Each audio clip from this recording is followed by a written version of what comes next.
Welcome, everyone. It's time for some playoffs. It's the national playoffs here for the NECC. I'm Hail Monkey Man in the booth alongside the man. Put 3 letters in front of his name and then be prepared to be tugged along. It is FBI Tugboat as we get into some Rocket League on a fast and frenzied Friday. We've got some teams in the round of 16. LCQs out of the way and divisions have all been played. Tugboat, need to know how you're doing, how you feeling, how you're grooving going to this fun and funky Friday. Well, feeling, moving, grooving, all of the above. Absolutely fantastic here on the day, and looking forward to getting into some high-flying and funky Rocket League action. We have a quintet of awesome Rocket League games coming at you. To begin this one off, I mean, we have to talk about this, right? 8th seed, 9th seed, both beating the top seeds within their individual division to come forth here, be able to do battle on the virtual Rocket League pitch. Monkey Man, I am here for it. Yeah, this is a couple of teams that they had pretty darn good semesters all their own. Valpo Esports versus the likes of Ontario Tech. So Valparaiso, they had a pretty good fall semester. They finished in that 5th, 8th conversation. They made that quarterfinal in the Midwest Division, but then they did it a little bit better. They went from 5-1 to 5-2, but they took first place. So let's go ahead and highlight who's going to be going out into the pitch for you. It's Master Seb, Jank, and Oblivious. But on the other side of the pitch from these awesome players, we have a pretty good group from OTSU Tugboat. This squad did even more stellar in the previous semesters. Absolutely. We got Vine, we got Sad Destroyer 525, Hinstraver 42 as Sad Destroys, and Lily making up here for the Ontario Tech squad. Hinforce 42 as OTSU, meaning, of course, that we have an international competition once again within the NECC, Monkey Man. Yeah, this is not quite LAN style, but everyone's aiming for what that kind of LAN would be like. That's for our Legends Division, but still international as it can be from across our northern border, and simply enjoying what we can do for these awesome Challenger squads. We're going to be seeing a Challenger, Emergence, Challenger, Navigators lineup in case you're wondering about what divisions will be played today. And of course, on deck to start with is those division winners. So, Tugboat. Everyone's done the work for both of their academic semesters, fall into spring. Improvements by both squads. When they originally started, they either were in that 8th place conversation, the 4th place conversation, but they both are at the top of their game. That means both these teams are red hot, and we got to be ready in game 1 of this best of 7. Yeah, and the simple fact of the matter, at the beginning of these best of 7 series here, Monkey Man, Valpo having a little bit of trouble with Bradley Red. 4-2 in that game. Ontario Tech, OTSU 4-3 against WPI, but then both of them have a much easier time against the so-called #1 seeds within their division. Midwest Division spring winners here for Valpo, Northeastern Division spring winners here for OTSU. So now it's about, you've taken care of the big bads and you've gotten rid of the boogeyman, but now you have to be a nightmare to a team in opposite of you that has done just the same amount of work. Sad Destroy. Pretty happy about this opening volley. Yeah, so what, you've taken care of the boogeyman, but now you have to look what is kind of like yourself in the mirror. You have to deal with yourself. It's the same 2 teams that are looking very, very similar here, Monkey Man. I thought that's where you were taking it. Oh, I definitely was. And I think that's something that's kind of going to be fun to recognize, is how maybe the tiniest change in the entirety of Rocket League has come in with these boost meters. You get a little bit of that passive information now, not having to actively extra comm about how much boost and how well your team can protect. So you're going to see with some purpose and with some big confidence what you can do with the rest of your squad, considering that you know how many resources they have to make these attacks. There's really only one true resource here, unless you're counting time. You want to get really... Whoa, what just happened? This Vine sprouts up top and gets to the ground, as Vines are wont to do. This is a second, third hit, and even the double commit from Valpo yields nothing. Just outside of 60 seconds here, Monkey Man. No TSU is struck twice.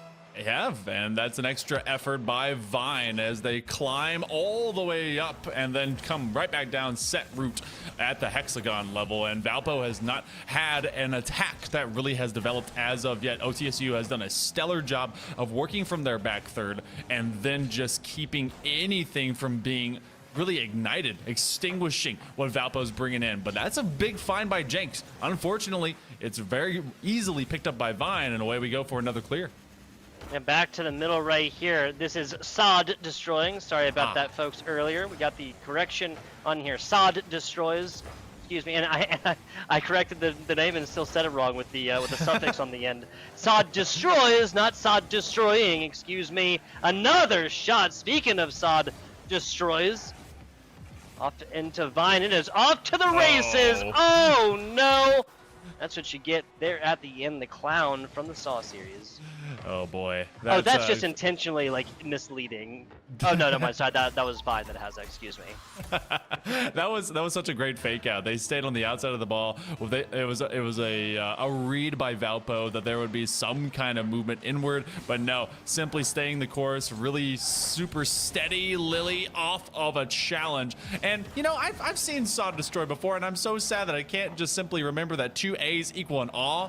Because I've been in awe of them in previous play. That's an errant touch. Lily was hoping for more. It's going to be a somewhat threatening drop down, but Valpo, it's been a struggle for them to really gain some field territory.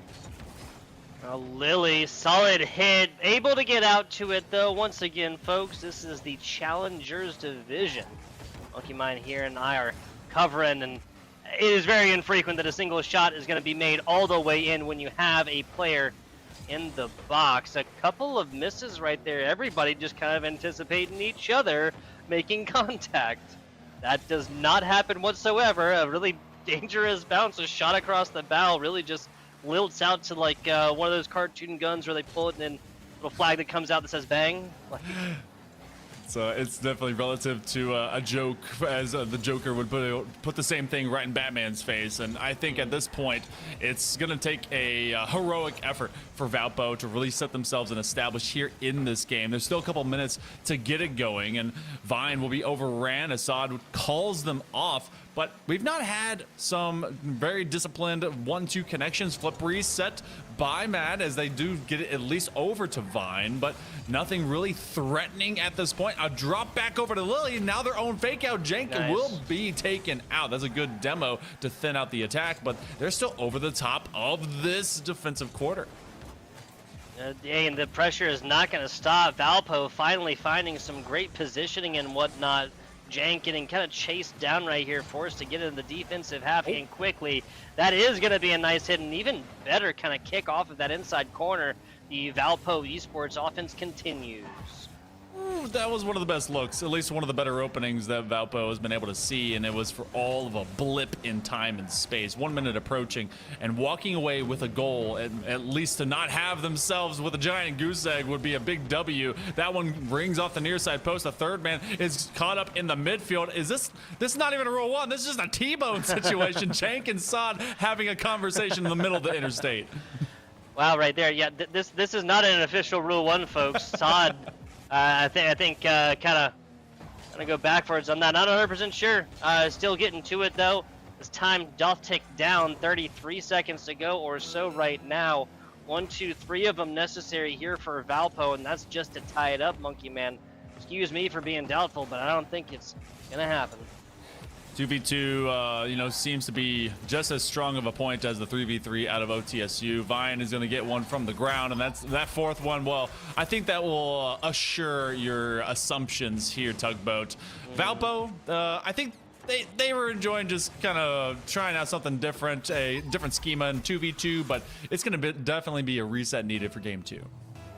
Yeah, just kind of mentally, physically playing the game that is ahead of you. Whatever it is, Valpo is really, really going to be enjoying the little break in between here, just kind of figuring out exactly what went wrong. It's not just the name of a song, folks.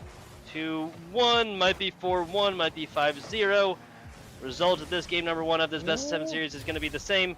Regardless, okay, so 4-1, Valpo finds a little bit of something off the wall there and late to say, hey, we don't like donuts, we prefer breadsticks. I did hear about, what is it called? I think there's a donut called Long John. Am I wrong? It's the long one with the cream in the middle and the chocolate on top. I need to get me one of those. It looked pretty good. But that does sound good. But who also looked pretty good was Ontario Tech. They had 9 shots to just the 4 out of Valpo, who really just had to start every single attack or any attempt from their back third with 6 saves, 2 apiece. So, you know, it's a game 1 of a best of 7. It doesn't define much except who was ready early. But if you're OTSU, you wanted to define a pretty long stretch of this series. Yeah, and best of 7 series is definitely going to be more so playing into the whole idea that this is a game number 1 that you can take and just burn. And what you figure out in this game number 1, my opinion, over a best of 7 series is going to be more important than exactly how that score line goes. And especially given that Valpo didn't stop until the whistle, right? Isn't that what they say? Still came for it, still got a goal. Yes, it didn't matter, but still, this is a mentality kind of thing. Longer series here, not over with quite yet. I will say if Valpo does not get the same kind of offensive attempts, right? We saw Vine, not just a hat trick, but 5 attempts looking at Valpo's 4. Vine literally had more than an entire trio of Valpo. These are not sustainable numbers, Monkey Man. No, it's not. No, and this is something that you have to thin out from not your back third. You have to do it from the midfield, and you have to be able to keep up the great interconnections that we got. Vine starting off a lot of things. Sod simply in support when they needed to be, and Lily. I mean, I think they at least found one, and at times just was the continuous threat. If you had both Vine and Sod on the early rotation, Lily was there to keep them planted, while the other 2 were rotating away, either into some bumps or into some boost. And if you get the 2 Bs behind you, then you keep bearing down upon your opponents. Game number 2 has to be a completely different atmosphere for the side of Valpo. And that's the thing, folks. This is the first time that we have seen these 2 teams since Monkey Man called it little. This is slander. This is so important, such important information. I didn't have time to get down into it during the game. But again, really outside of time, your chronological resource, time, right? The seconds in the hourglass, right? Outside of that, what resources do you really have other than 3 players on a team, which is also something that can be taken away, albeit temporarily in the form of demos and whatnot. But really, this is the only resource that every single Rocket League player worth their salt is paying attention to every single second of every single regular time game, right? This is not something that can be ignored. And even if it isn't like a number next to, and it's more just so kind of like the little blip, personally, I think I'm going to have to kind of configure this because my 32-year-old eyes, I can't always see this exactly, right? Gonna have to improve that one. But hey, I realize it's more so like a UI thing on my side, right? The simple fact of having this information available is just foundational, just groundbreaking. You know what I'm saying? I absolutely love this. And again, this is the first time that, and correct me if I'm wrong, Monkey Man, this is the first time that Everus have casted either of these 2 teams since the update. That's very true. That is very true. And I think that the big comparison, I think that a lot did is, all right, this really helps into kind of the ranked atmosphere. When you're in the team atmosphere with this, you're already soft calming, like if you can even attempt for many things going forward. This now kind of takes at least the multiplier of that out of the equation. You're already looking around the pitch, you have field awareness, and you can also see actively if your teammates can even support the next attack or the thought that you want to do. So I call it small because maybe it just made my ranked games a little bit more appropriate, and I can no longer say I didn't have boost. But for these guys, maybe it also can help them out in a big way. We go to game number 2, and already on the attack is OTSU. I feel like the main thing here is it takes out an unnecessary level of communication, even if it's just a 1-syllable, full, half, none, something like this. Well, Valpo right here, reading boost levels or not, they come through with the earliest goal that we've seen in this matchup so far. Vine has been getting everything done on offense. Tries for a little something on defense, and it's a no-go. Valpo 1-0. Heck of a pass to kick things off that really set it in the box and forced Vine to have to make a touch that they wished it was a little bit better. What a save by Jank! Vine had that dead to rights, and a fantastic challenge by Valpo to then clear it out. OTSU finally seeing the true value out of Valpo. Sod destroys, looking for a redirect, but Lily just now contending for midfield hold. Yeah, and how long will this hold is really the question. Jank Teammate's gonna know now. Oh, this is brutal. There's only one player that can do anything about this, and Superman does not save the day here. Metropolis burns as Lily scores one and ties this one up. OTSU is once again with a real good look within this game. You know what? Sometimes you just have to be around for an opportunity. Sometimes luck is defined by taking advantage of opportunities when they present themselves, and that's a good fortune moment there for OTSU. Master Seb, they were the ones that tried to track it down after it was, I believe, Oblivious that had an accidental redirect, back pass or otherwise. Valpo wants to erase that from their mind, but OTSU, they'll take those. Great setup. Jank with a killer shot. That's a way to get it back. Fantastic. One save, one shot, and one goal. Now for Jank. 61 miles an hour, faster than a mile a minute. This one gets inside. We got 3 scores within the first minute 15, Monkey Man. Hey, you know what? That's a quick way to just kind of shut up any sort of error or any sort of doubt. And that's a great moment. I think if you're really kind of captaining this squad, Master Seb doing a great job of that. It's a 3-player rush, though, here for OTSU. Vine with a putback and waiting for the ceiling to drop, and they pop it through. Wow, okay, so sky is not falling here, and if you're Lily, this is a fantastic off-the-ceiling pass to to Vine right here. Make that 4 scores in about 90 seconds. 4 scores 7 seconds ago. We were with 1 up for Valpo, but here we are with OTSU trying to just keep pace with them. And they've done a pretty stellar job, but I think that you and I can agree Vine really is the starter kit for many of these attacks. Sod trying to prove me otherwise. Great individual carry. Looking for 1 extra. Who's to try to shut it down? Lily jumps at the opportunity, and Sod, after Vine buries it in the corner, was looking for 1 more chance. And though they play a man up for all of a moment, Valpo is at least putting a player in the way. That's a big find. Oblivious. Oh, it's going to be a team help. And that's going to go 1 up for Valpo again. So we have gotten Valpo 1-0, Valpo 1 even, 1-1, Valpo up 2-1, OTSU tying this one back on up again. Valpo now finally taking the lead yet again on the 5th score. Still 25 seconds outside of halftime, Monkey Man. Well, there's the biggest lead we've seen this game for Valpo across 2 games so far. That's a great spin check as Master Seb just simply stuck around. When you're on those kickoffs, and especially if you're the second man, all you have to do is challenge. You don't even have to do it like pleasantly. You don't have to do it in a clean manner. Just get the car behind the ball and see if a reaction will put it on or put it threatening. And Valpo extends their lead, doubles that one up, and OTSU is suddenly shaking their head as they gave 1 away. Now they got to earn 1 back. It's a kick and a try. Looking over to Vine, and Lily is going to give them an extra chance.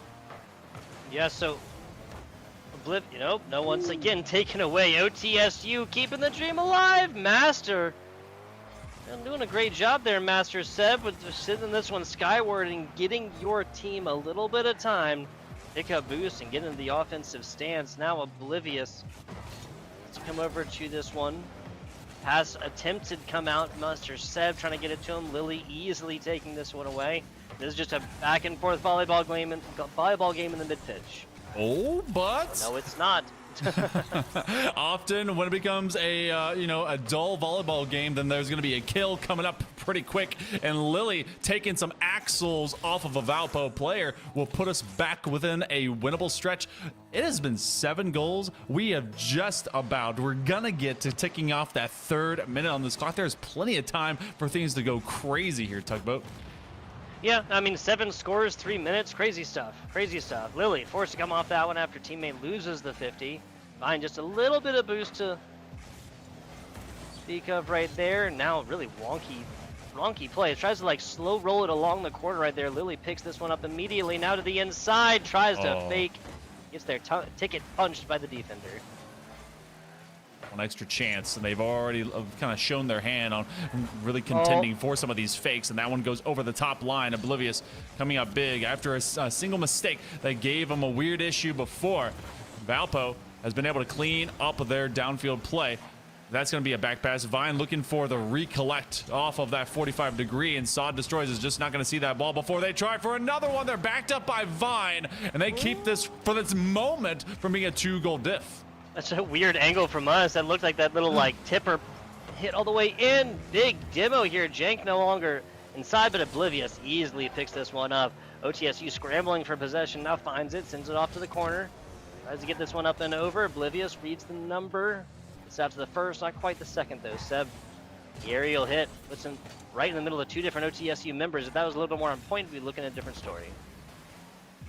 A little bit of accuracy, but that's also the pace at which these players are going with. They have to do it in such a in-stride moment.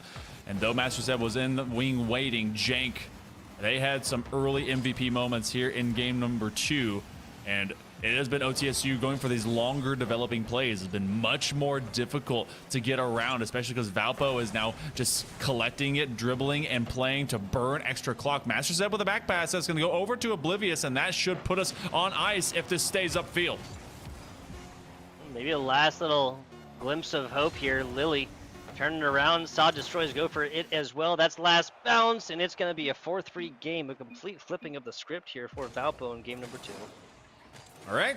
Well, we take it 1 apiece. 7 shots on either side, make it 8 for OTSU, but they come out 1 underneath the likes of Valpo. So finally getting to see what the middle and front side of the pitch looks like is Valpo Esports as Valparaiso. They really didn't get to even understand, what scoring felt like until the final second of game number 1. This time around, they started it in the first 23 seconds or so. Yeah, again, I believe that was 5 in the first 90 seconds or so, just a completely back and forth last half of that game, much less much lower scoring, but still not for lack of trying, right? You mentioned this one perfectly. This is just back and forth across the middle. I really do feel like game 1 was a lot of Valpo kind of figuring things out about Ontario Tech, and game 2 was much more of an even-handed competition for a reason. Both teams see how they're going to play on the day here, and I think this is a forecast of the rest of the series to come, given that we've essentially boiled a best of 7 series down to a best of 5 now.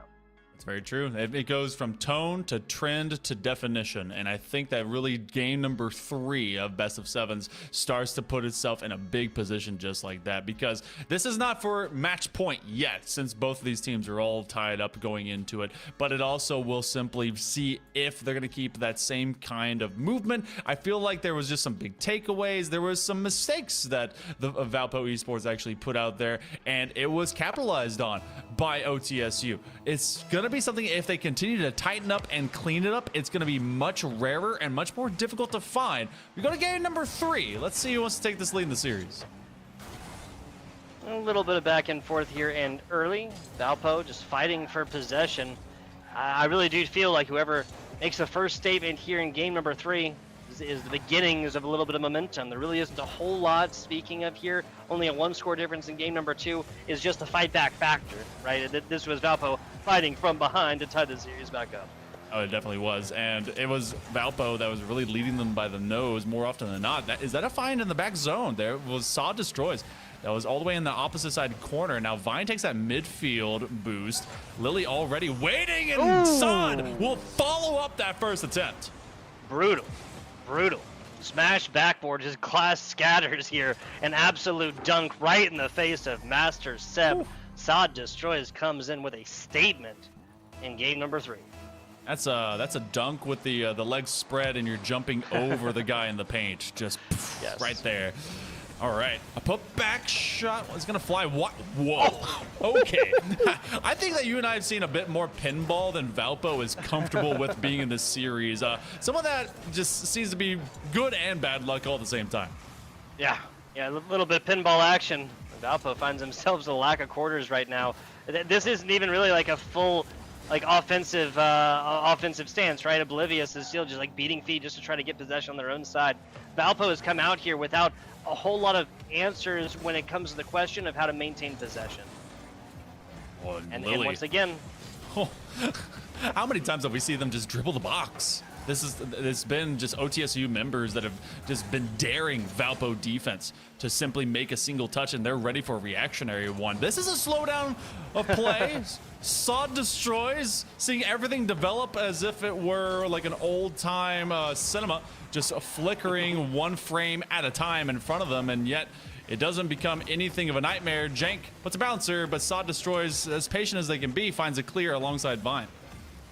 It was simplistic, Monkey Man. It's how cinema should be. You don't need Subway Surfers playing on the side of your cinema, your movie as it's going, right? One thing at a time. Oh I don't know how to gosh. make myself sound older. Oh my goodness, Lily coming through. Their shot right there, ringing true and coming in for the second. If you want to be older, all you need to do is bring your cane. But Lily instead brought pain. They wanted to aim for that near side post, and what a Harlem Globetrotters moment. Smack it to the backboard and then let the layup dunk on in. So that's 2 up now for Ontario Tech. And Valpo, where has the flame gone? Because they are just losing that spark, and they are getting absolutely lit up in the back of the net. Yeah, dude, 3 shots here from Lily. They made 2 so far. This is everything in a bag of chips going right for OTSU. If you'll remember, at about this point last game, we were looking at 5 total scores, but an even game. 3 is still a relatively high-scoring half of a Rocket League game, especially considering that only one team has put up every score so far. It looks like there's been just a recollection, a reset by both Vine and Lily. Sod Destroys obviously has been able to lead a lot more of these efforts. Vine, one connection away from maybe even making this a deeper trench to have to dig their way out of for the side of Valpo. But it's just been isolation by both Lily and Vine into the box, and Sod just getting to maintain their speed freely for many of these challenges. Look at that takeaway at midfield. They can't get over the midfield line without at least it being a dirty connection. And now Vine, I mean, they're just waiting for this out to rotate away from the corner. A little bit of demo action. I was wondering when we were going to get the physical play here involved. If you give Lily another 20 boosts right there, I thought we were going to watch something sprout into something beautiful. Oh yeah. As it is, though, the first real offensive. But here's the thing, Valpo, they might be getting clears, but A, they have to chase this like all the way out because they just haven't gotten anything for free in the clearing game so far. But also OTSU, again, would love to see a TOP, a time of possession stat added here for Rocket League, even if it was just like last player hits the ball and then it counts from there, whatnot. We'll obviously go with shots attempted until then to kind of translate that time of possession. But I can tell you right now, folks, it's probably 80% OTSU right now.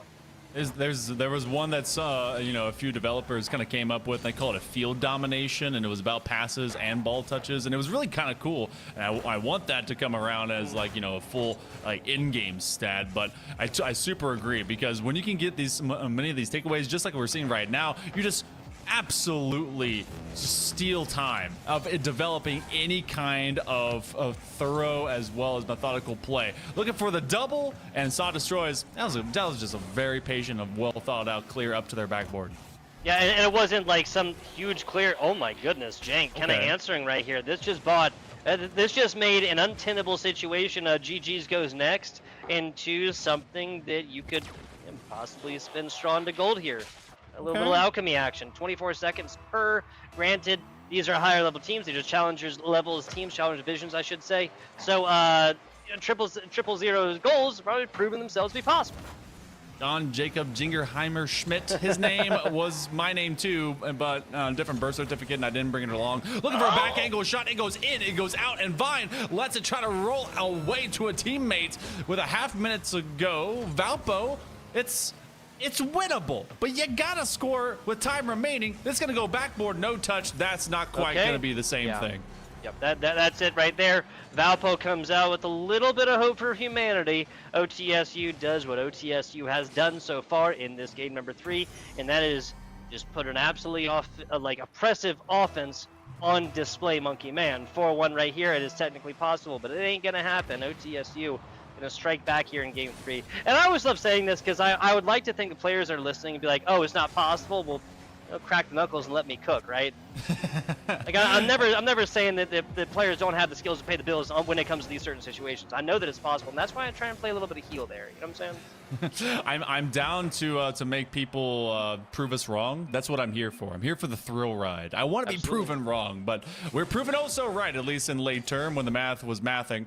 4-1, 11 shots to just the 8 of Valpo. I say just, but I mean the key motion here. Master Seb was actually the starter kit for game 2 efficiency for Valpo Esports. Look where they have to sit on the pitch for the majority of this game. 4 saves really defines that for me.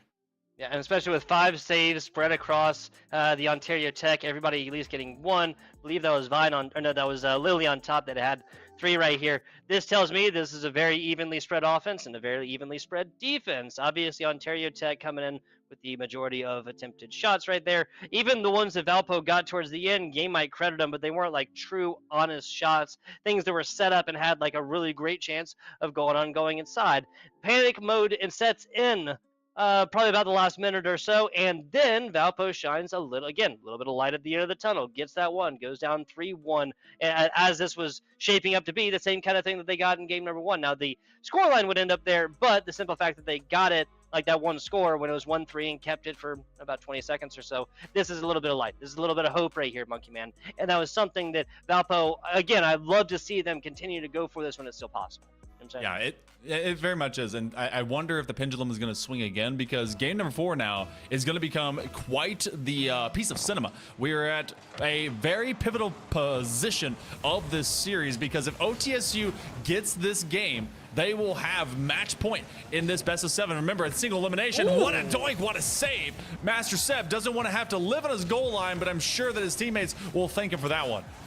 And then Vine, realizing there's nobody on the other side, tries to stretch a branch out to that one. Not going to happen. Now, an attempted pass down bottom kind of goes wayward off of, that was Sod destroys right there. Lily off the top, looking beautiful. I think their teammate was even playing defender as well, trying to get physical down there in the box, but not going to be enough as this one goes completely the other way, and Oblivious has given the easiest goal that they've ever shot in their life. Considering how much of that rotation was so prolific for OTSU, finding this counterplay with 2 defenders for OTSU on that right side lane, they just shot it in a hot bowl over to the opposite side post. So good looks and good purchase by Valpo. And I believe, if I'm not mistaken, the first one to score in these games has been able to win them. But what a counter. Love seeing that as just a response. Yeah, so maybe this is just a theme, you know what I'm saying? Like games that are odd numbered, right? 1, 3, 5, 7 if we get there, are going to be Ontario Tech, just mostly shutting down by a 3-score difference Valpo. And then the other games, the evenly numbered games, are going to be very even-handed, back and forth displays of what? Prominence and skill. I'll destroy. Great challenge to just find that floor pinch, and then a fantastic cleanup by Lily. They already went to the ceiling just a moment ago, so they're aiming for a lot more 3-dimensional vertical challenges, especially to just limit what Valpo can get working upfield. And as soon as you start dominating airspace, you start really dominating floor space. That is a couple of demos that you think would defeat and delete the defense, and it becomes a counter looking for the cleanup. Sod there just a step early.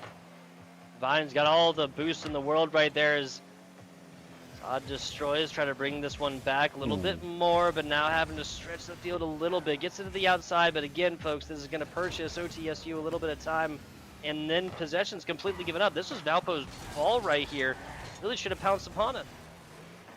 Starting to feel like Valpo's game plan walking into this game, I think you talked about a little bit ago, is that they had lacked a bit of that physicality. We speak to it in Oodles about trying to get through a defense instead of getting around them. If you can't, this one crossbar, and this one's secured. Vine for OTSU. We find a couple in a row, and this was just a fantastic set by Sod. Yeah, Sod kind of gets up a little bit too quickly to this one, realizes the defender was about to pounce, goes on to the teammate, still gets in regardless. 3 scores in about 2 minutes, Monkey Man. Oh my goodness. And both of the goals right now for OTSU have been setups and assists by Sod. Something about this player, the mechanics are really starting to flash, but it's not for the finishing touch. It's to give an easier look and lane to both Vine and Lily. Fine. He's going to rotate away, allow Lily to continue that attack, and Oblivious just simply had nothing on it, but Jank calls them off. A hard challenge to neutralize it, and a nice fake out to just send Jank away. Looking on the redirect, but Master Seb sniffs it out. Ooh, that's dangerous, but there's nobody there for OTSU to get it after literally everybody got it. Really impressive aerial attempt on end. Jank beaten feet all the way down to the corner here and goes after defender on the end. Sod Destroys just trying to bring this one out. 51 by OTSU is coming off the ceiling right now is Lily. A weak hit down to the outside, but they're just trying to walk the dog on inside. Jank, perfect positioning, perfect defensive play, and now a pass to Valpo Esports.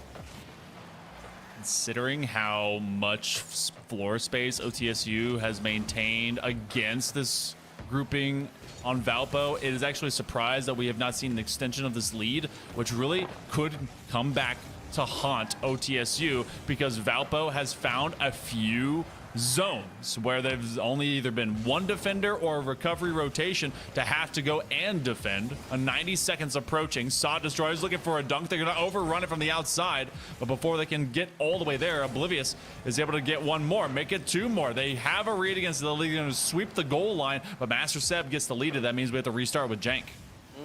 Lily here looking like something gorgeous. Not going to happen there. Tries to really create something out of nothing there. And the solo push as well.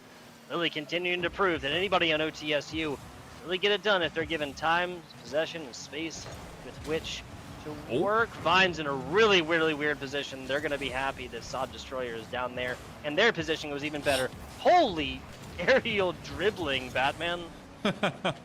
As soon as Lily got demoed, Sod Destroy filled the gap, and that one could have been a go-ahead goal for Valpo, but instead put it on the nose, start spiraling, and act like you're in a ballet and you are just the Black Swan. Sod Destroys right behind it again. Every extra challenge touch, forcing Valpo to have to go through unnavigatable traffic. Okay, and what in the world? Sod Destroy finally gets one of their own.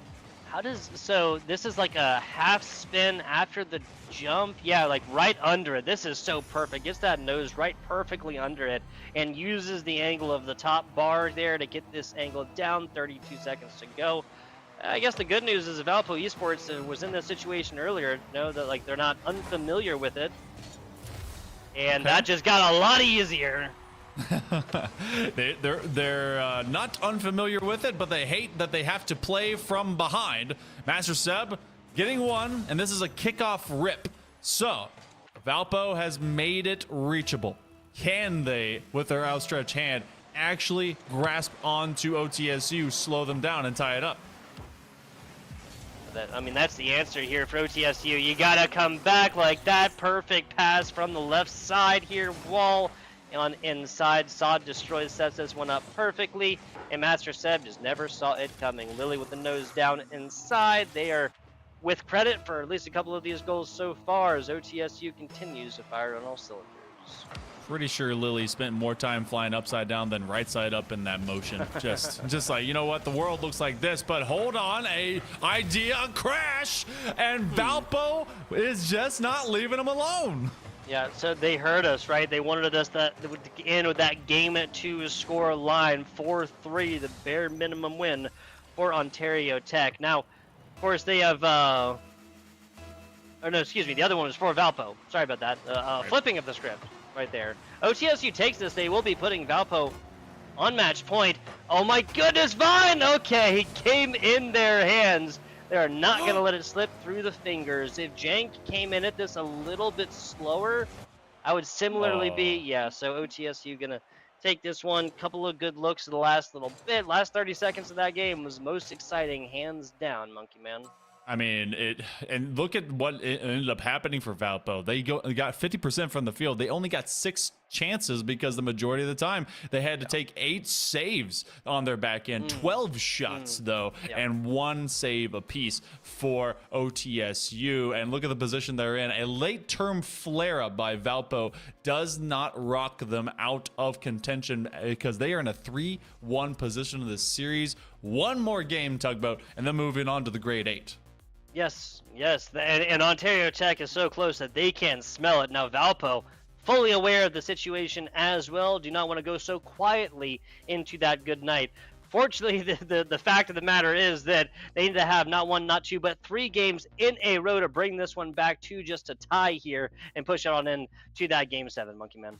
It's a tough road to travel. It's not quite the reverse sweep. It's a gentleman's reverse sweep, but in that capacity, you got to get 3 games. And that means that OTSU can, if they really want to, they can play a bit looser. And a team, especially in Rocket League, that plays loose, that plays confident, plays like they have nothing to lose except maybe the final game of the entire thing, can do a lot of crazy things, and it could mess up your rotation. But OTSU, got to get the job done. They're going to be one of the teams that wins this series. Will be facing off against the #1 seed in the New Mexico State Aggies. So you got to have your game good and going. Yes. Also, I believe that is the flagship or whatever New Mexico State University squad. Yes. New Mexico State University obviously has, I think, like a half dozen. Forgive me if I'm wrong there, like Rocket League teams. 7, excuse me, I was incorrect. I was lowballing it, people. 7 Rocket League teams. That is just how much the University of New Mexico, or sorry, Mexico State University, sorry about that, guys, cares about Rocket League. That's my entire point. OTSU goes up early. You know, there's a lot of Rocket League happening over there, but Sod destroys off a musty and a collision from a defender. Simply wants to remind everyone where in the world that they're going to be focusing their eyes on. It's Ontario Tech, and apparently these players are just here to try and round this one out. 19 seconds, our earliest score so far. Yeah, we've seen like 3 within less than the first minute, but I'm not surprised OTSU gets this one going early. Something else I'd be surprised about, if OTSU doesn't answer the physicality of Valpo, this is half the reason why they were able to take this to a 4-3 game and win in game number 2. Barring this be a 4-0 and OTSU be counting chips as it is. Seb says, hey, why don't you leave that bag in the pantry? No counting chips yet. The series ain't over. Don't count your chips at the table. No, you don't do that until all the cards have been dealt and everything's nice and counted up. But 1 apiece. Valpo on the counter. Waiting in the wing was Master Seb. What a feed it was, but encounter much the same. Oblivious keeps this one from being an absolute ripperoni from the kickoff, and then a big bump. This is going to become a 2-man rush, but no, Sod destroys. It becomes a 2-1 the other direction. What a great way to fend it off for Seb. Lily now off the board right here, tries to flip back to it after this ball is just absolutely ping-ponged against several different walls, all 3 of them right there. Jank now trying to get this one off the top, sets it up for Oblivious. Twisting, turning, Master said can't quite get the angle that they were looking for right there. So OTSU tries to bring this one out. That's a nice pass, but puts right into the red box of Master Seb after the teammate doesn't really go for it. Okay, Lily off a backboard right now, does get tipped out, off, and away. A decent clear, and Vine's got to play it. OTSU hasn't been too comfortable because Valpo has gotten a bit physical, but they've been doing the same thing. Instead of being demo heavy, they've been pit maneuvering these players, looking for their own dive. Jank gets a save. Again, Sod destroys, following up their shots just to make sure that the initial attack isn't just a dump and chase. It is an absolute banger. Another one. Master Seb. It's Sod all over this pitch. I think they've really just kind of let him off the leash. They were already flashing mechanical prowess, but now they're really just trying to stress out this Valpo defense. Yeah, and really just proving that on the pitch is where either of these 2 teams is going to break away. Will it be OTSU in 5? Will it be Valpo bringing this one back from the brink and proving that they, once again, not going to be giving up at almost the most one-handed score. Line to the inside. Oblivia is going to be happy. He cut it to the left at the last second right there. This was a bad-looking angle if you were a defender for Valpo. That was a tough one. They saw him bearing down, and they just had to kind of put their car to an off backboard. That's going to be a massive demo. Sod destroys off the pitch. That becomes a 3v2, but Vine not at all perturbed. They have a lead blocker. Lily doing it, and Vine will get the finisher. Every rose has its thorns, it seems, as Vine comes here. Lily doesn't even make contact with the defender, I don't believe. Maybe like barely bumped Oblivious at the very, very end. If it was, then that was enough here as OTSU rockets back to the lead here. Now it's only a lead of 1. There's no real lead indeed. Great game, O Rocket League. Enough to take this one down. If that is the end score, we see triple zeros. Definitely seen late-term theatrics for these teams. It was a 3-4 venture, I believe, whenever we saw the final 2 minutes then kind of leak out for a while. A 1-2 connection. You see Vine alone, 1-2 the other direction. Okay. Exactly. That lead's never safe. We're back even. 101 seconds left in this possible last game. Game 5 regardless. However you count this one up, Valpo or TSU. And if we're counting, I have to say the way the Valpo has been answering back, definitely upper hand in this game number 5.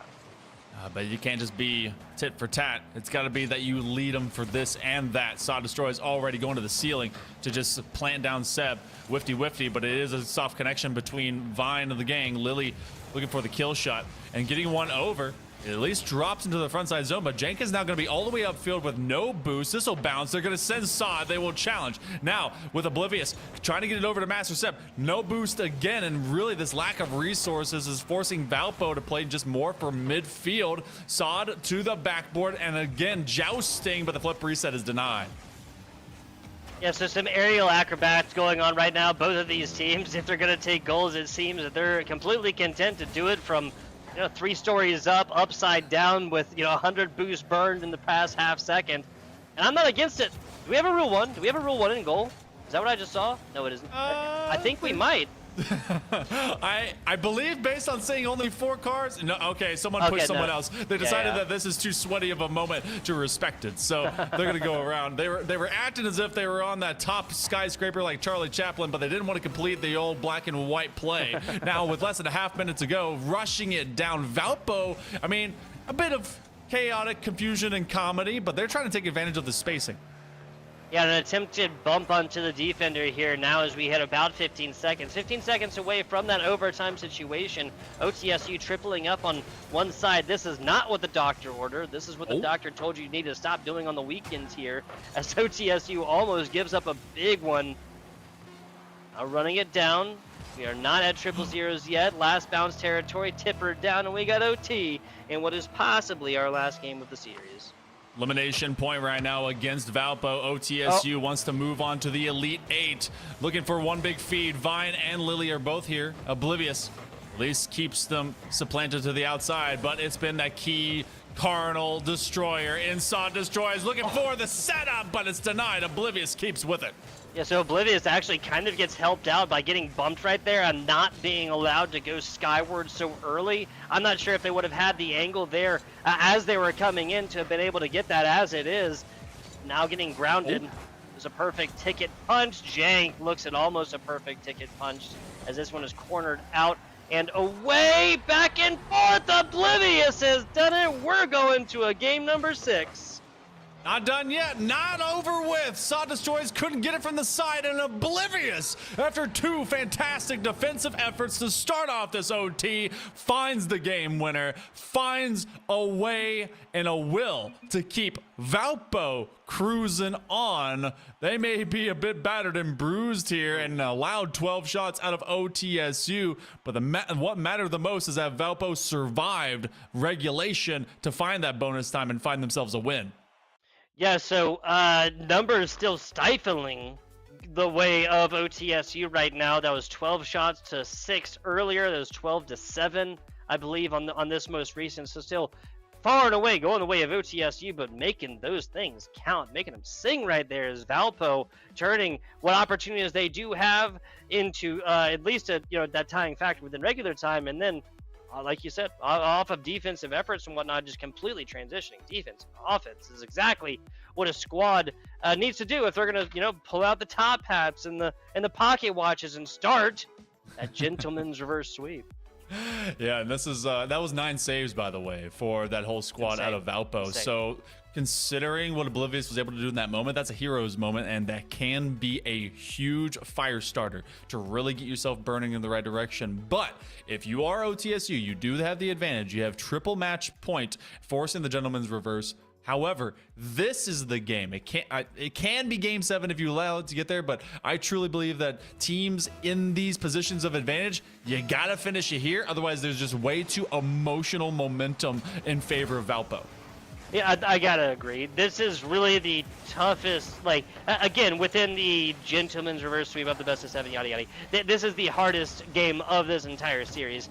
Pushing a true neutral situation after being down so hard, I would say is momentum your way. It's like saying, like, hey, yeah, you might have given us what's the best that you got. We were able to take it, give it back to you, and now we're in a true neutral situation. This is really where you have to prove that, though. Yeah. You can give up one, and you can say it was for content, and then you have to actually prove your moxie out there. No extra, YouTube videos to be made off of, we were trolling. It's got to be real. Assad destroys all the way to the outside, and so far OTSU giving us their trademark positioning, really just kind of burning them down from the outside, and Vine on a pre-jump all the way from Valpo's backboard. Pre-jump from left field right there, but still gonna happen. And there we go. This is the first time in this matchup so far. I was gonna say first time in this matchup so far that a game has come out, put 60 seconds on the board with no scores, but 63 seconds. Valpo scores.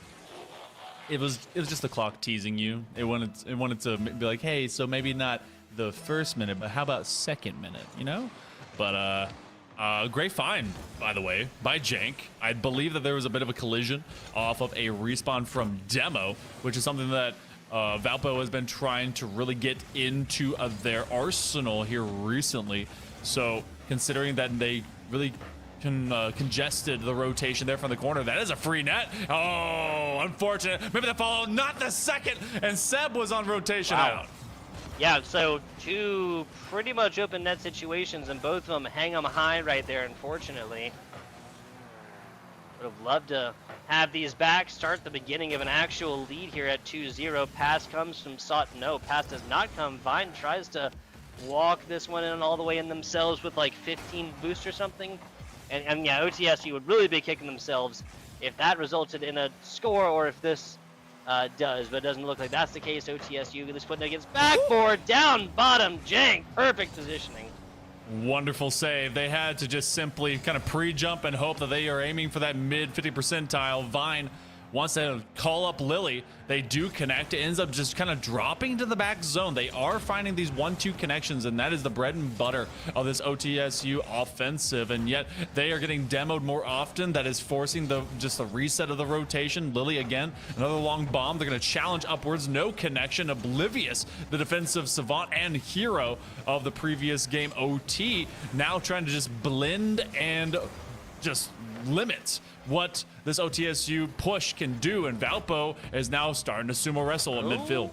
Okay, so OTSU looks fantastic right there. Valpo player interrupts this as they realize something terrible was afoot. Lily trying for something, but OTSU kind of playing a little bit scared right now, honestly. They were just in the offense, and then two players fully rotate all the way back, especially after they've shown, so this is a really weird play, right? Like this entire ball is coming off of their own offensive. Lily and teammate that was Sod destroys. Both rotate and both also kind of get in the same exact position, and then it's just a slow roller across to the left side, and nobody is able to get to it. It was a full trust by Sod and Lily that there's no way that ball would do anything, at least it being neutral in front of them, or kind of just wing off to the left or right wall. Not thinking at all that it would simply go behind them, and there was just enough velocity that in the last 100 seconds, Valpo finds themselves in a 2-goal lead. I was talking about Game 6 being very necessary for OTSU to close it out, and it's looking even more difficult. Game 7 is looming. I mean, the only way you could win this game there you go. I was going to say the only way that you could win this game in a better way than just simply, winning it and pushing it to a game number 7, Monkey Man, is a multi-score lead, which they just improved upon, and a shutout of the other squad. That is exactly what is getting drawn up right now and played by the orchestra. Oh boy, the overture is really hitting a high crescendo for Valpo and OTSU. Is it a death march? 75 seconds remaining. They want a galvanization goal, something to keep them in alive. They know they have a great offense, but it has not been existent on this pitch. It was a starter of non-stop physicality by Valpo without really being at a detriment to their offensive push. Vine on this catch, there's not really much that's been developing here lately, Tugboat, and OTSU knows it. Yeah, and I gotta say, OTSU members a little bit seems like they're kind of like, they're not passing the ball in situations where they have opportunities. Does that make sense? Like, each individual player is kind of going for broke right now and trying to make this thing sing as loud as they can by themselves. They're only really passing the ball when they have absolutely nothing on the other side. This really just needs to be best player with position, gets ball, and makes their best honest shot to go forth and get goals, because now you don't have enough time to come back. Another one goes through, not at all. You'd have to score every 4 seconds, and I think the average is about 6 or 7, even at the fastest margin. Yep. Jank has been a monster, a menace to this goal line. They've challenged, they've won them, they've gotten opportunities for their teammates. A 4-0 difference, at least through these last few seconds. It could change up in the final tally, but OTSU is seeing and witnessing their entire 3-1 lead dwindle to nada, as it will go to game number 7. Valpo on the comeback season, trying to now make that top 8 theirs. Yeah, and here's the other thing. We saw no shutouts whatsoever pitched across this 7-game series so far, Monkey Man. We've also not seen anybody score more than 4 goals. Well, how about a Valpo 4-0 in your face? The best that Ontario Tech was able to muster was a 4-1 against them. That 3-score difference against them. Valpo just really made a statement and just stuck it to the locker here, man. What's crazy, too, is that this is the first time the entirety of the series that Valpo has outshot the likes of the squad. So it's OTSU. That's a wake-up call. That has to be like, all right, we sit, we stay. Everyone cool, everyone take a breath. Because not only were you outshot, obviously outscored, there was all of 2 saves. That means that they were just trying to make for some of these challenges, and who knows? Valpo did get some very fortunate challenges just around the back defensive box. Maybe those won't develop going into this final game, but it's game 7. Everything else before this, out the window. 1 game remaining to move on. Yeah, like, if Rocket League games were like 10 minutes, then I genuinely believe at the 5-minute mark this would be 2-0, and this was more so just like that slow burn, that snowball turning into an avalanche as it rolls down the mountain here that resulted in the 4-0. Regardless, that's still a 0 for OTSU. They're looking at 5+ minutes of no scores on boards and only a handful of even attempts to show for it. We say all the time, it's like, oh well, you know, they got no goals, but not for lack of trying. Well, we can say that this time. I'll be negative, given this is no TSU squad. The writing was on the wall. There's to be a short series, and Valpo is playing like their lives depend on it, because it do be. They do be striking where Valpo is simply sitting. Master Seb can do nothing more because they were having a half flip, and Lily is a hard striker. That's a person that if you can set them up, they will absolutely crash the gate as if the rampart needs to go down and the cavalry can go storming into the castle. OTSU strike in the first 30 seconds and a big save to make sure it doesn't get evened up by Sod. Hit over to the middle. OTSU playing rather stout defense. They're not going to be, I mean, guys, the lowest amount of scores we've seen in a game is 4, and that is in the game when OTSU put up none of them.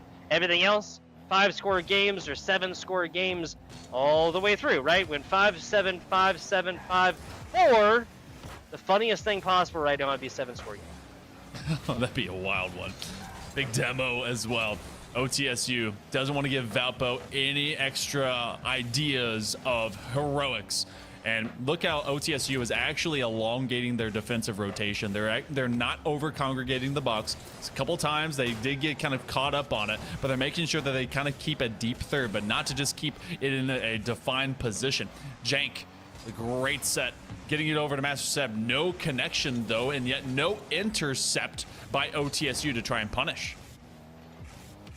Yeah, and you really have to in these competitions, excuse me, as well, Monkey Man. You have to apply pressure right here. Both teams not doing a terrible job of it, but this is a I'll just say, normally this is not put up and then not played by Valpo Esports. I guess Oblivious isn't really super in position, but even so, usually a ball that's going to be blocked away. Yeah, and that's also one where you're hoping to throw it to corner and then it will crawl the wall, but instead it went straight lateral into open space. Vine, backboard, looking for a jump bump, but instead it drops over to Oblivious. So we're 2 minutes in with 2 goals for OTSU. Valpo, oh boy, they're getting balled out, but no, balling is jank as they were able to make the read behind their teammate. And continuously making plays and positions that their opponents just can't simply get to. This is what is going to make the rubber meet the road here for OTSU. I mean, Valpo did it early, and now, like I said, OTSU has the opportunity to do the funniest thing possible, which is give Valpo like that little bit of life. It's the hope that kills Monkey Man. A 4-0 against Valpo in Game 7. That would hurt. Especially because you made that big bounce back, and it really makes the old did it for content sort of situation even more possible. That was an 84-mile-an-hour floor bouncer, by the way. What a save from the crossbar by Lily, who has been pragmatic about how they want to get upfield, automatic at times for how they want to take these shots. Big pass, Jank has to arc it high to get around defenders, and all of OTSU is here ready to defend, and there's nothing of a pass being set up as it gets countered the other way. Yeah, and this is not the way that this squad is going to want it to go. OTSU would love to hold on to this triple lead right now. A hit to the middle, barely getting a handle onto this one. Master Seb, I mean, saving this one, snatching victory, Jawzo defeat, but still 2 minutes left in this competition. Gotta get this going, gotta put some points on the board, and you gotta do it now. We've seen Valpo at least get to a 3-2 margin. What a save, though, by Sod Destroy. And Oblivious was a step upwards, hoping for a soft recoil from the defender.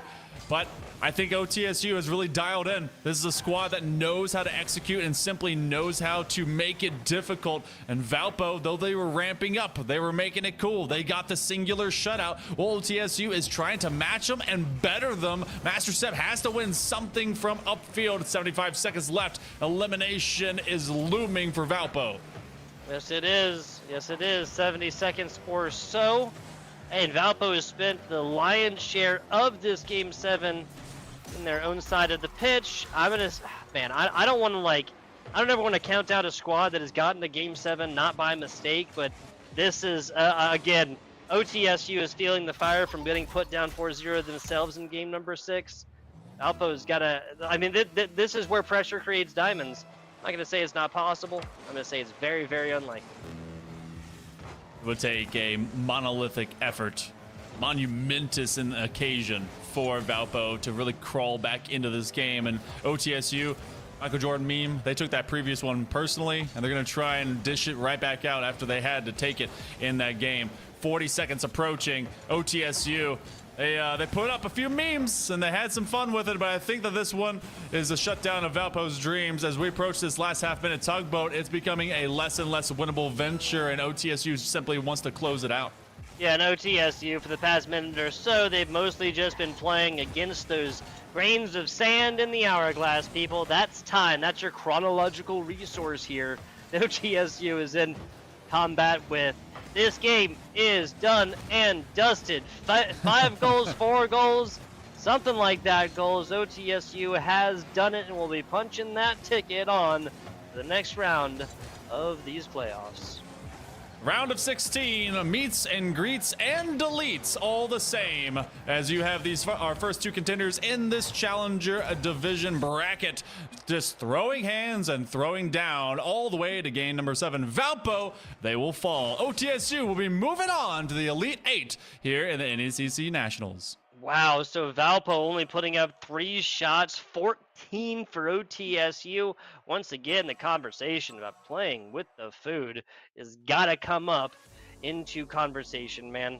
Let's see, 5 total scores, 7 total scores, 5, 5, 5, 4, and then 4. No, excuse me, I can't do math. 4, 7, or, wow, 5, 7, 5, 7, and then 5, 4, 4 to finish these out. Both teams 4-0ing the other squad in like back-to-back games. Insane stuff. Insane stuff, Monkey Man. Big stuff here. And of course, that was just our first series of the day. Congratulations. That goes over to the squad out of Ontario Tech. And hey, next season will be available for the likes of Valparaiso. I can't wait to be able to see them there. But you guys, we're going to take a short break, as this one will be another matchup between two heavy hitters here for our NECC Nationals. It's going to be Messiah University versus the likes of UNC Wilmington. We'll be back in all of them just a moment.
Welcome back, everyone, to the NECC Nationals featuring Rocket League. I'm Hell Monkey Man in the booth alongside the prestigious Tugboat. As we get into our second match of the day, we stay in the Challengers Division, and we will be seeing Messiah Esports versus UNCW Seahawks. Our previous one, Tugboat, it was a Game 7 banger. I am expecting all of them to be exactly that, and maybe I have just wished the Rocket League gods to give us a 4-0 sweep. Who knows? But this one is our second match of the day, and then we have a third one going on, but there are 5 in total today. We stay in Challengers, and that means we stay fast.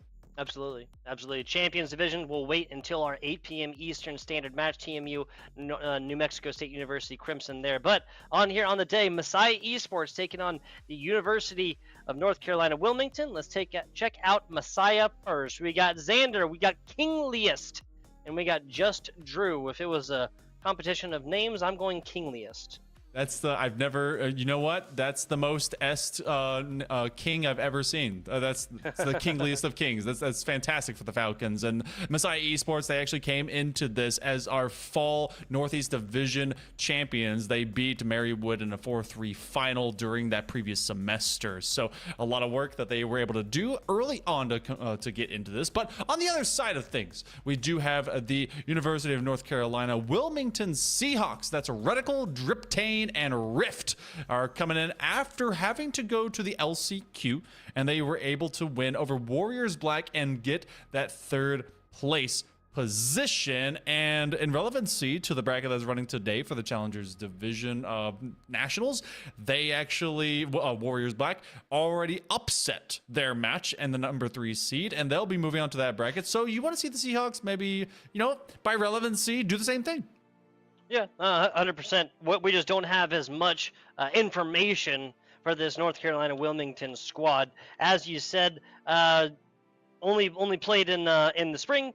Southeastern runner-up right there, but only numero uno punches their ticket.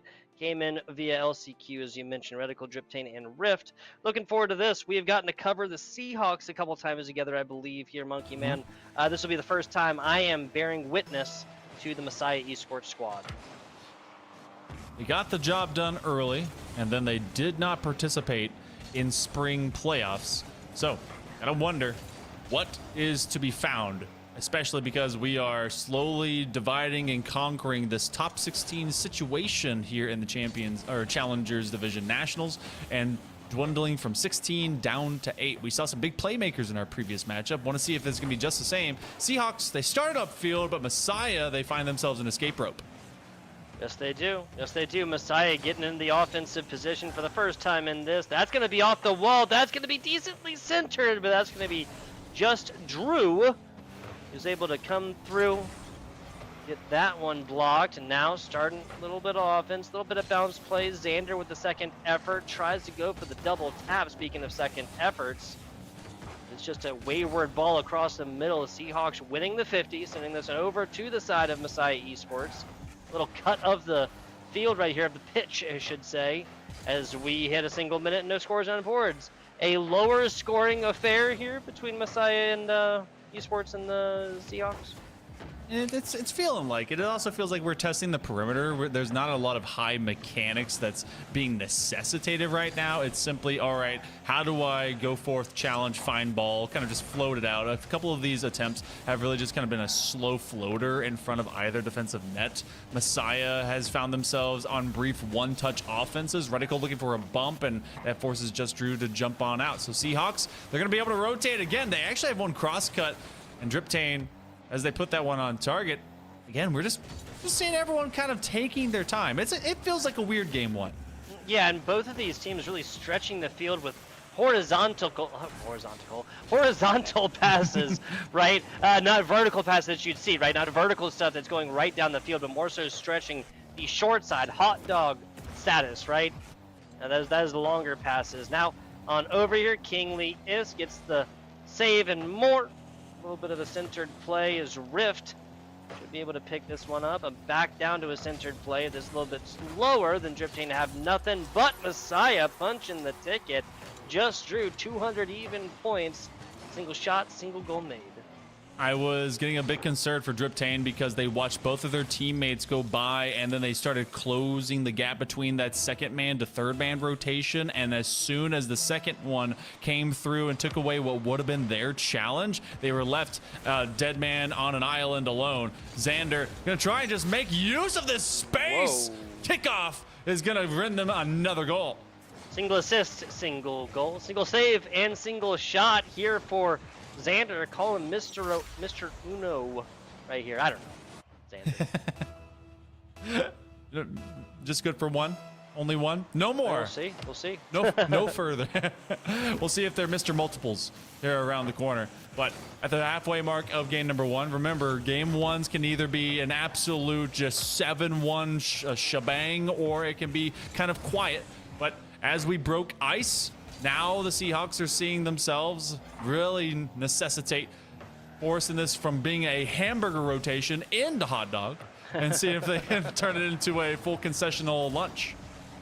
Yeah, so drinking some chips is what the Messiah Esports is looking for right now. Is that is an easy takeaway inside. Pass comes to Kinglius, now all the way out to Xander after that is read out perfectly by the Seahawks. As they're now trying to swoop on into this one. Rift sets it up for Driptane. Kinglius sends this one way back out, forced to do something, and they're going to be happy that they have that last player back in a Rift.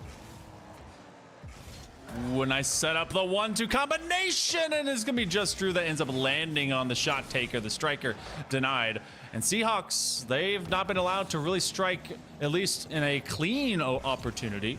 Driptane, soft pop, they actually find a chance, and that's okay. Rift that's stuck around for it. They cut this lead in half. Nicely done, just looks for a little bit of a way in edgewise as the earth cracks beneath them. That is just Drew that kind of reads this one out poorly, is like sitting a little bit too far outside of net. Maybe even came off the wall. I'm not 100% sure right there. Regardless, the result is the same. They are not able to get there, and the Messiah Esports lead gets cut down to 1. Rift on the weight up, but Seahawks, they looked like the early aggressor in this game, and then it was Messiah that was able to now bang it around the bars. So they find a couple in the midway point. Seahawks have been looking for the couple to manifest here recently. Kinglius with a squishy save, and they wear their crown very proudly. Yes, they do. Yes, they do. Rift tries for the 50. This gets hoisted way out to the left side, but this at least buys the team a little bit of time. Now coming on back to the middle here. Seahawks, maybe a little bit of a pressure situation.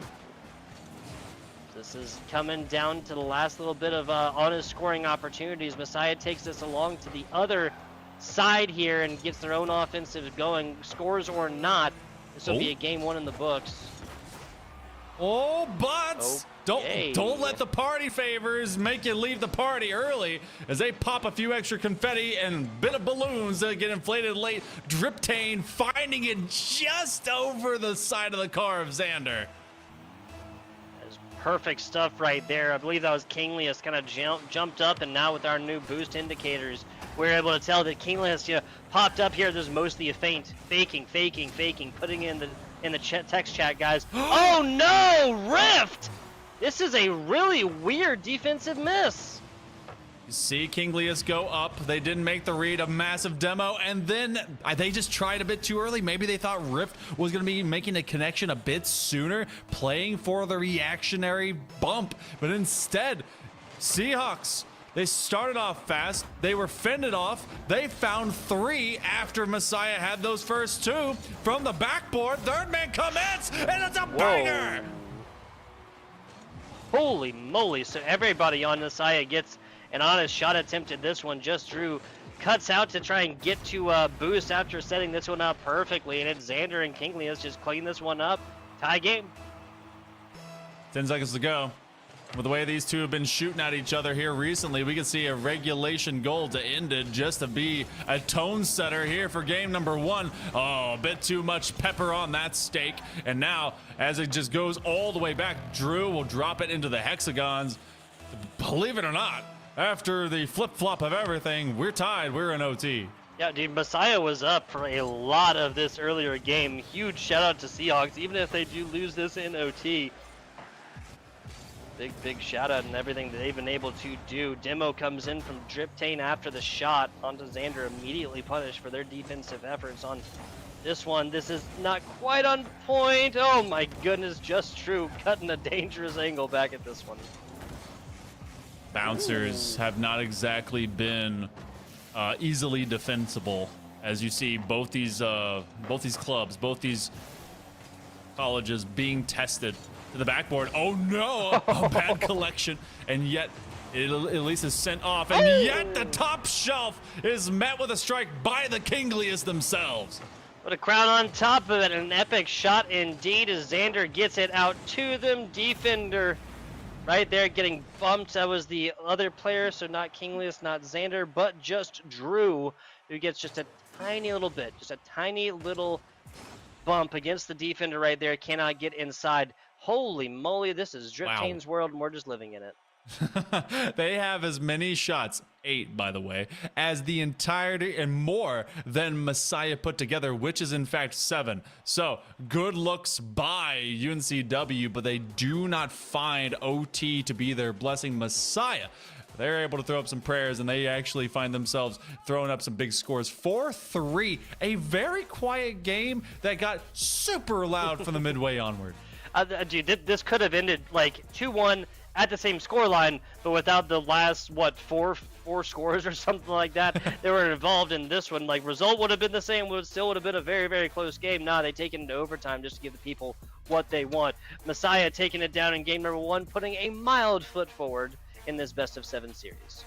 Yeah, they put it's for all the efforts and for all the chaos and for all the, getting me to yell a little bit louder. This was a toe in the water. This was simply the appetizer, maybe just the nibble to this meal. This could be a 4-0 depending on how it goes. Messiah, they do find at least that position of advantage as we go into game number 2. I want to know if everyone was simply asleep to start things off. Seahawks looked like they were awake. Messiah then really got rumbling, and then both these teams just started throwing hands. Let's see if they can throw into, oh my goodness, Driptane. Remember, they had 8 shots before. They already get it in the first 5. Wow, yeah. This is hands down the quickest goal from a kickoff that we've seen on stream here today. Messiah Esports just kind of gets caught like in that pre-game mentality, it seems, right? Like not fully ready to go quite yet. Well, that bell won't ring. We'll let them know that it's time to play. I'm not sure what will. I hear no bell. Trying to continue just going through the gong regardless. Driptane all the way up to Reticle, who is simply stealing the corner boost and then trying to sweep out defensively. Rift was really impactful about not only scoring and just kind of being a nuisance in the Messiah back box, but also setting up their teammates. And they're also using one of the least used cars around. I think, is that the Gizmo? No, it's not the Gizmo. Which one is that? I was trying to come up with the name of it earlier, and I failed to do so sorry, but I'm not the type of support you need here, man. I'm sorry. It's fine. Fair. It's fair. There is a hands-down couple of favorites for a reason. Not really many variations thereof. Again, for a reason. See how Seahawks able to this one up. I mean, they are up in this game number 2, and there was only a 1-score difference in game number 1. Something tells me this ain't gonna be the only one of game 2, though. That is the Zippy, by the way. I have not seen someone purposely use the Zippy in forever. So, shout out to Rift. You give me some variation. But the first minute, and now more than 20, Rift with a finish. No, what a save by Kingly as Xander actually went screaming into the box to see what they could do with it. And then a takeaway. Kingly is again having to be that composite leader here for the Falcons. Messiah Esports has not found themselves exiting at least freely. Xander with at least, trying to play on the soft 50, put it to the undercarriage of their car and just work it to the center of the net. But it's the Seahawks that are doing them one better so far. Yeah, so just constant pressure here from the Seahawks so far. They are ahead with a single goal, and they are playing like it. Driptane from the top almost gets the waterfall going here for the side of the Seahawks to once again purchase a little bit of wiggle room, not just that 1-score differential. Mid-pitch we go as Messiah now starting their own offensive pressures. A hit way over there. Xander is not even in the same ballpark for that one. Still gets a 50 in. It's going to lead to Kinglius winning it, but Driptane easy takeaway to the corner right now. Might as well just put this on middle, force the defender's hand. Oh, can they get the extension? Had him on ice, had him on the block, but it was a great takeaway to make sure that that one went off to the corner instead. This is another attempt. Just Drew, just not gonna catch up before Rift bonks it out of play. And this defense, I mean, okay, we had a 4-3, and I'm not gonna get caught in the trap and saying that this is gonna stay as it is, but 1-0 is a far cry from the 7 goals we saw in game 1. Yeah, that's entirely fair. Once again, folks, we saw no fewer than 4 goals, and that was just in the ones where one team got shut out. That was a crazy little stop right there. Momentum continues. Defender makes the play. Less than 2 minutes to go here, though, for Messiah Esports. That should be plenty of time. Let their skills pay the bills. Both these teams only really congregating in a single semester of play, one on either half of the academic year, and yet both coming up into a big moment here in the Nationals. And when you're trying to keep chase and keep just length and stride with your opponent, you often find some of these that look like a more defensive effort, but it has been a play for possession. 80 seconds. Seahawks, the best defense is a maniacal, hard-hitting, fast-shooting offense, especially in Rocket League. Trying to feed it one more time. That one just outside the bar. Great pinch right there for Just Drew. No boost to get there, though, and UNC gets it off the rebound now as they're trying continuously. There's a centering shot. That's a screamer right across as everybody in this game, it seems, just got credited for a shot, and everybody on the defense seems like they got credited for a save. Messiah's not really doing a great job of clearing this ball, honestly. No, it's been tough. They've had to just kind of go back and forth. They've been really cut off from some boost, and finally they find a better read. And, you know, the bell curve of all of a moment ago and everyone getting credit now is starting to look like there's a lot more bonus points going over to the Seahawks, especially because they hang on to this lead. Drew going to burn through their canister, but what a fantastic position by Driptane as they get it in and out of the corner. It becomes a 2v1, looking for a bump, trying to do something a little bit different. And chance, they give it to Just Drew, and now it's the Seahawks that are in danger. Oh, this is, yeah, speaking up right there. Seahawks realize that one, get out of the situation quickly. Still with a player back, Xander. Messiah not dedicating everything into the offense there. A missed hit, fast-paced play, and Messiah looks like they can't keep up with it for a couple of seconds there. Now taking it off the wall, 0-0's volleyball, and Seahawks gonna take it back to an even series. Well, we have a repeat feature of what we had through the first couple of games of our previous series. It is going to be in from B07 to B05 with a tied 1-1, 4 shots to 8. UNCW really supplanting Messiah to their back wall, but not without having to play a bit of defense themselves. Reticle coming up with that savior medal, much like Xander, but this was a hot running clock with only 1 score coming about. It felt a little bit like what we saw in game number 1, but just no one could break through the wall of the other team. Yeah, not really. And really with a 7-goal final score overtime where it wasn't like some crazy long overtime either, Monkey Man. And then you bring it down to as close as it gets, a 0-1. Who are these teams? Who is Messiah Esports? Who is UNCW Seahawks? Because what they're giving us so far, like, there's not very much consistency all the way across, other than these are very 2 evenly matched squads and 2 one-score games. Yeah, I couldn't really tell you the standout players. They've each had maybe these micro moments, and I won't even say big moments. Kingley has had a fantastically big moment when they had not just a defensive effort in game number 2, but the OT winner in game number 1. Opposite of that, Driptane is a shooting fool. They just kind of go downfield, put the pressure on, and keep you from being balanced.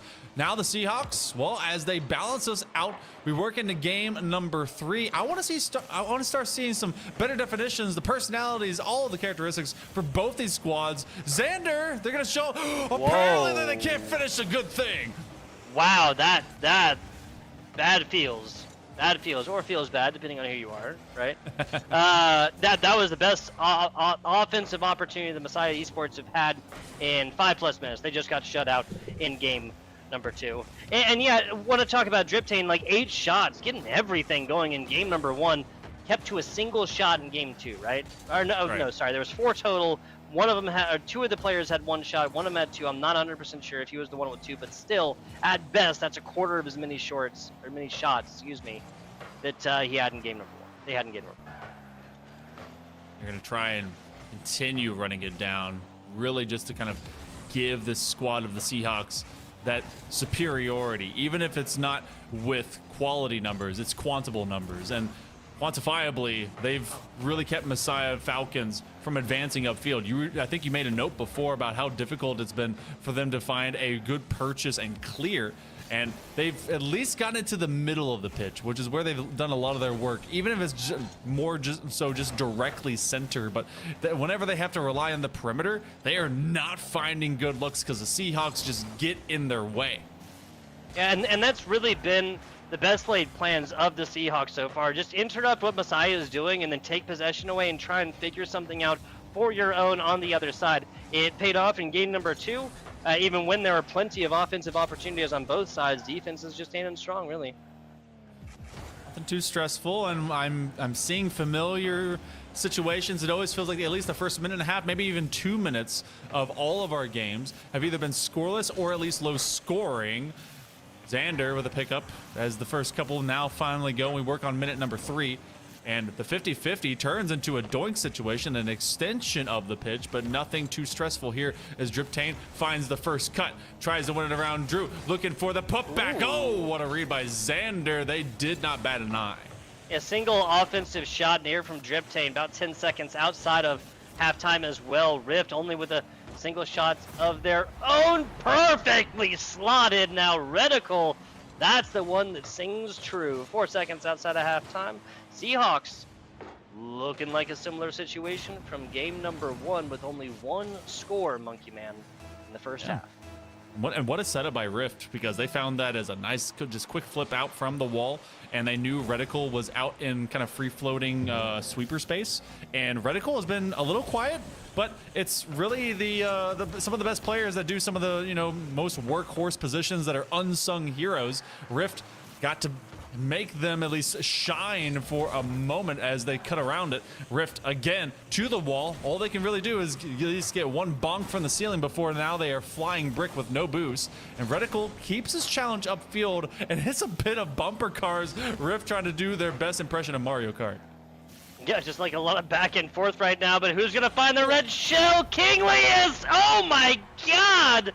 Finally, the scoring woes, the drought is over with as the rains shine down from on high for Messiah Esports here. Finally, a tying factor, dude. I thought we were going to get another 0-1 game. Now, low-scoring games, 0-1, your 2-1, stuff like this. These are my favorite score lines because it shows a team that comes forth, or 2 teams, excuse me, that come forth and actually put forth solid defensive efforts. A side of the ball that I frequently feel is very underrated in Rocket League in general, harken all the way back to traditional sports, but we have a match on our hands. That's what all I'm saying. We're not going to see any more game 1-7 total score series. I think it's more going to live like right here. Wait for game 4. That's all I'm saying. I can tell that my man Tugboat over here hates Big 12 football. That's all I know. Iowa. Oh, goodness. 6 to 8 formation. games. Of course. A 6 to 8 game. Everything defined by field goals. Well, both these teams trying to get it through the uprights. Maybe a cutback. Reticle finds the opposite post. And Seahawks, they're trying to open it up a little bit more. Drawing up a perfect beat on this one. Here are the Seahawks. Just Drew tries to get this one out to Xander, but it's way too far towards the middle of this pitch, and this equals up to just be a teeing off the Seahawks player. 69 seconds to go, as we're going to see if the Messiah Esports squad can come back, get one, push this to another OT. They've gotten one, but it's only been one, and that's been in the last 9 minutes of Rocket League. That's rough. Yep. But it's also Seahawks. They've only obtained 3. That's still in triplicate of what Messiah has been up to do. Xander overrides their teammate, gets a doink, and then walks it upfield, and they overrun their teammate in Just Drew, trying to just kind of keep that succession of touches being formulated and successful. Driptane on the preset, reset, not quite, gives it to another squad member, but as the Seahawks keep this pressure going, they just don't need to leave an open back field because they've been able to deny Messiah from developing a better offense. Yes, 22 seconds right here. This is really, again, Seahawks. Okay, never mind. I mean, folks, Given that it was only, again, I really do feel like that game won much more of an outlier. 7 total scores, are you kidding me? 4 now total here, as this feels like nail in the coffin here for Messiah Esports in game number 3. We'll see how this goes in the next 18 seconds. 9 seconds per, that's just to tie it. I wasn't One giving extra. session. Now it definitely ain't happening. Yeah, the previous one was the backbreaker. You're like, how in the world does that happen? It goes off a challenge, hits the ceiling. Driptane shows you how it happens in the opposite way. Very purposeful, very mechanical dunk. Focus is Driptane. This player is really becoming the star of this Seahawks group. Yeah, just forecasted like yesterday's weather right there, man. Absolutely perfect. Messiah's like in that they were kind of cheating up like a little bit. They were trying to get in a position to score quickly because score difference of 1, score difference of 3, score difference of 20, all the same. A 4-1 game that could easily been, people, a 2-1 victory here for the University of North Carolina at Wilmington Seahawks. As we take it to the numbers to try and interpret what just happened. 13 total versus 9. See, that's not even really like that impressive of a number. When we get to the difference in saves, though, that is 9 saves versus 4 for UNCW. That's where the difference and the disparage lies. And what's funny is that each of the shot totals matched each of the save totals for each of the players, respectfully. It was 3-3, 4-4, 2-2 on both of them. So they got 9 tries and then they got 9 saves, and they really didn't get to advance upfield for too long. It's really been a lot of Driptane. Rift and the connection with Reticle has been stellar, but Driptane finds those mechanical flares that really forces Messiah into these tougher situations. You're talking about that first one being an outlier, being kind of the opening up after everything was a bit slow. Well, we're seeing a lot more consistency now, at least with 2 games in a row by the Seahawks out of Wilmington. How are you feeling about them keeping with that momentum? They've limited this squad in the last 10 minutes of Rocket League to just 1 score. Exactly. Like one of the best things for a team is to be able to tell them, hey, Control C, Control V, copy paste, do exactly what you just did in these previous games again, because it's obvious that Messiah, like, again, I will stick to this. Yes, there's a 4-1 scoreline, yada yada, but the last minute or so is where you get these last 2 scores after Messiah just pours everything they have into offense to try and come back at least a little bit, try and find something. Neil in the haystack, you at least have to try. I would be quicker to forgive the long-scoring drought for Messiah after that game 1 as well, if this was 0-1 and then 1-2 or something like that. But a single score in 10 minutes when you're looking at 5 the other way, again, Tugboat's going to say these are not sustainable numbers. Well, we'll see how sustainable they definitely are. Both these squads, by the way, are going to be in this matchup. They're going to be actually heading into a matchup with Grand Canyon University's B team in this Challenger Division bracket after they took down the Fighting Scots in Game 6 of this round 1 round of 16. So, gonna see who's ready for that. We will head to game number 4 in all of a moment. Make it the moment being right now. Seahawks have found 2 lately. Is it too late for Messiah to grab momentum, grab fire, and go? I'd say no, but let's see what the Seahawks say. I'm going to say if we see another situation where this is multi-score lead for Seahawks and only 1 put up, thereby, 15 minutes, 3 Rocket League games, 2 scores, then we might see a quick exit and a little flash in the pan in the 1-score game for Messiah, but that's it overall. Messiah's got to change up their game plan because simply what they've been doing just ain't working. Push and struggle here out in midfield. Both these teams a bit quiet in the early minutes of each of their games at this point. Xander with a nice just kind of kick up, and the lone goal that happened a little bit ago, I wanted to actually give extra highlight to it. It was Kinglius that had seen Driptane kind of be isolated to the crossbar, and when they were looking for that flip reset, they were like, oh wait, I actually don't need to bring pace on this. And you can see the decision making by these Messiah players whenever they see Seahawks going a bit too quick, but they've not gotten many of the same chances in the same way. Kinglius going to vie for a touch over the boost and yet still get the boost all the same. Yeah, and so just a little bit of back and forth. This is the wiggle room the Messiah can play with right here and see, just these minor changes. A little bit faster to the ball. We see different members from Messiah Esports as well getting that right in there, like getting a little bit of offensive, aggressive, demo, physical play here. You gotta change something up and see what comes out of this tree when you shake it here. Monkey Man, you know what they say, right? The definition of insanity, same thing, beating your head against the wall, you're doing the exact same thing, expecting something else to come. Just like that, Just Drew drips this one in about 2 minutes in as Messiah Esports takes the lead. And it's a rare miss on the opposite end of it. I believe that was Reticle that just couldn't make it, or at least be able to tend to it as it dropped from off of the backboard. So Messiah, be it insanity or be it simply trying to break on through and just doing it over and over again, it's like me trying to not end on a loss in Valorant. Shout out my 5% headshot rate. But they simply take shots and then they kind of break through the bricks that Seahawks are setting up. We are now beyond the first two, working on the third. Oh, Just Drew slowed it down, ramped over the ball, didn't want to give that one up.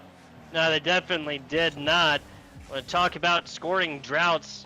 I think we can safely have that conversation in about 20 seconds if the UNCW Seahawks are still looking at a donut there next to their names. Driptane as well has been shut down, just snuffed so far. So solid shot. That is still going to be to the inside, and Messiah Esports now taking a 2-score lead, a lead that they have not sniffed in about 12 minutes. Look at the wackiness, though. It was Xander had the flip reset, made the connection, and Kinglius just simply told them, no, keep that ball just a little bit higher. Force this to be difficult. And so team cohesion and happenstance helps out Messiah as the Falcons now put Seahawks under their thumb for at least a little bit longer. An extension, a dive, but the drive through doesn't get beyond the defender, and that becomes a clean clear. Though Xander finds purchase and now becomes Rift in a solo man show. Solo man show, they're gonna like it. Messiah Esports 2-2. There for Xander, 2 shots, 2 attempts. Something tells me this Messiah got tired of the shutout drought conversation. Like, okay, casters, we know how to score. I'm so sorry that we hid this from you. A hidden talent of passing and scoring. Crazy, just, succession of events. But between both Xander and Kinglius, they're finding success. Just Drew holding down the fort, rotating through when they need to, but otherwise Just Drew will feed it upfield to this moment. And Reticle and the rest of the gang out of the Seahawks has pretty much fallen asleep. Driptane has not found themselves a chance. Reticle with a ripper and a great connection to get that clear. Yeah, and this is a great honest shot as well. Couple of members from Messiah. Not really, I mean, between the speed and between the accuracy, dead smack in the middle, both of them felt necessary to respond to this one. Have to be all about an evaluation as well.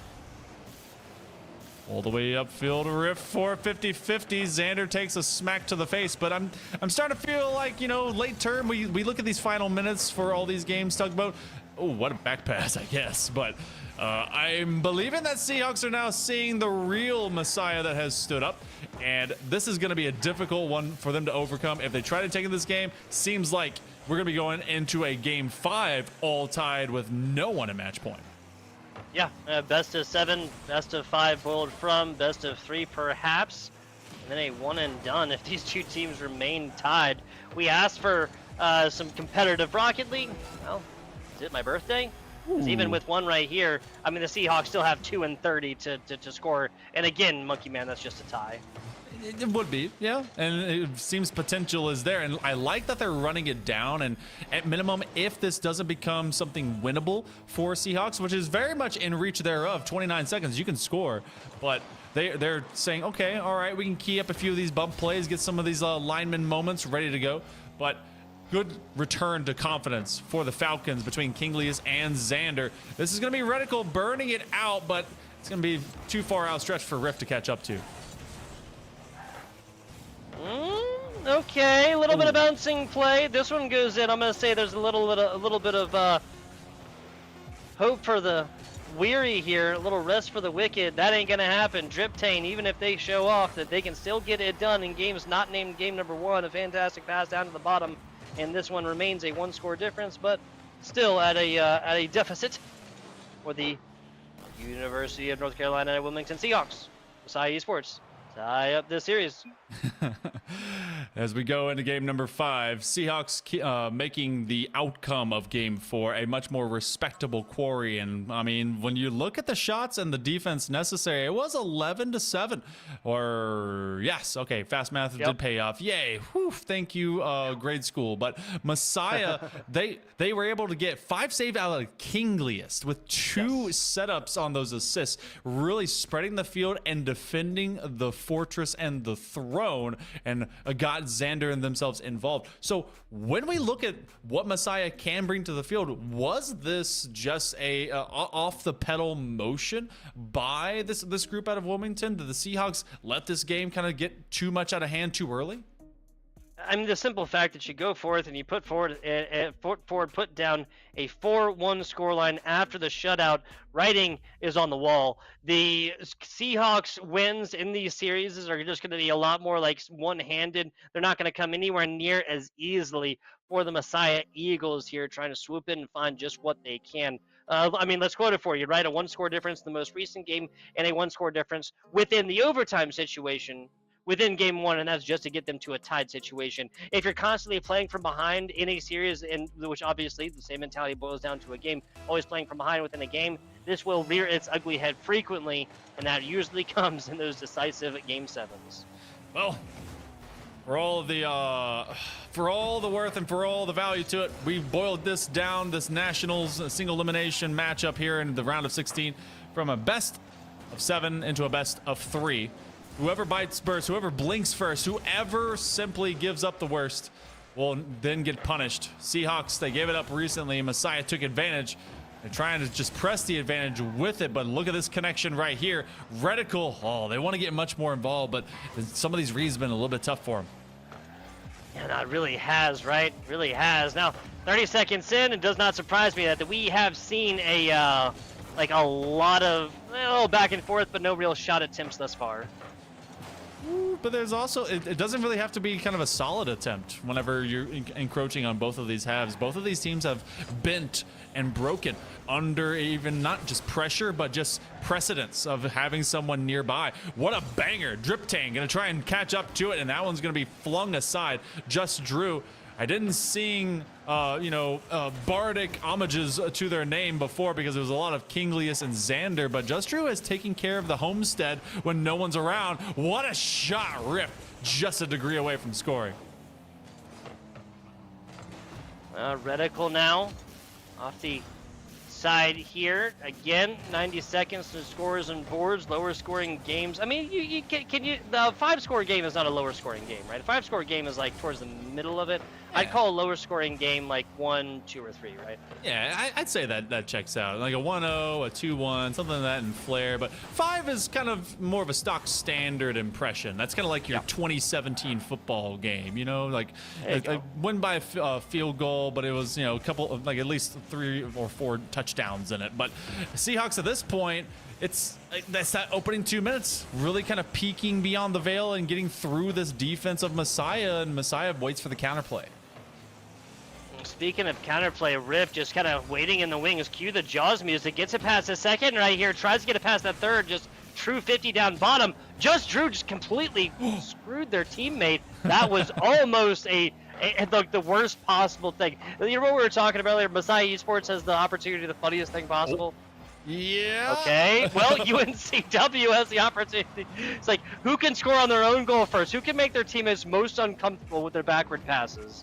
If you're not playing Rocket League, if that doesn't happen at least once a game or at least once a series, especially in these moments.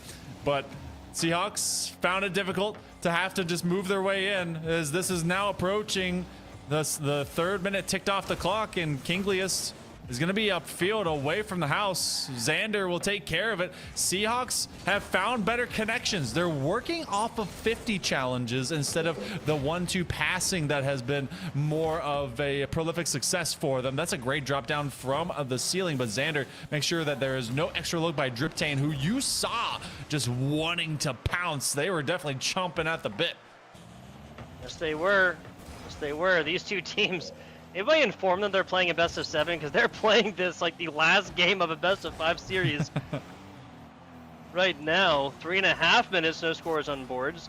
And you can't really disparage one team for a scoring drought when they've held the other to the same types of situation. All that means these goals are at a premium. They're not coming as easily. 1-0, looking a lot more realistic. We've had very low scoring moments. We've had some lopsided ventures. 70 seconds to go. We could actually go into OT still stuck with goose eggs on the board. And that could make a weird omelet. But another quick couple dribbles. Reticle gets rid of the entire squad. They're looking for a bump. They're looking for help. It's a drop back. Driptane to Rift. Reticle had made so much free space, and now Messiah is going to try and do the same upfield. Now sent out here. Grounded ball as Kinglius just jumps towards it, just flings his body at it. That's true.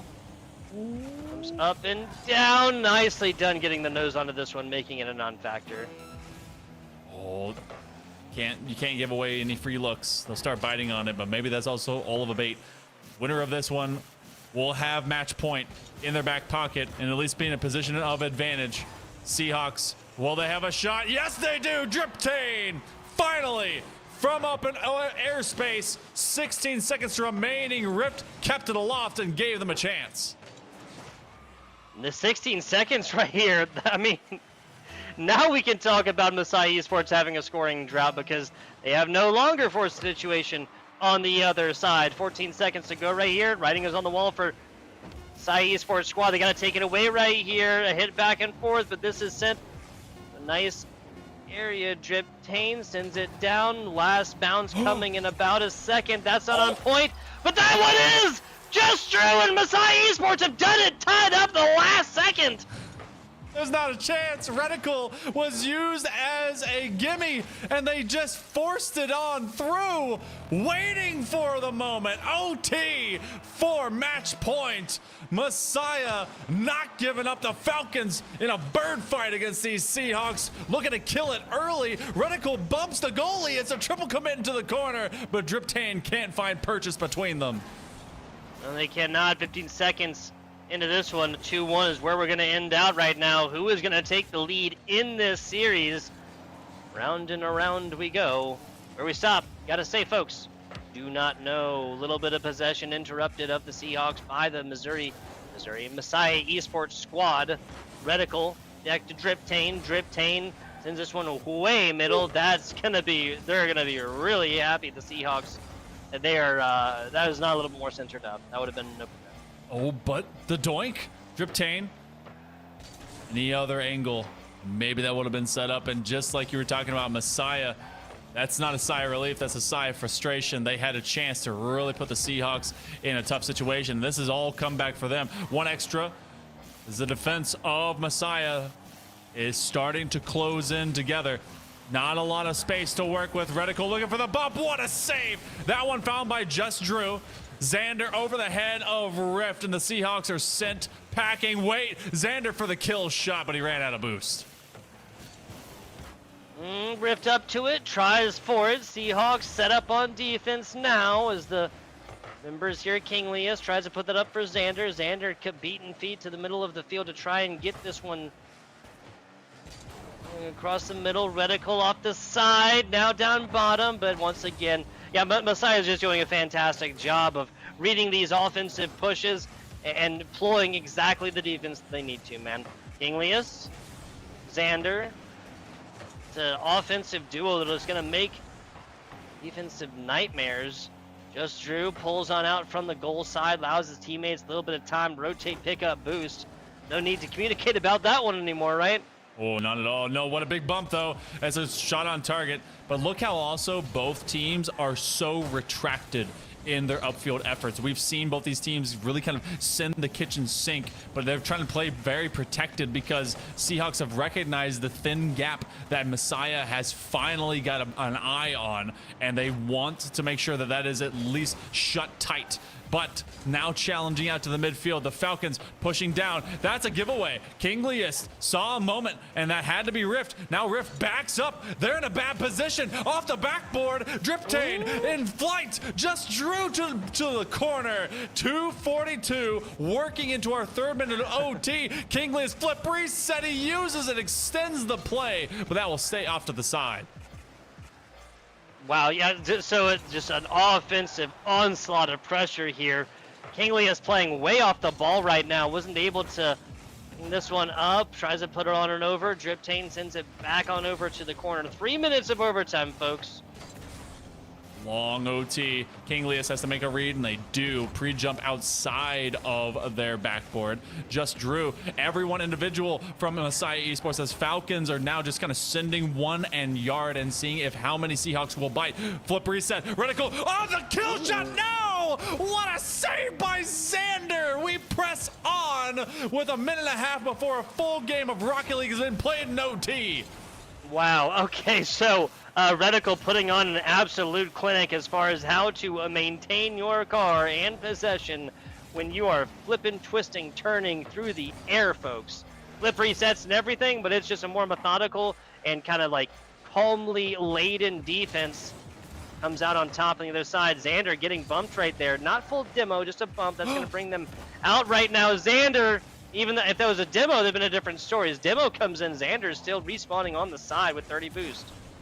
Trying to be patient. Messiah from their own back third. You see Driptane. That's a pass. That goes over to Reticle. Reticle looking for the 50-50, but Kinglius stayed patient and inside of their near side post. And look how 4 cars are just kind of chilling outside in this corner. That's going to go sidewall. Xander aiming to contend with it. Reticle pushes it upfield. Both these defenders are facing their net, which means it's the least advantageous position possible. And yet Messiah comes up. The foot race just drew, putting pressure into the back end of Rift, causing Rift to now play for the musty pass. Driptane, can he get beyond Xander? He goes backboard. They get a demo, but they don't get the goal.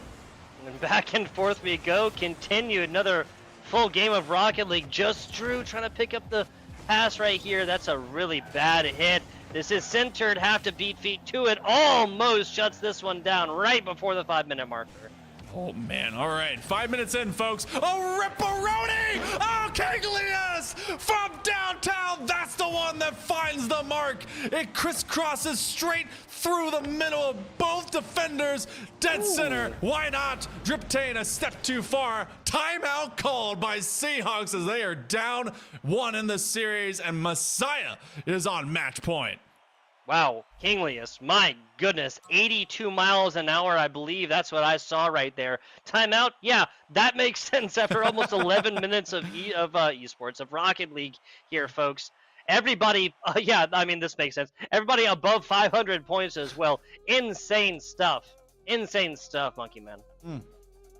Had to take a drink. 10 saves on both sides, 14 shots to 13 shots, 27 in composite, and we end up with all of a goal of difference. And that one started off with just a 1-0, and then it went into a last second 0-second goal by the Falcons. And then Kinglius says, you know what?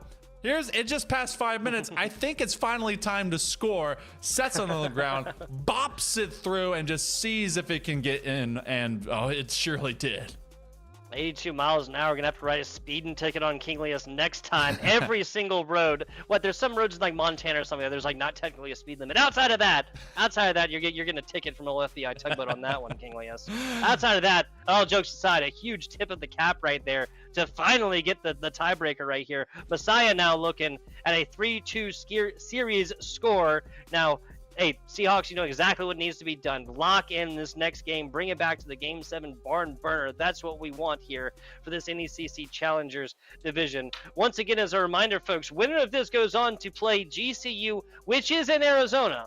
All right? The entirety of this semester, I've had to clarify that afterwards after like saying that they're in I think Colorado, like literally like 3 or 4 times across 2 weeks, okay? So I have to GCU out of Arizona. Okay, that's who the winning squad here will be playing. And folks, if you don't know GCU, this is not exactly like a thing to tout, right? GCU is a fantastic team within their own right. Yeah, GCU has been able to put up a pretty stout program in their own capacity, and they will be a tough opponent for whomever survives this position. The timeout has come off the clock, and we will be moving into our next matchup, or rather a game number 6 momentarily. This does come with Messiah. Remember, the fall winners for their division coming into this, bouncing back. They looked so slow to start off this entire series. It really looked like the Seahawks were just going to be able to run it down from behind Driptane, and there were amazing moments by Reticle in that previous game.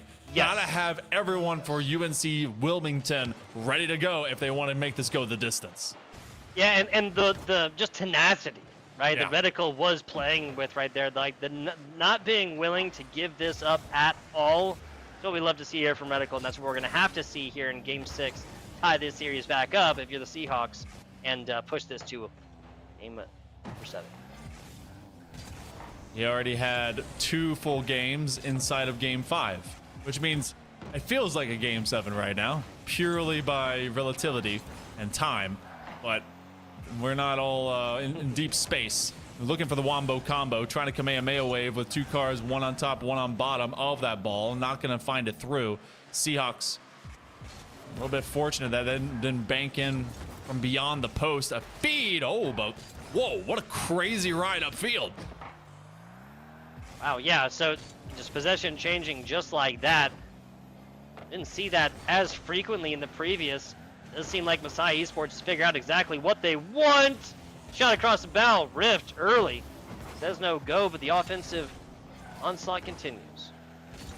Another one as Seahawks are just kind of tested from distance. Again, both these teams very patient. That one again is going to be on target. Just Drew is going to be lurking and off of this this rotational reset because they came through. That's going to be another try. Driptane defends it well, but look how the Seahawks have been stutter started ever since that demo occurred by the Falcons. Messiah is really just kind of playing with them from this midfield line. 1, 2, 3, 1 score differences for the side of the Messiah Esports, but that's going to be enough. We're looking at total goals scored. That is the Seahawks every way with that 3-score difference in that third game, that 4-1, the 2-1 that just hemorrhaged into a 4-1. Oh, inside post and out. But again, where are the Messiah Esports offenders? Xander's on this side. There's nobody in position on the other.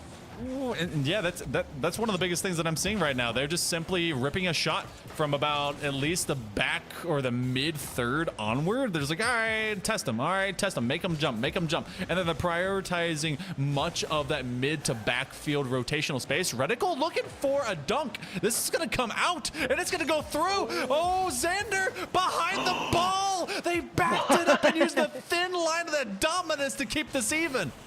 Hey, what was that bit about cars and which ones you should use? Tell me if that happens on what's the boxy car? I always, what the heck? On the Merc. On the Merc, yeah. What? How did? Okay, so with scoring droughts, we can talk about that one again. 6 minutes of a overtime situation. Seahawks finally breaking that one. 3 minutes here of regular time. 6 minutes or so of OT. Finally, again, coming here for the Seahawks, and just in the nick of time as well, folks. The Monkey Man, they're down 3-2 in the series. They are, and this is the moment for the Seahawks to really come alive and come up loud. And that was 2 defenders. You had one that just that had the half flip, couldn't catch up to the ball, and the other one just jumped a little bit further. So 2 minutes. Messiah want to walk away with this series, not let it go to 7. Oh, bit of a fake out, we'll call it that. As UNCW was hoping for a connection. Another demo. Xander trying to confuse the Seahawks. Yeah, it just makes sense to go after Reticle the way they've been shooting. Reticle down bottom off the respawn as well. There's a couple efforts in that way, in that defensive minded. Now Just Drew is left. Just Drew gets the 50 foisted way to the outside. Messiah should have time to get forth into the defensive positioning. It's going to be a huge clear the other way as the Seahawks now going to be the ones going on to the defense. Less than 80 seconds remaining. A tense moment.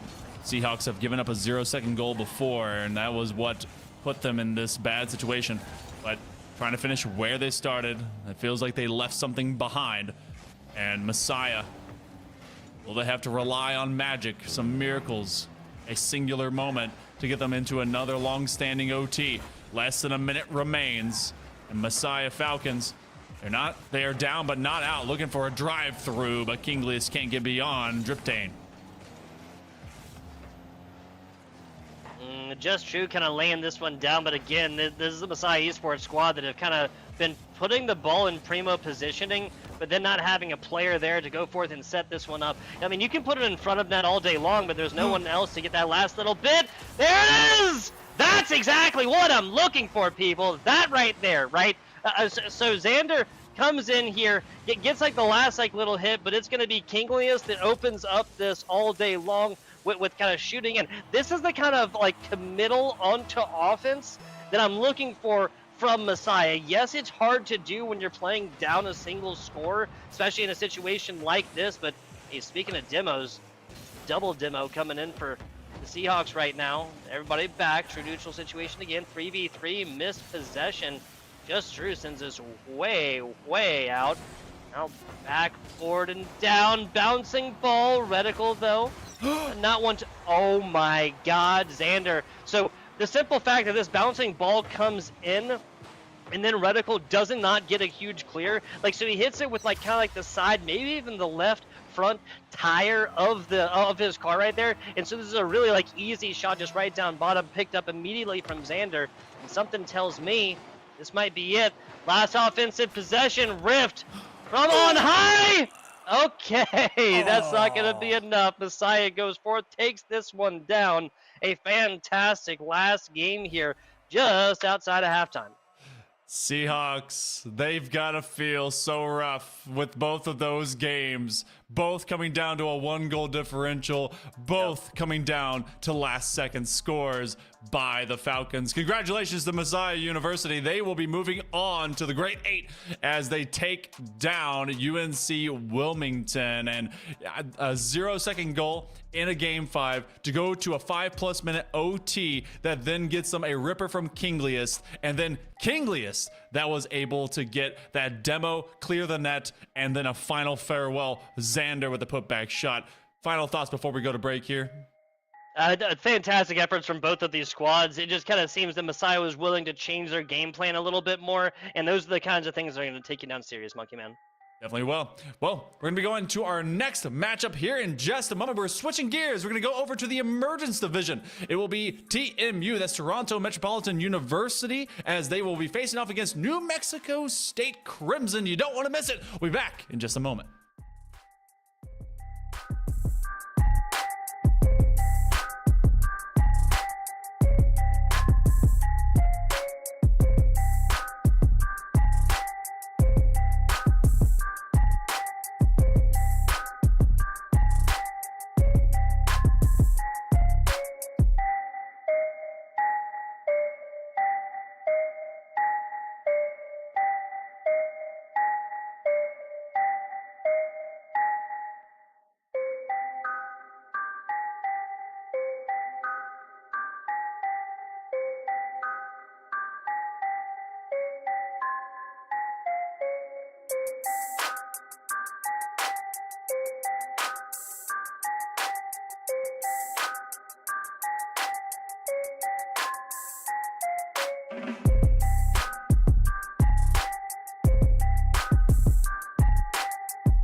Welcome back, everyone, to NECC Nationals Playoffs. I'm Hell Monkey Man in the booth alongside FBI Tugboat. As we are getting through our round of 16, we are switching gears, like I said before the break, from Challengers over to Emergence. That is just the step below in the situation for all of our teams as they go between all of their different activation states. But let's show you the schedule as it has been and what will be. I am somewhat of a fortune teller, but only because they give me the numbers. Going into now beyond the 8 p.m. hour, we will have TMU, that is the Toronto Metropolitan University. They will be going up against New Mexico State Aggies Crimson, and both these teams, they had some pretty good success. One a winner, one an LCQ placer. Yes, exactly. And the good news here for New Mexico State University, hey, they don't take it. Well, you got 6 other Rocket League teams over there in New Mexico State University. I jest, of course. Hopefully we get another absolute barn burner on this. I mean, guys, you see it right up here, right? A 4-3 followed up by a 4-2. That 4-2 had 2 different overtimes and a grand total of about 9 minutes of overtime gameplay. Everything going down to a 1-score difference with pretty much every single different scoring type as well. You got a 0-1, you got a 3-2, you got a 2-1, you got 2 2-1s, excuse me. And of course you had a 4-3 there at the very, very beginning to kick that one off. But TMU, that is the Toronto Metropolitan University, taking on the New Mexico State University. Let's take a look at these rosters. Thank you, guys. Deshikaze, Jesse Kaze? Deshikaze, anything here, Monkey Man? Yeah, Kaze. Deshikaze, Sobo, and the Human Shrek. Yeah, Sobo, if I remember correctly, was an absolute menace out on the pitch, and so there is some relevancy to this particular player doing the exact same thing again. Human Shrek set them up as well with a lot of great demos, and Deshikaze is the glue that kind of goes between for all these groups out of TMU. On the other side of the pitch, though, this group that had won in that Mid-East Division Spring Winners Final, they went 4-3 over SVSU. They will be facing off against New Mexico State University Crimson, the Aggies, with Mr. Swaggy Fazbear, Karuma, and Coco Boy, and they came in a 3-1, I believe, or 3-0 actually, over Swozu in the third place match of the LCQ. So two pretty good programs. Obviously, there's a lot of Rocket League being played over in New Mexico, and especially over with the Aggies. And I have been by threat of death told to never mistake them for the Lobos. Just to never ever say that. That will not fly down there in New Mexico. Be looking at this best of 7 series starting just a little bit, like you said. Mid-East Division winners here at New Mexico State University taking on TMU.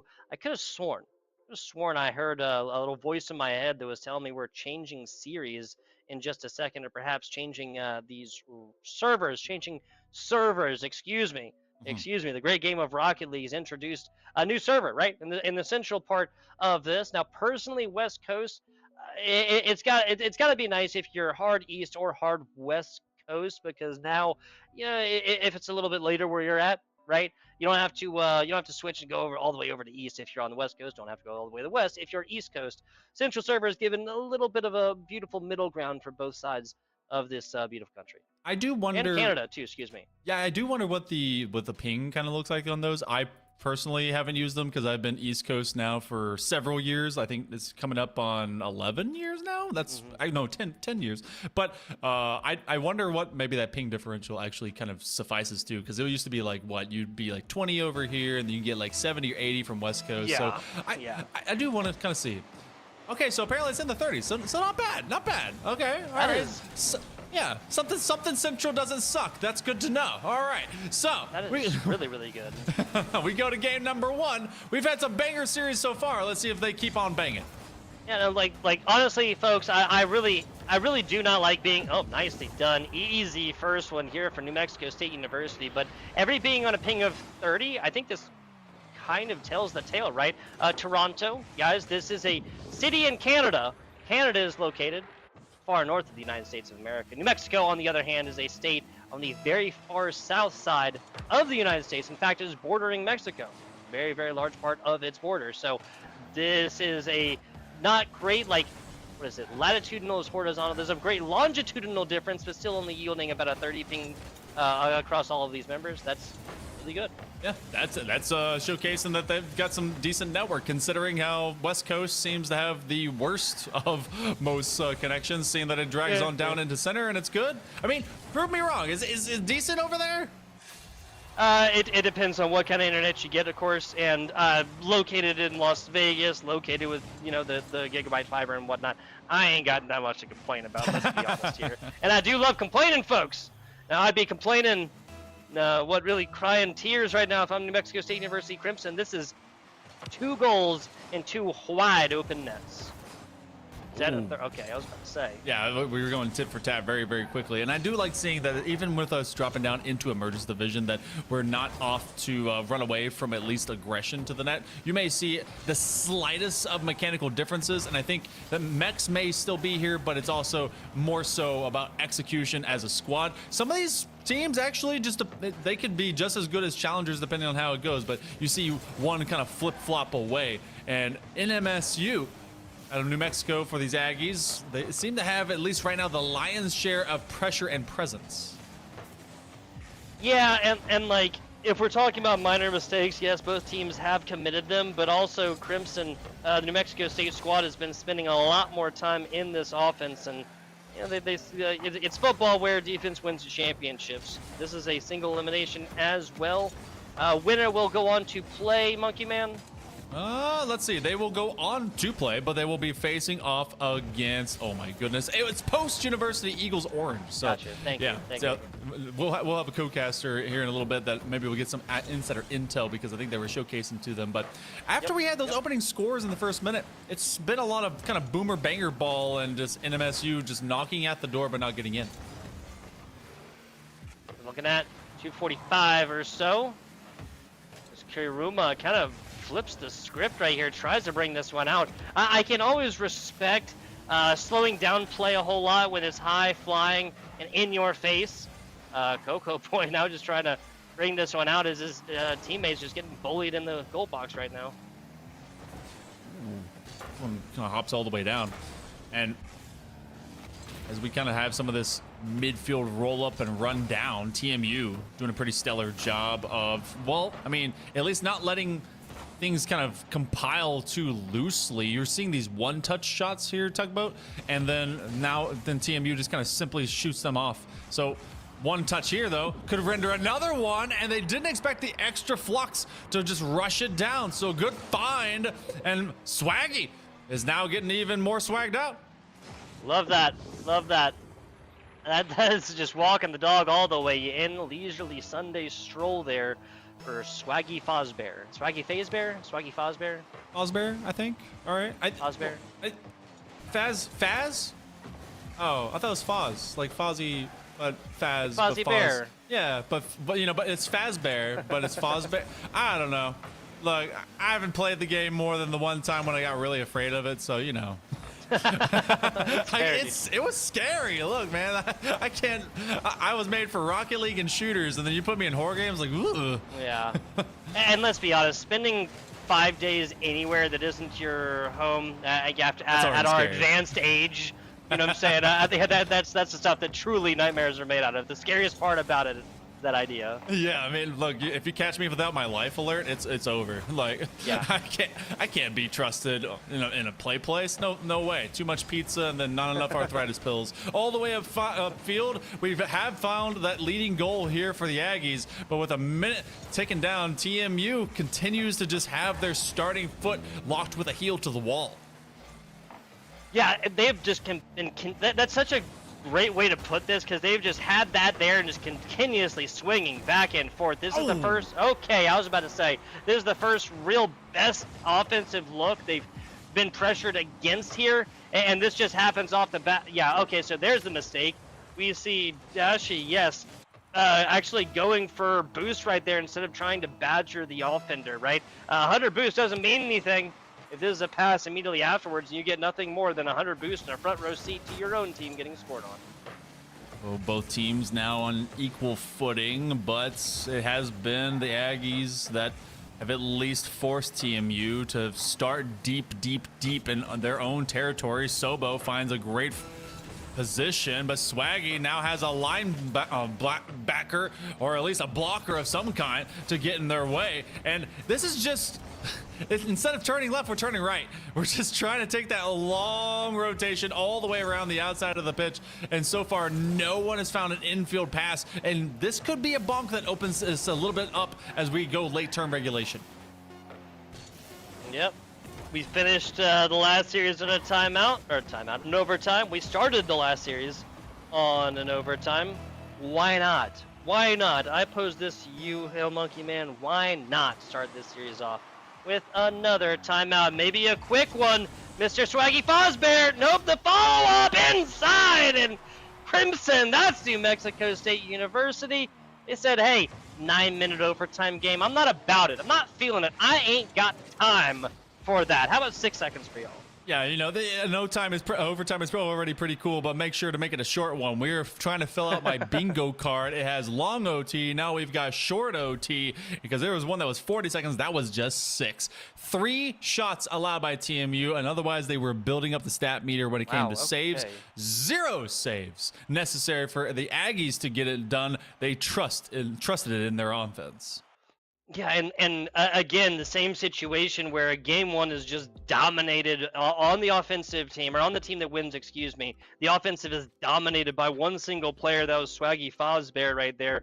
5 total shots attempted, almost doubling up what TMU had. In fact, there was only 6 other shots attempted in this game by players not named Swaggy Fozbear. 5 for Swaggy Fozbear, 6 for all other players right here.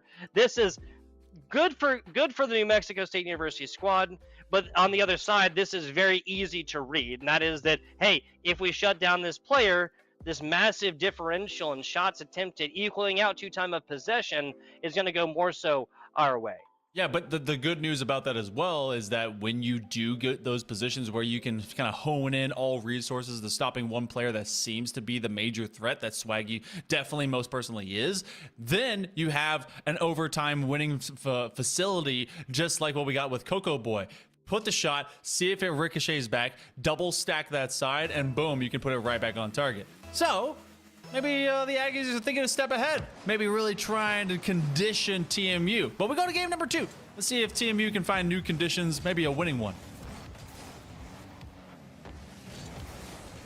See how that goes. Oh, inside. Not gonna happen right there. Sobo rackets this one against the inside post. Outside, the outside post, excuse me, the far post, excuse me. And that's gonna be enough for a TMU lead here early. Early challenge and congregating right around the Aggie Crimson box, seeing what they can simply find whenever they're all just kind of stuck together and maybe a challenge works its way through. So early hole here for New Mexico State, and TMU wants to open things up. I remember watching a late term, or it was either a playoff or a regular season series with this squad, and I know that they can really get downfield and score in a hurry, but they have not had to face the squad of New Mexico State before, at least in this series and in this season, really finding new definitions about how to get around this defense. Deshikaze, speaking of trying to find a new way, tries to take it off the ground right there. Swaggy Fosbear showing up in the defense in similar situations, similar aspects he did in the first. Human Shrek gonna force these players out of his swamp. Looking for a little demo right there. Open up something for the teammates. First minute comes and goes, and we have all that singular score. Aggie's kind of dumping and chasing and backing up. Look how everyone runs away from it. Deshikaze has an air dribble bump situation if they can be able to make it develop. The second man is going to be here, but they do invest 2 players to get it. Deshikaze has no boost, but Human Trick has been given the responsibility to try and drop him with an opportunity, but Sobo overruns what could be a chance. Human Trick thinning out the counterplay offensive, and yet they at least stay upfield. TMU got at least 3 looks at it. 1, 2, 3, that might be enough. Sobo, down low. Let's stop right there. That's such a dangerous ball. And New Mexico State, wow, so 2 different defensive players with action at that. Even if it was lofting dangerously. Shikaze almost sets that one up. Shrek just trying to this one out, won it. Crimson does down bottom and inside the tying factor. That one, and this was Sobo just getting dunked on by Swaggy. You talked about how they had a plethora, nearly more than half of the entire lobby in terms of shots, but they are simply the setup player. They can either take the shots themselves or make a lane possible for their teammates, and that's another one, but that's a rip. Coco Boy is going to try and reset it. You know that Swaggy's got to be lurking nearby. They're going to stay back and securing that back line. Halftime now.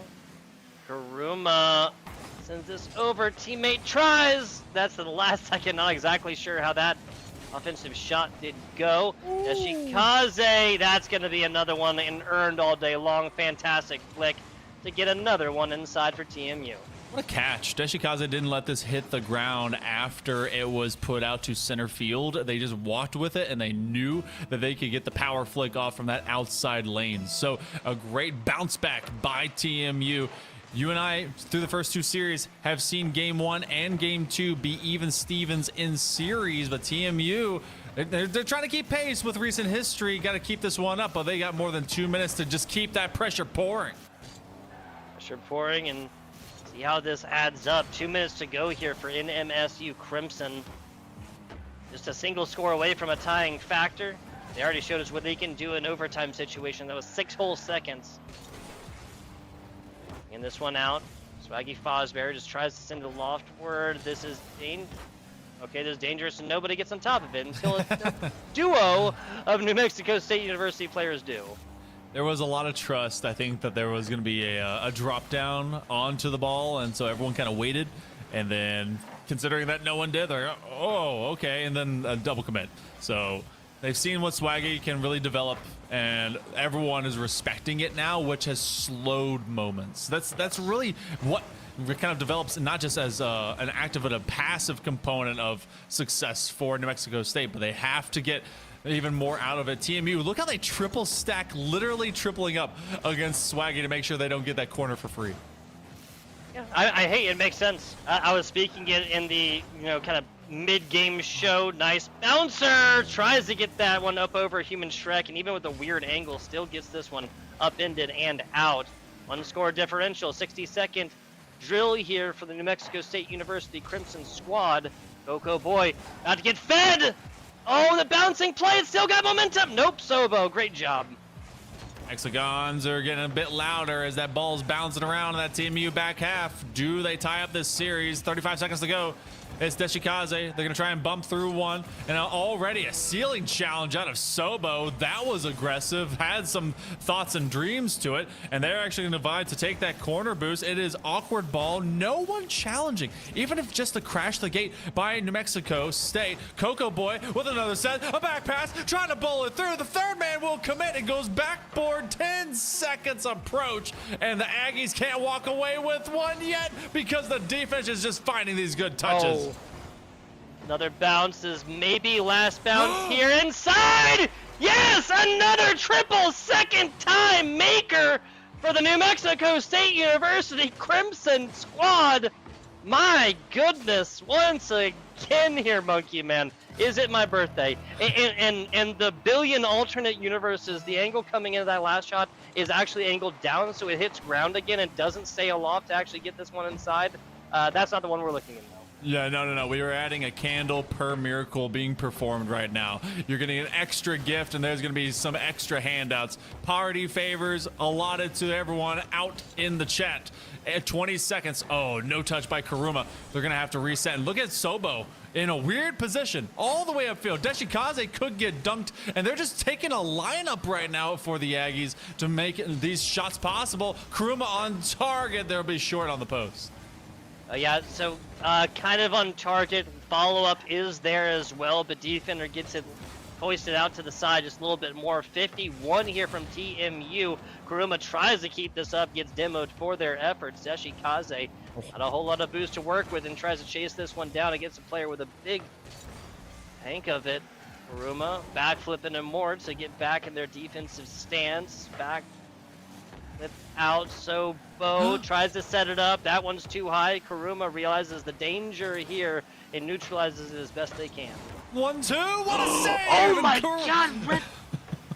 As soon as Kuruma rotated that corner, they were out of boost, and yet they still had a chance to make a touch, and it's what their team needed the most. Now Coco Boy out from corner. We're more than 80 seconds here into OT. We had a short one, 6 seconds, and just a flare-up. Now more than a minute and a half. Sobo on the feed. It's a double commit. Looking to air it out, but it goes too high and up and loud. But this is in dangerous motions. Tugboat trying to escape. Ingles this one back to the inside. 100 seconds plus of OT right now. Sobo and Coco doing battle over this ball here. Upside, okay, so Deshikaze. Nothing inside. A weird pass, that's too high. That one almost isn't, as the human Shrek just balls the fist and wails at this one. Defender meets them there, no real advantage offense. Coco airs it out. And this is, again, just game number 2, people. We've already gone to a second overtime. This has been a much longer feature, but it could be the first time tonight that we see game 2 become a 2-0 in series. Deshikaze with a very, very tenuous read to get it across their own back box. Swaggy trusting in a better touch that could be illuminated by Kuruma, but now it's a Kuruma Coco show as Swaggy does cheat up a bit, doesn't get punished for it, and Coco's gonna give him time to rotate back. No flip reset there for Coco. He was lurking dangerous. Cue the Jaws music. But yeah, and even here, Sobo coming off the wall does not have an angle that he can get that inside with. Shikaze, nicely done. Coco reading it out. This one hoisted way over. Deshikaze should be able to pick this up. Now it's human Shrek across the middle. This one going way cleared the other way as we hit 3 minutes of overtime. Whoa, What? Swaggy, okay, they did the math. This is gonna be a 2-0 series for the first time in our broadcast. Sealing an opposite end and a miss defensively by TMU. They didn't think it was a threat until it was too late, and then the angle that presented itself was just too hard to reach. Yeah, at the very, very end of this, the defensive here both standing strong. Deshikaze with the 3, 5, 7. So there's 10 total saves outside of Deshikaze's saves. 19 total. Deshikaze has 9 of them. Swaggy Fosbear back to their aggressive ways. That's 11 attempted versus 17, I believe. Yeah. This is the kind of differences that eventually lead into a win for the squad that has so many scoring opportunities. A triple savior to keep your team in it, to keep your team rolling and going. And that one now gets New Mexico State University in a fantastic position as they're going to be trucking into a 2-0 and talk about a couple of OT wins now, as this is a very tight race, but it's gone. The distance has gone to bonus, and you got to think now in game number 3, it is not quite do or die, but this is a very important game, much more important than our game 4s and 5s in previous series. This one could have match point implications already.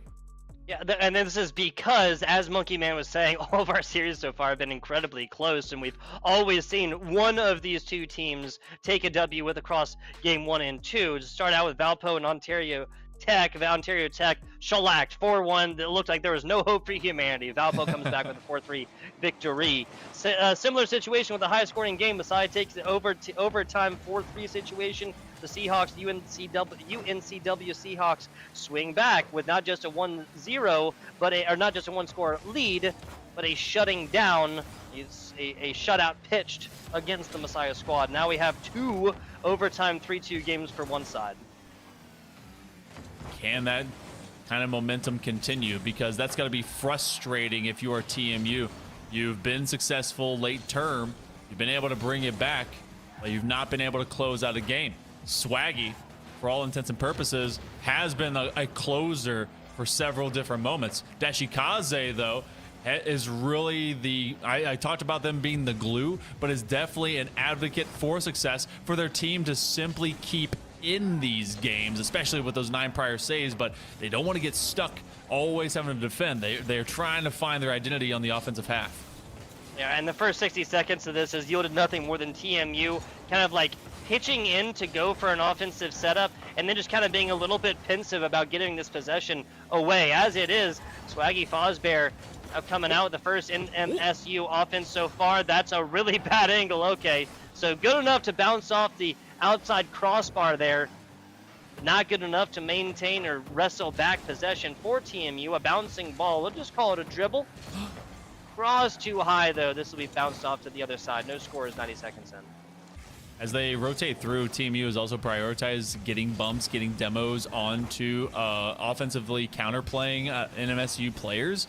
And they've made it very uncomfortable to be an Aggie here on this pitch. That's a great cross. They're called off. Swaggy sees their teammate looking for a chance, and that ends up actually being at the detriment to this squad. Coco had no boost and had no chance. Deshikaze finally is able to break the dead even Steven.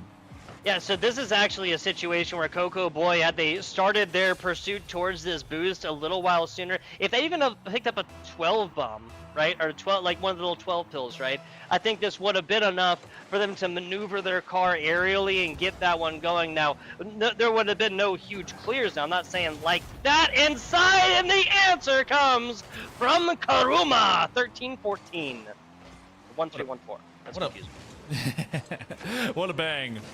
What a read. Karuma waiting off the drop. Sometimes those are the most difficult rebounds to read, considering that they could go either a bit wider or just a bit lower or further out. And Karuma just has got the repetitions down, saw that angle before. Deshikaze going kamikaze onto Swaggy in lockstep. Sobo wants to feed it out, but it's going to become a clearance instead.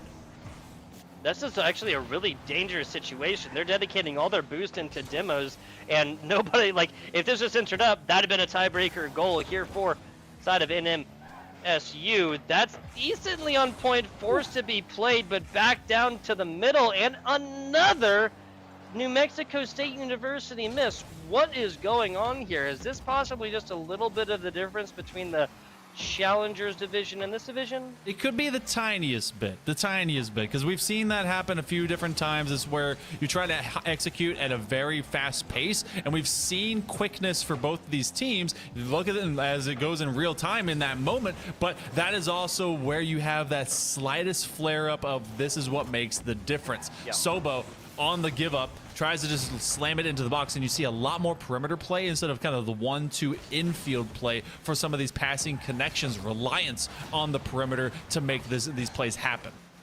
Demos upon demos, like we're driving over a minefield right now, guys. Kuro looking for something. Sobo maintains possession perfectly, even utilizing the ceiling and whatnot, and Swaggy Fozbear comes up forward and is way too far forward. Coco says, hey man, let me give this one a shot. Let me give it a whirl. Get a good old look-see. Kuruma. Oh, they have a free net. Respawn's going to happen, but no, it's going to be from distance. What a save! Nice. Deshikaze catches up. It was just one player with not a whole lot of boost. They were trying to just make the best of it with solid connections, but Deshikaze head and shoulders above right now where TMU needs them the most, and they need to keep elevating their game because they are keeping them alive. A grounded ball, huge angle up to the upside as New Mexico stays onto the offensive stance. Swaggy Fozbear from on high barely takes this one out, and long ways as well, as a couple of TMU members kind of getting tripped up over their own teammates here. 40 seconds to go here. We got a tie ball game, Monkey Man. Oh, no we don't. As you speak it, Deshikaze chooses to redefine what we're at. Nice on top of the hood. Simply push it up. No need to flick. Just elevate and meet car to car. 36 seconds to go. But you and I know that's not safe. We've been in 2 OT so far in this series. Yeah, and if there's a theme established across 2 games so far, it's that New Mexico comes back last 30 seconds, and we go to another overtime situation, trying to walk the dog outside. Deshikaze wasn't even sure if they're aware of the damage or danger down bottom, 20 seconds, shot way off. This one's gonna send over Human Shrek, no boost to be spoken of, sends it all the way back down pitch to pick that one up. A big pill and 100 to get something working with. 5 seconds to go. Looking for a crazy long distance psycho if they can. It's going to hit floor, and we hit our way through 3 games to a not decided match point. TMU, they strike back, but let's talk to it because I feel like this has been a low scoring affair. It's been reliant on defense. This time around, it is the Aggies that just couldn't really bend past what TMU was starting from the midfield. Yeah, and this is a great job by TMU just kind of realizing exactly what it was that NMSU was doing to go forth and consistently get something going, whether that was in the regular time, whether that was in overtime, whichever one. Every overtime win has gone the way of NMSU so far. Every regular time win has gone the way of TMU. Hey, that all of one is still 1 for 1. So that, maybe we'll see that be the same thing. So the Aggies either needed to dominate or they need to force bonus time. So we go to game number 4. New Mexico State, a step away from obtaining match point, and on the opposite end of things, we can see that the other squad find themselves tying up the series, which they need so desperately to do because they don't want to fall into a 3-1 hole. It's not as if it can't be done, but the only one that really flared up into a possible gentleman's reverse sweep got stopped in game 7 in a massive way. But Swaggy kind of disappeared at times in that game, and I think they really started to isolate them again. Yeah, Swaggy Fozbear showed up in every way, shape, and form on both sides of the pitch, but mostly on the offense across games 1 and 2, mostly shut down there in game number 3. Now, an early score and going up early again for TMU would be fantastic, but is all or not. 13 seconds. Trying to really kind of test the waters here and all the way deep. Putback shot. Coco, they know because Easy. They've been in the same position before. Copy, paste, make it in reverse. It's just the opposite side of the net.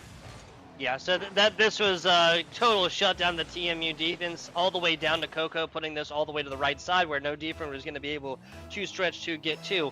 See if this is Crimson kind of figuring something out earlier, if this is a flash in the pan, and TMU is still out here. First half minute, Human Trek on the full commit. They just decided to go upside down, see if they could just touch this one and put a bouncer that could be deadly. But look how far all the Aggies kind of just group up together into the same exact zone. It forces the most extravagant of backflip defenses out of Swaggy. And not exactly the kind that renders you a regular fundamental result. Sobo with a toss to the backboard. And that's actually a toss from Human Trek over to Deshikaze, but Sobo was caught in transition. So they were they were. Sobo trying to beat feet to get back to their side right now is Karuma fighting across two of them right now. A little bit of a bounce or a physical play, a little bit of a bump play there onto their opponents as they were trying to exit. Super dangerous. And correct me if I'm wrong, we have not seen a 2-score lead overcome in this series so far. No. Like at the end of things. Yeah, no, not as of yet. It's always been kind of one notch nearby, but no, we have not seen the multi-goal really kind of show up in either fashion for either squad. Sobo looking for a teammate to feed it back to, but that's a back pass. Oh boy, Swaggy gave it to the wrong player, and they end up just so close. But even as hot as that was, that ripper doesn't tear through the goalpost. No, it does not. A dangerous back pass right there. We all understand what they were doing. We're just going to clinch a little bit as the execution comes through. 3 minutes right here, 1-score difference. TMU still on the defensive side. Dashikaze does not get the touch that they want.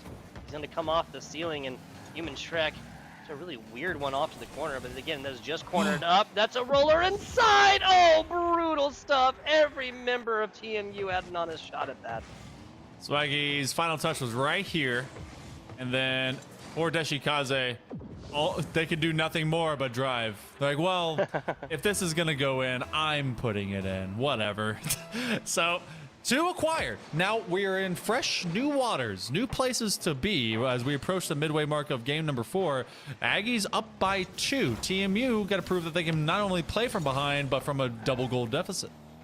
Yeah, we'll see how they do this one. Still not quite halftime. Whatever is done in the first half can be undone on the other side. Sobo, a long retreat, but can't quite whip this one around in a good angle. That is a great setup here, and New Mexico State just has to be better about telecasting that to their teammates when these primo scoring situations materialize out of thin air.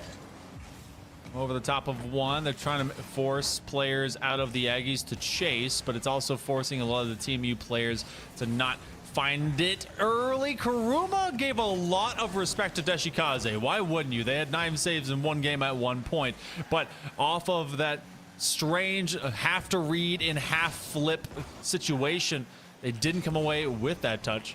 Less than 2 minutes to go. Still 2 goals. It's a gimme goal, and Deshikaze, they ain't gonna miss that. There we go. Deshikaze putting in a solid effort right here after, again, 2 New Mexico members go all the way in, double commit right there, and nobody is home to answer the door. Cutting it in half. The 109 seconds. It's not over till it's over, and we've already, through all the series on the day, seen things go crazy and Jover. That one's gonna go to the backboard. Deshikaze, they have 2 attackers lurking, and yet they find the ball, take on the world. Sobo is gonna find the boost, the ball, a chance. They have a teammate. They're looking for the dunk. I don't know if Human Shrek knew that they just needed to kind of wait it out. Yeah, it's funny, right? Like, it's hard to say in such a fast-paced Rocket League game that patience would be a virtue, but just waiting that one out and allowing defenders just get onto the ground. Slow, methodical hit to the inside in a tie ball game. As it is, 109 seconds boils down to 79 right there. Or 60, excuse me. Math is hard. Deshikaze, look at the strike! What? If there's anyone you can trust in, it's Deshikaze. Sealing around and just bringing it down. Had the reset, had the flip, and the adjustment on that vector was just too swift. Perfect stuff. Yeah, and then defenders just a little bit too far forward to get anything going right there. This might have come off the back of NMSU kind of like always trying to get into the offensive position, always trying to cheat up just a little bit, get a couple meters up. Oh, that's a great hit! Too high, though! Almost a second hit right there to dunk this one in. Second goal, like 35 seconds. A couple of different players from Mexico State University once again come in a coercive effort, and nobody yields an honest shot onto this goal. Coco and Swaggy were looking for a wombo combo that could have been deadly enough. Sobo for the putback, just at least hoping it hinges into the box. But instead, this bonks the other way. There's an orange streak there. They make a connection. That's going to go out as a feed to Coco. Now, all the way in the other end, Swaggy, who was lurking nearby just outside of that back box, looking for the double. No, it's going to be a putback instead on the floor by Human Shrek. Crimson, These Aggies, they're getting away with murder. A little bit of good fortune. Coco for the second opportunity. Swaggy's outside of it. That's going to hit to the wall. Wait. What? What? Okay. That seemed like it sounded like Monkey Man and I broke for a second, but it seemed like that was a grounded ball, and this should have started a couple of seconds ago. Oh wow, that hit that corner. It was the thinnest little edge, but it was enough just to at least make our hearts flutter. So for the third time in 4 games, we are in fact in OT. Neither team giving this one up early. Absolutely love that. This is the last little bit. Single elimination at this point, of course, to punch their ticket to that top 8. See if this is TMU getting the tying factor here within the series, or if this is going to be more. Oh, is that too high? Oh, it's just a little bit too high. That one is just a little bit too high as well. Oh my God, what's going on? They're going a bit too vertical. I think this is the big net or small net DLC clearly being paid for by the Aggies, and 2 kill shots are going to be left on the pitch, and that may come back to bite the Aggies themselves. 1 minute will elapse. Oh, down bottom, no! Okay, barely stretching to get there is Coco. The lead stays in the series, of course, with the New Mexico State University, Swaggy Fosbear, excuse me. To be able to get much done with 0 boost in the tank right here. Hit to the outside, Swaggy taking it up there as well. Nicely done, at least winning 50s here with no boost to be spoken of. Ooh. The pop touch by Coco Boy. He's going to have 1 extra allowance that goes off the near side post. It's a kill shot. What they could have done a little bit easier earlier becomes a late term cinema.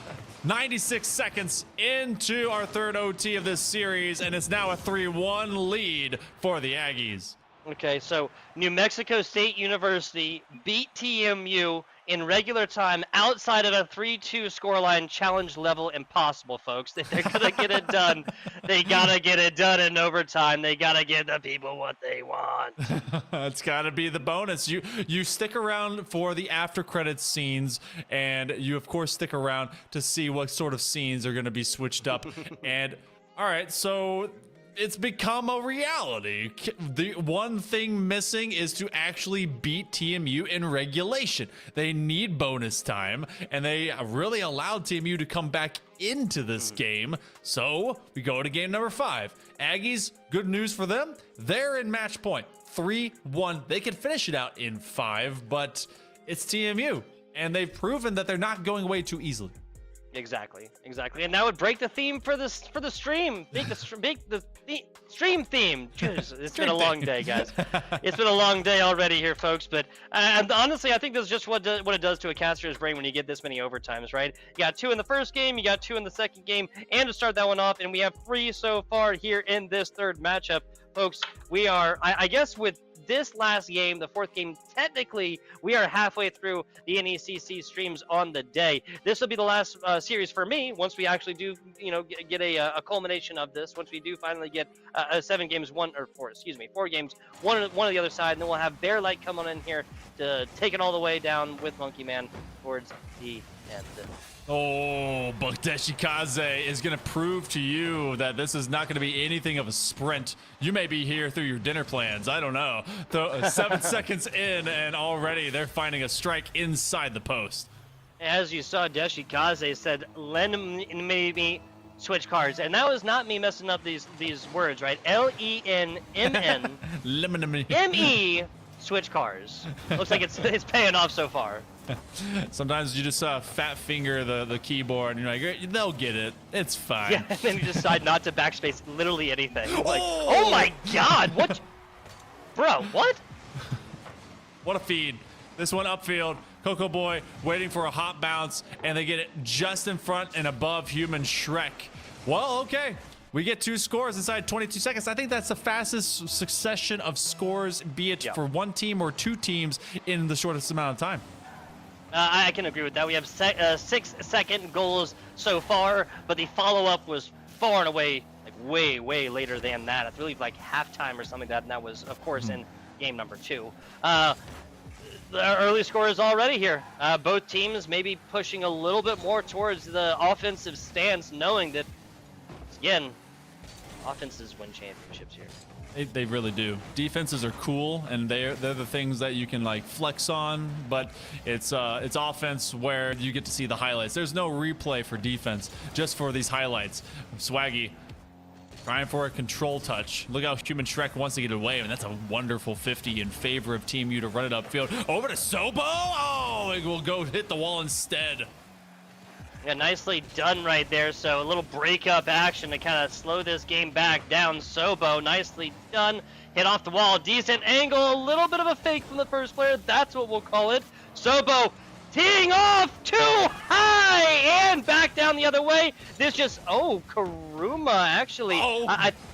What? Okay, so this ball has just traversed the entire pitch twice in the space of about 3 seconds. If you've never played Boom Ball, well, you know, you're getting to see it in real time. This is a demo, I guess, for Boom Ball 2.0. TMU, they're a little bit fortunate that there wasn't a better find by Karuma, and then Karuma decided, you know what, reset, try again. 2 minutes have come and gone. We still have the first two that have happened in the first 20 or so seconds. Looking for the drop kill as Sobo. Now Swaggy over the top, but they get bumped back. That one could have been dead to rights, but Deshikaze makes sure it's a little bit more difficult. Oh, Karuma! They pay their dues. Yeah, just walking it all the way down. 1 score, 1 assist, 1 goal right here for Karuma. Picks up a big boost along the way just for a little bit of style points. Gets it right in front of the defenders. And that has been both of the New Mexico State University's goals so far. A fast flying, really hardcore offense that ends with one player just literally being a half a meter in front of defenders where they can't make a play. Means that TMU needs to speed up.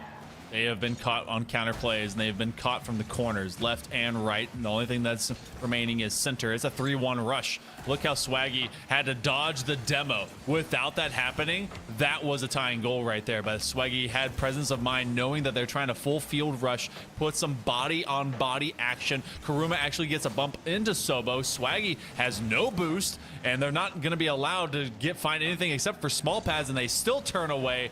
That is good field awareness for the attack that TMU is bringing.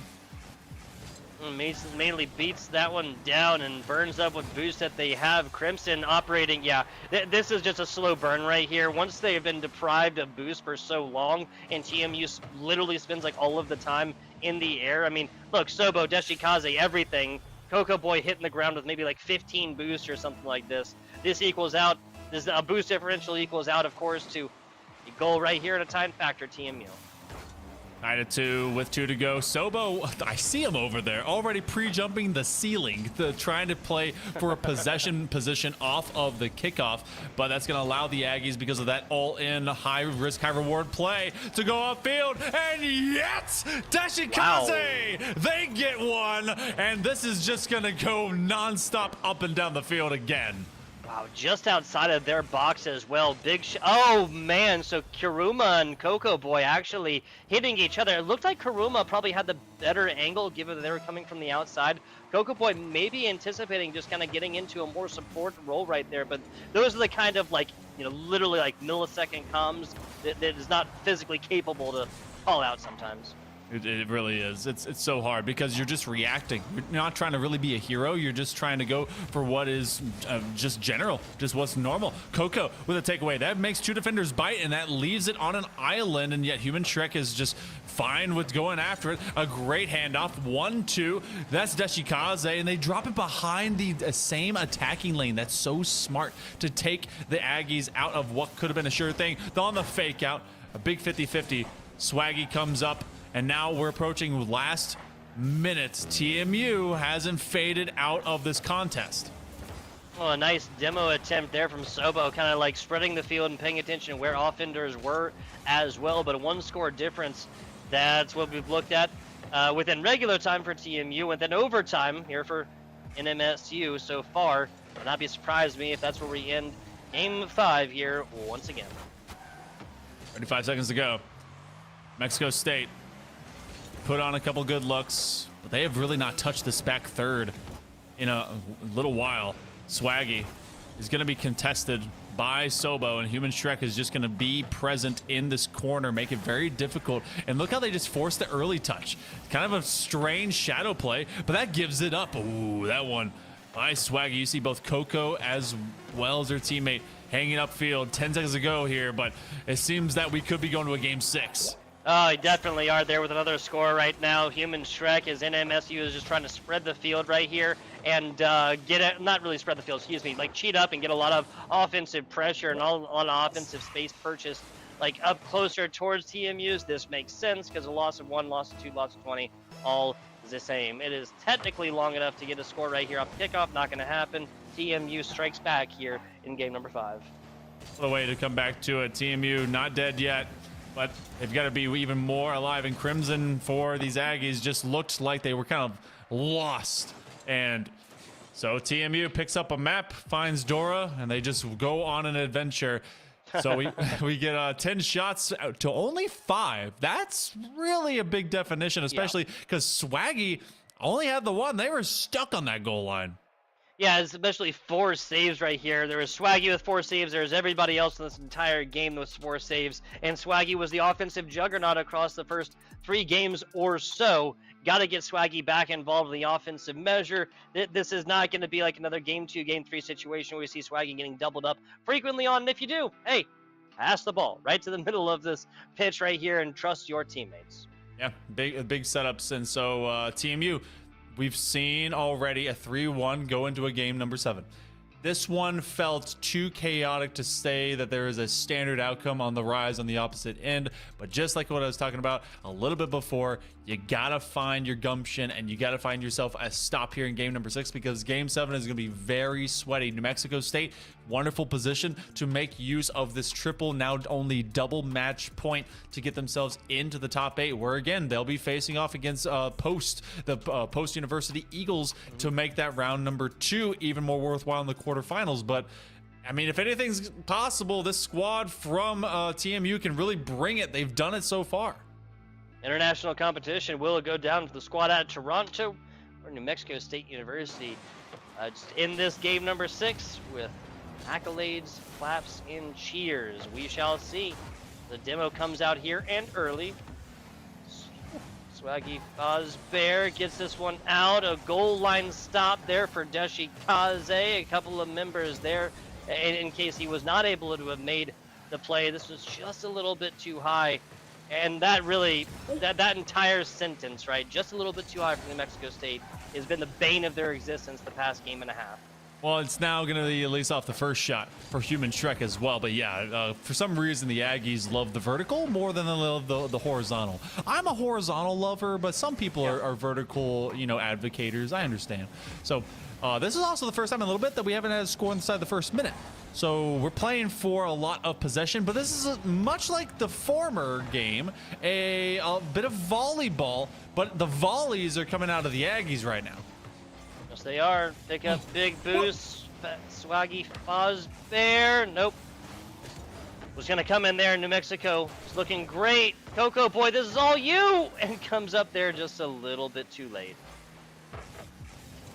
Tiny moment of duress, okay, and Coco Boy. They love this corner, I swear. This is the exact zone they want to just take a picture in. Kuruma finds a bouncer, and Sobo caught rotating to near side post. Not at all prepared for the bounce that was coming in.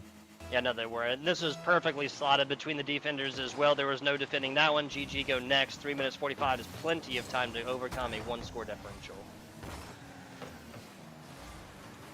First minute and a half, nearly bled off this clock, and we're seeing the shooting range beginning. Oh, where's the crash of the gate? That's going to go outside box. Coco can't extend it. Deshi Kaze with no boost. That one could have been a deadly strike. And Deshi Kaze, they're going to need to have that player have themselves a game, have themselves a series if they really want to extend past the Aggies. I can agree. I mean, we always make an argument about how these 3 players have to get together. Fantastic shot. To be fair, Sobo was in the perfect positioning, and that was Deshi Kaze that put him right in the numbers, right in the break basket, as they say. 3 minutes to go right here. Kuruma stretching, beating feet, trying to get there. Somehow doesn't get a demo against Sobo. Seemed like they were going fast enough. No go. stretching the field back to try and pick up a little bit of big boost, play a little bit of defense as well, as Kuruma now has that one. 50 lost. This one goes back out to a TMU member, just right across the bow here. A little bit of bouncing play as Sobo gets a shot, followed up by the demo. Kuruma across the midfield as Shikaze send this one to the corner here. This is all three members of TMU on one side of the field, and you can't be surprised when New Mexico takes possession like that. Yeah, no, they're going to try and bury him to the corner. The biggest thing that was accomplished in the last few seconds, though, is that there was, in fact, a demo. I think that was by Human Shrek to try and thin out the presence of the Aggies upfield. But a one-goal lead is not a lead enough for me to be entrusting this one over to the Aggies in this moment. Swaggy, that's a fantastic pass upfield, rather. They were able to get from, I believe, Coco Boy, who just has been so omnipresent on this pitch, especially in TMU's half. Less than 2 minutes to go. This clock is going to be so loud for TMU. It is ticking so quick for them. Yeah, especially at a 3-2 in the series score in this best of 7. Match point right now for TMU as we had 100 seconds to go. Kuruma, great job keeping this one side. Shot in the middle! And once again, where is Coco Boy throughout all of this? You see the angle, you gotta follow these up, or you have to beat feet and get back to the defensive side, to try and preserve your one-score lead. Take that lateral edge, and then they just say, all right, well, we think that we've beaten them, so there's a lot of trust in their teammates to just kind of be there. Coco Boy, look how they're just letting them run upfield. Swaggy is taking a third to second man position. Karuma's going to run it back. And now Deshikaze trying to clear a lane. Sobo, oh, they were a little bit too close. 1 minute to go. Does it simply go silent for TMU, or do they get louder? Deshikaze to the sidewall. They're calling a teammate in Human Shrek, but they get called out by Coco Boy on that save. And we've only seen a couple of shutouts so far here, Monkey Man. Be really surprised if we finish this one out with a 1-0 scoreline, even if it might be my favorite scoreline for a Rocket League game. Playing against the clock a little bit right there is NMSU. Every second this ball is kept into the corner and completely dead goes against the way of TMU. The only thing worse than that is an NMSU offense barely blocked. Kuruma has got to get back on his side of the field and got to get there right now. A foist to the right equals out an MSU team that has time to rotate now here, Monkey Man. 10 seconds. Aggies trying to just put on a showcase. Pin them down. TMU, will they be out? 1 score to go. Has to be in 0-second time. This one's going to go to the floor, and no! Aggies will kick away TMU. Toronto Metropolitan, they're going to lose on this international top-of-the-border affair as the Aggies of New Mexico State will be taking it in a 4-2 series, out-shooting them, outscoring them in Game 6. Yeah, and this is, what, 4 against 8 or so? This just tells me that this is a much lower, offensive potential game here in Game 6. But, folks, we had a Game 7 to start off the broadcast, a Game 6 with a couple of overtimes to start and end that series, right? And then we get 1, 2, 3 overtimes. Half the games in this 6-game series to finish off with end out in overtime, and they all end up for NMSU. NMSU takes all 4 of their games at a 1-score differential as well, and 3 out of the 4 of them in overtime there, Monkey Man.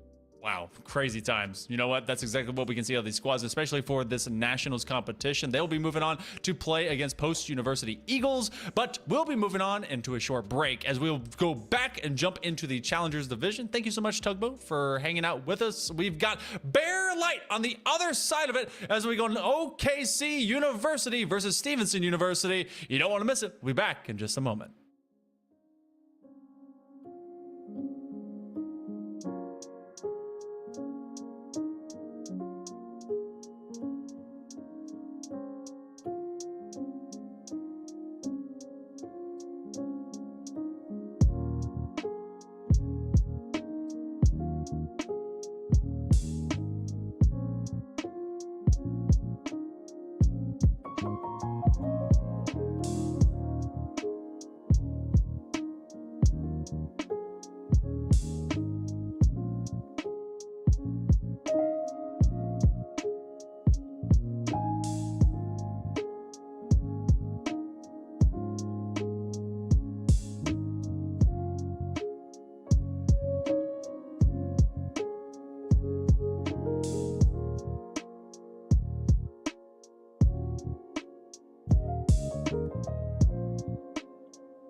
Welcome back to the NECC Nationals featuring Rocket League. The playoffs are getting live and loud, and we're changing casters as we go from Tugboat over to one of the greatest people to ever grace the likes of a mic. If you have not heard their voice, then you have not heard an angel sing until maybe the next few seconds. It is Bear Light coming at you live and loud. Bear Light, we missed you. We've been waiting on you, and I hear that you've been seeing some playoffs of your own. How you doing tonight, my man? Goodness, what an intro. Again, I missed it so much. It's been a couple of weeks since I've been on the NECC network, and to be back is awesome, to say the least, just in time for the Nationals, right? And we have one spot to fill as well here in the Challengers division, and this bracket has been heating up. I mean, we've seen plenty of awesome series throughout the entirety of the day, but to see this Challengers bracket fill out the way it has, well, the Waterloo Warriors, they got to face somebody. The Warriors Black will face the winner of the matchup coming up here. Hail Monkey Man, who we got?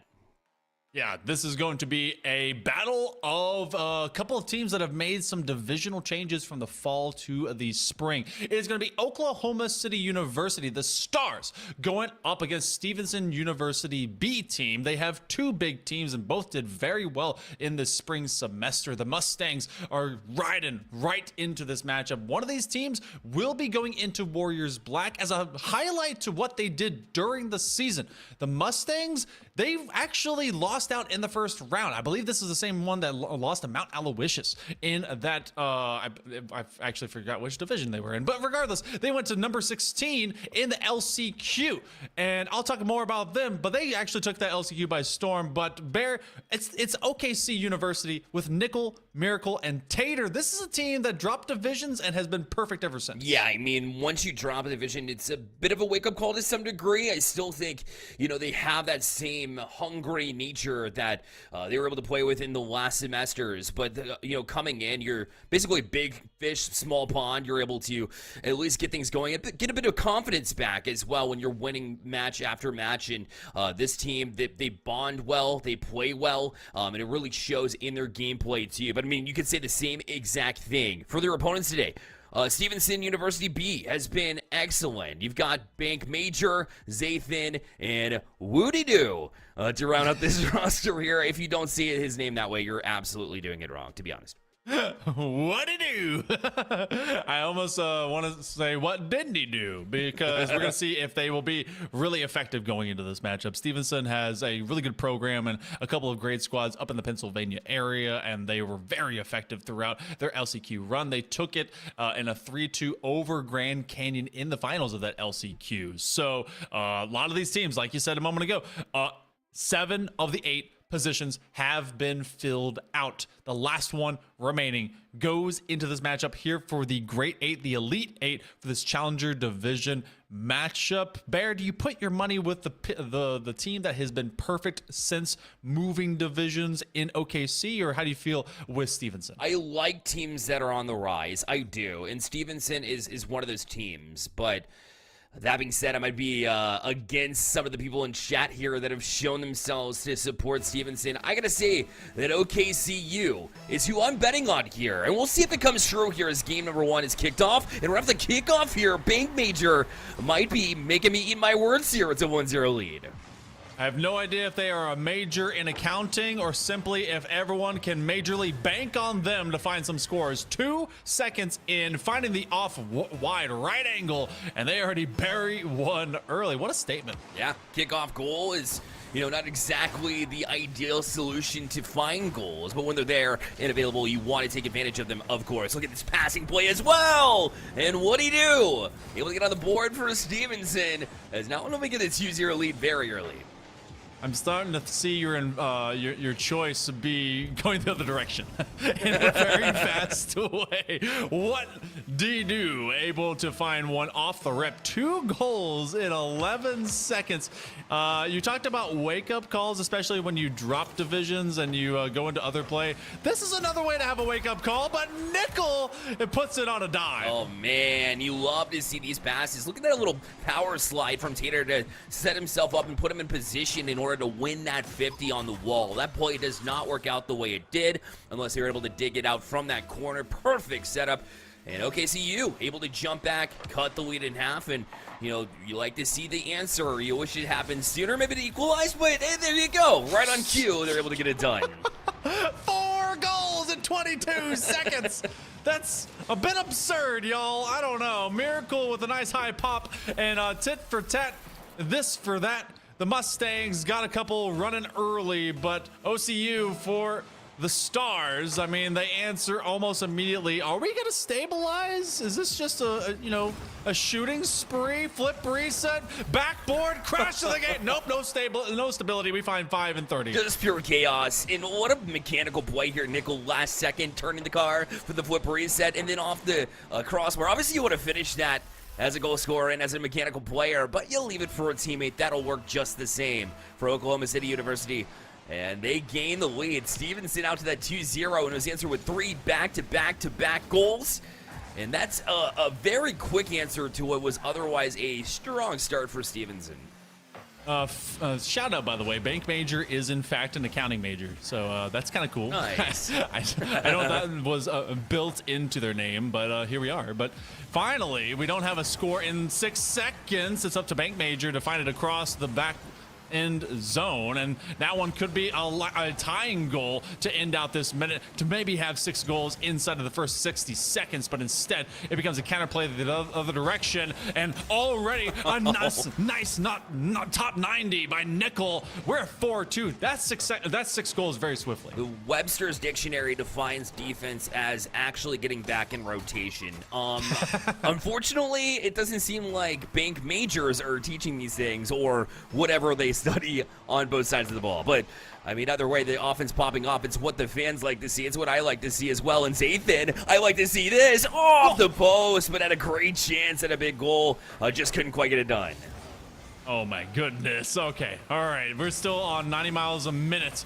Nickel as they streak on by, hoping to just kind of drop on in. And again, it has been feed to feed and read. Stevenson, they've had a couple looks. That one most recently, one of the least accurate, and has been going into a very tough dirigible of defense as the first 100 seconds very swiftly go by. It feels like this game could actually go forever, considering how much we've been scoring. But what a way they've been very patiently trying to get this series going. And as soon as they do, they give us a show. Have put on quite the show. He wants to slow down the pace here, and I don't blame them. After that quick start to 2-0, they thought maybe a quick pace would be the ticket for Stevenson to really get an advantage over this Oklahoma City University, but it has been quite the opposite. As the pace is amped up and continued to stay at that top level pace, has been all OKCU. The past 4 goals in a row now, and Stevenson maybe trying to change up that pace to cut that momentum in his tracks. There's a couple of great Grandel touches there, but Nickel able to at least touch it away and get it to Miracle to include his own. It feels like Nickel seems to be the main kind of starter kit. Tater, oh wow, okay. Tater will get final touch, but Nickel was the great follow-up just thereafter. It's been a very composite 1-2-3 ever since that 1-2 connection. Stevenson found in the early seconds. OCU has been a dominant tornado tearing through them. It's insane to watch this team after those first 2 goals. We're like, okay, I guess OKCU didn't show up to play, and then suddenly they are wide awake. and putting up goals in bunches. We've seen a bunch of defensive series so far on the NECC channel, and then suddenly it has been a absolute barn burner, quite literally, here in the south for OKCU, as they put up so many back-to-back. And Stevenson looking for that answer and an opportunity there, but a crossbar hit yet again. And Stevenson now hangs with it. Big Major up for it as well. He'll try to get the tap up, but the back wall will be guarded from their defense. And even though Stevenson's able to press into the box here, it's been different since that first, 7 seconds where they were able to get a couple goals. Yeah, I feel like we have now used up all the goals for this game. Stevenson may be able to find a couple here late, maybe just to press the issue, but OCU has done a lot of damage in counterplay. Tater sees an open net. That's been too defining of this team here recently. Looking for the power flick for that top 90, but 80 seconds, and it feels like it's now becoming unreachable, even with as fast as we've gone in the first minute and a half or so. Stevenson, this is going to be a tough opponent for him, and OCU is staying perfect, at least through this first game. They've been on point, minus the couple of mishaps. I mean, it was, if you think about it, Stevenson's first goal right off the kickoff. The other one, a bit more of a team play from Stevenson, but other than that, there hasn't been really any opportunities for Stevenson, or they haven't created their own chances in a sense. And Oklahoma City University, you can say exactly the opposite. They've settled in well. They've been able to push the pace. Stevenson hasn't been able to keep up, and it really does feel like Stevenson's been trying to commit forward, try to play more on the front end of things, and when they did, well, that's when you see those open chances go in. That's when you see OKCU take advantage of all the time Stevenson hasn't been in rotation back. That's when you really expose that back line. And Stevenson, although they get a couple shots here, it looks like it is just not enough here in the last 13 seconds or so. Imagine how hot the beginning of this game was. And you know what? We often in best of sevens just have, random games, outliers, if you will. Stevenson seems like they had started in a very fast streak, but then OCU simply came to play and they stabilize and they rock this boat in a very high intensity rate. I mean, 6 shots, 9 to OKC. They were looking so heated, so hot. Not a lot of defense for all of what was put on the board to account for on either side. No, I agree. I mean, there was a lot of support, more so on the Oklahoma City side, where the passing started to come alive. You saw 3 assists from Tater just dishing them out. A Miracle was a big part of that as well, even towards the bottom of the scoreboard, to get the goal scoring going and continue throughout the entirety of the first 3 minutes.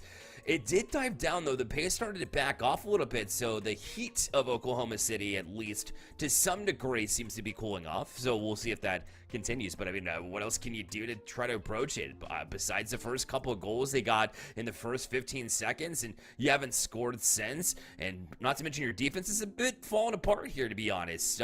It's going to be a big learning curve, an adjustment needed here for Stevenson. Yeah, and this is a team as well that has been, they went 7-0 in regular season, the Stars. They went 3-0 through the playoffs, so currently at a 10-0 mark before even hitting the Nationals. So OKC has been looking very, very strong, and they want to continue to do that continuously. Stevenson been on a bounce back, considering falling early in their own divisional playoffs and then moving through. So what will become of them? They cannot let early scores be plagued upon them. Have to bank on what they can start with early, and also make sure that OCU simply doesn't run the gambit and run the roost. And there was, not a whole lot to break down there too, which makes it more difficult for Stevenson, in my opinion. It was pure chaos. Hard to write notes for just no defense was available anywhere. So really Stevenson looking to get back to it, but using the ceiling there to get a pinch was Nickel. So OKCU back to what they do best, which is scoring goals here. Just the pure speed to be out that challenge. Stevenson, University B, one of their members up to the ceiling and couldn't get a touch there either. Wow. What'd he do in chase, but wasn't able to find it. Those ceiling positions have been rough, and unfortunately for the Mustangs, they see the big mathematics come in on the angle. So OCU will start with first blood, and maybe even Nickel, who really was the biggest proponent for offensive success for those starter points for the Stars, coming up with it And that's someone that you also have to really just kind of stomp out, as both Miracle and as well Nickel have been being just a nuisance for the Mustangs to get around. Yeah, it's in your face constantly. It's very, very difficult to work when you don't have room to work with. Stevenson known to come up with some big mechanical plays, but if you don't have room to work with to get around it, well, you're basically back in your zone pretty constantly. But Stevenson has been able to transition forward to some degree. We'll see if that continues. Big 50-50 will actually fall back into the hands of Miracle, but he's challenged right off the bat too. Look how quickly they're up. Shot taken just off the crossbar. Nickel couldn't get a touch on it, but it serves as a fake. And now the pop-up. Bit of chaos there from Stevenson to try to get the bump as well, but nothing doing here in OKCU. Still not out. Bank Major trying to turn it in as well. Nickel gonna shield that on the wall. This will be popped high again, looking for any kind of momentum forward, but Miracle touches it last second off the early flip there. And a couple of touches all around it, but Stevenson just can't find Twine. You gotta feel like OCU is still not feeling too pressured. They're playing very patient from their own back box, and Stevenson, they double committed into a couple of positions, and even when they sank deeper into a 1v2 on that defense, it was not full of extra bites. You had a lot of extra time to just navigate around your own box. Bank Major was responsible for one of those early scores for the Mustangs, but since the first two, inside of the first 22 or so, it has been a very scoreless, more than 4.5 minutes, and now 2.5 minutes, as it's gonna start like, all right, we need to be reminded that we can definitely score. They're putting a threat, and there's Zathan, and there's the reminder. First time we're calling Zathan's name, and right on cue too. Is a perfect time to do it when goals are finally coming at a premium and being a little bit less prevalent than usual. You like to see them get on the board, equalize in basically halfway through this game number 2 to get that lead, and to have it by a member that just hadn't really gotten there yet is definitely a good sign, as Stevenson needs all 3 members to wake up, and currently we're seeing at least a little bit of a sneak peek of that. Whether or not that's going to continue will be up to this team, as Woody do we saw with an early goal, but other than that, it hasn't been a whole lot for them. They will look to turn it back in. Nickel holding down the back wall, as we've seen so many times, and he will see some space be freed up from Tater, as he's able to get a demo as well, and this will get back to midfield. OKCU trying to turn it back in. It'll be Tater to bounce this one off with a 50-50. And Nickel's able to push forward, but into the corner. This shouldn't be dangerous, but a bump will open up things, and temporarily too, but it's dead in its tracks here, as Stevenson will put an end to that push for OKCU. Stevenson has benefited in a huge way into slowing down this game. OCU scrambled and just gambled, and were able to come away with massive profits every single time, all through 5 of their shots and 5 of the goals. We had 5 assists, full team participation through every single goal that was found in game number 1. Stevenson has been able to find these at arm's reach, and then just keeping them at bay. And when they have invaded the box for all of a moment, it's a limitation. But this one goes across, and a great read by Zathan. They're going to have no extra boost on the follow, and still just out here to be a presence. That's a great steal, looking to deal it up into the defensive box, but OCU now under minor threat.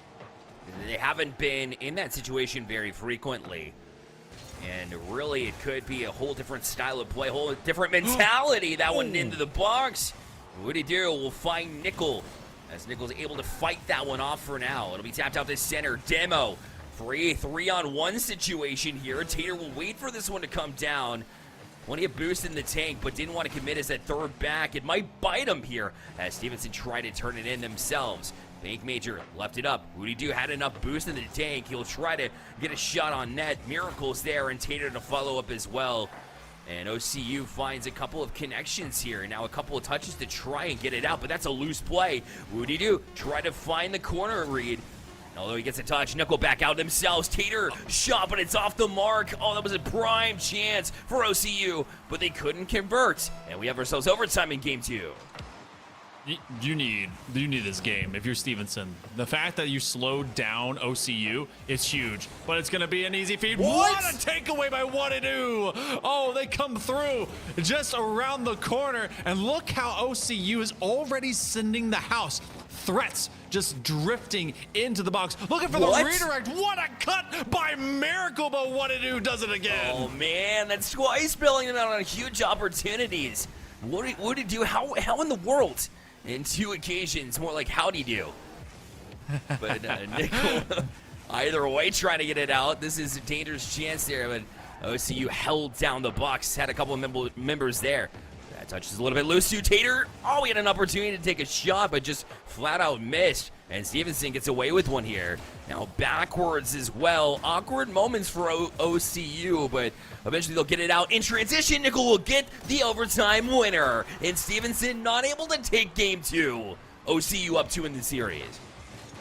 You always have to be careful about these moments. Nickel has showcased as well between themselves and Miracle. They can score on any kind of zone. They recognize when the Mustangs pushed one player up too far and immediately punished it. It was a better showcase. And look at the team cohesion and coordination there, by the way. Being outshot, but not being outscored. The defense came up to answer, and so did Nickel, finding 2 for 2. Yeah, you know, in football, you look to the nickel package to, you know, try to defend up close. But for us, we look at the nickel package as, hey, let's feed him the ball and get some goals on the board here. Much lower scoring game. The pace was definitely different. I don't know if it slowed down. It was still very odd to some degree. Lots of chances left on the table. But more opportunistic team is going to walk away with the win. You said that Stevenson, it felt like they needed that one. I would agree with you, but expand on that. Like, what can Stevenson do to turn it around at this point? Is that their last opportunity? It definitely isn't the last opportunity, but you have to feel, especially you opened up with 2 and knowing that OCU, they came from the champions, moved to challenger, really kind of showcasing maybe there was some of that divisional movement and that they can sort of run the table. They've been perfect in match point. This is a best of 7. You want to find not just a stability, but a W. They have 2 against them. They allowed 5 in a row. They showed that they can score. And I think that simply taking it to the OT does at least put them in a better place morale and emotionally. But that's only going to count for horseshoes and hand grenades for a little bit until you actually come away with a dub. This is the most important game for Stevenson. That certainly is. We'll see if they get off to a hot start so far. I got the 2-0 lead in game number 1. Saw it disappear very quickly. And so it didn't really feel like they got off to the hot start that we thought they might in game 1. Oh. But there's a demo freeing it up. And a much-needed touch from Bank Major. The second touch even more critical. And they're able to get that touch to get out the center field. Now looking for the back wall challenge, but Tater was all over that one too. Almost glued it to his car in order to get it out, but Stevenson doesn't care. They're back to it. What a touch from Nickel. That'll get you out of position here. They're looking in transition. They'll have numbers. Miracle has some space too. A fake to bring it down, and Nickel will finish. And OCU out to another start. They'll be up 1-0. Look at this call off by Miracle to Tater. Said, hey, I'm going to go for like this nasty floor 50 and then just see what kind of punches out. You get boost and come back through. But Nickel just kind of just waiting it out. Nickel and Miracle have been the greatest combination so far here for the Stars as they, again, find first goal, first purchase. And that's rough because they know how to really slow down the game. Stevenson played with possession to slow down the Stars, but OCU can simply play with the heads of the Mustangs. Tater challenging corner. This will be a pop from Stevenson to try to find a teammate, but Miracle read that all the way. And even though they try to turn it back out, it's shielded in again from Nickel. And Tater to do the same. We'll look to challenge here, Zathan. Looking to kind of direct it away with Stevenson, but Miracle was able to direct it off the 50-50 to play it all the way down the pitch. This is a good pass. Shot taken! Oh, that was such a quick conversion from OCU. Didn't look like there was much room there, but they still get it done. Tater just with a toss, but Nickel from inside out and out. Wow. That has to be so pinpoint perfect that they find the exterior line and then have power to spare as they boost across. What a play. And OCU, I mean, right now with the way that they are playing and then finding these advantages, could be pitching up our first sweep of the day. Oh, and a couple of touches there too, making it very difficult here for Stevenson as Miracle tried to turn. Was able to, but what did he do right back to it? Look at this carry up and over off the crossbar. And for Stevenson, you finally do something right. What did he do with some great control there? Had the tornado flick in him, but just flicked it a little bit too high.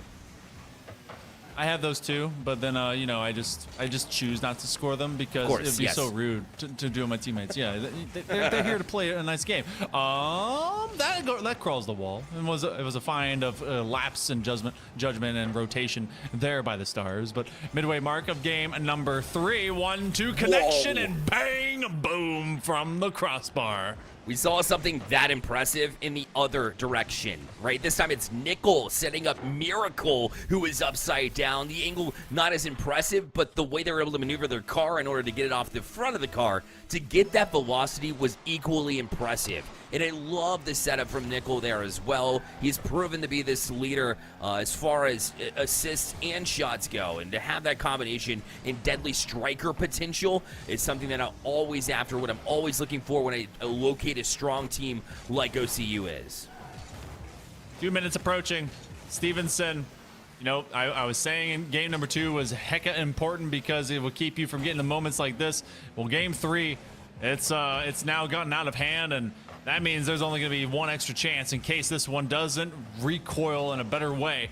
150 to go. Tater waiting on Miracle to try and feed it over to him. That's going to be a double commit to challenge up. They do find at least a touch onto it.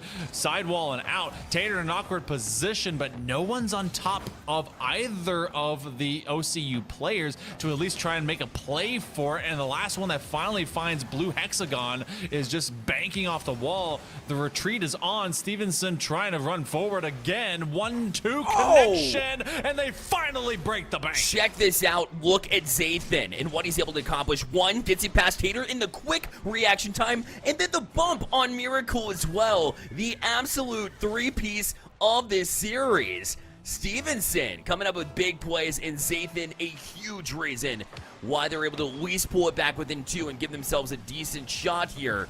And now Miracle trying to slow it down with that Musty and almost got it done. But Tater will just retreat back to Nickel, and they'll start from there. If that Musty had hit, that would have been the lowest flying Musty I've ever seen.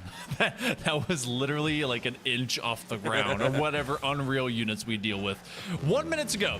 Stevenson, by virtue of getting 1 goal, has made this a winnable venture, but you have to prove it right by actually going up and fighting. They get at least a neutral off to corner advantage, as OCU simply has to send car after car and make it difficult for them to get out cleanly, and they have to burn boost to even begin. Zathan doesn't have much left in the tank, and their teammates are still fighting to put anything in their cars. Yeah, and I'm wondering, you know, is that enough to spark this team? I mean, Zathan, that was just an all sorts of just all-star play. I'd like to see the rest of the team kind of follow suit, and sometimes a big play like that will do it. But at this point in time, you know, with 20 seconds left, need a goal very soon. Otherwise, you go match point against. Opportunity. Kicks out from their own end. Zathan a little bit too far away from himself and lost possession here. And even when he got the opportunity to get another touch, it wasn't available. Tater going to be 15, down to 6 seconds left. They're not going to be able to do it here. Time running out. This one, almost a goal, but even that won't go. OCU to match point. Just a mile a minute. It's even faster than that. As quick as a summer storm in Oklahoma. OKC, the Stars, they're going to be on match point. And wow, this is a tough team right now here, Bear, as they're the number 6 seed in this round of 16 bracket. I don't know how they got seeded there, simply through all the rest of the squads and all the rest of the division winners having to be racked and stacked on top of each other. But they are in a great position right now to take one more game, and they'll be playing into the round of 8 to go against Waterloo Warriors. So it's really showcased why they were in champions to begin with in the fall. And I mean, they didn't have a great season there, but they are doing really good work right now. Yeah, they've made a case for returning there and getting their second opportunity to prove themselves in that division, because they've truly proven that they're a team that's an echelon above this Stevenson side, and that's not to disrespect Stevenson. I mean, they worked their way into this next division. I saw it with Post University as well, as they went from the Navigators division into the Emergence division, right? It's just a whole step up that you have to kind of adapt to, and Stevenson has done a great job at that. But at the same time, Oklahoma City University has made an argument for why they should advance as well, and I think, you know, that just goes to show you just the absolute talent level of both of these teams, but it also kind of the disparity between these teams as well, as OCU has been that better team that I anticipated coming into the series, that I almost derailed from in the first couple minutes, but OCU has eventually proven themselves that they woke up. I mean, even less than a minute. It was like, what? It was 2-0 in 22 seconds. I was like, oh wow, Yeah. this was a terrible choice. Oh, what a save by Zathan, and that's gonna keep the Mustangs in it here in the early first half minute. There's another big play from Zathan. Oh my Zathan does not give up the big major. Got there with a flip that seemed impossible, but somehow his car reached out twice the distance that it usually does, I promise. That did not look natural, but he was able to get out to it. Now Zathan tries to cross box as well, but Tater is able to collect it on the top of his car. The big major touch pass. Nickel's already around. He's going to be able to rotate around to this one and get the touch all the way up at the ceiling to try to kick out. A couple of big defensive plays from Stevenson will set up their offense. Shot taken. And Miracle able to answer the call on the other end. Stevenson needs to come away with a goal. Oh, and they're going to do it off of a bomb. Zathan started this entire thing off with a hell of a save, and then off of this carry, separates it from wall, flip reset, gets it to the floor, and then uses it on a bouncer and bump. That's going to be the first one for Stevenson. If they didn't come away with that goal, this would have felt like the straw that broke the camel's back. But they keep in this series, at least in the beginning of this game. Oh, man. What do you say? What a play. This one's going to be back towards the Stevenson B side. They will eventually transition it forward here, looking for more, which is a good sign here because we haven't seen a whole lot of goals or even opportunities at that. The grade A chances I always talk about finally starting to show themselves. OCU in game 2, their team play was absolutely ridiculous, outstanding, and Stevenson's been able to shut it down. So credit where credit's due here, even though they're down 0-3 in the series. We have definitely seen it from Zathan, but the rest of the team seeming to follow suit, like they can get back into the series and they have a full belief in their team to do so. They really do, and I you know, there's a lot of leniency, obviously, that OCU can play with, considering they're up 3-0 in a series, so they can play a bit looser, and they don't have to get the confirming goals as of yet. They can even wait games if they really feel confident to them. But the fact that Stevenson is putting work to this defense is a reminder to OCU that Challengers Division is not going to be a walk in the park.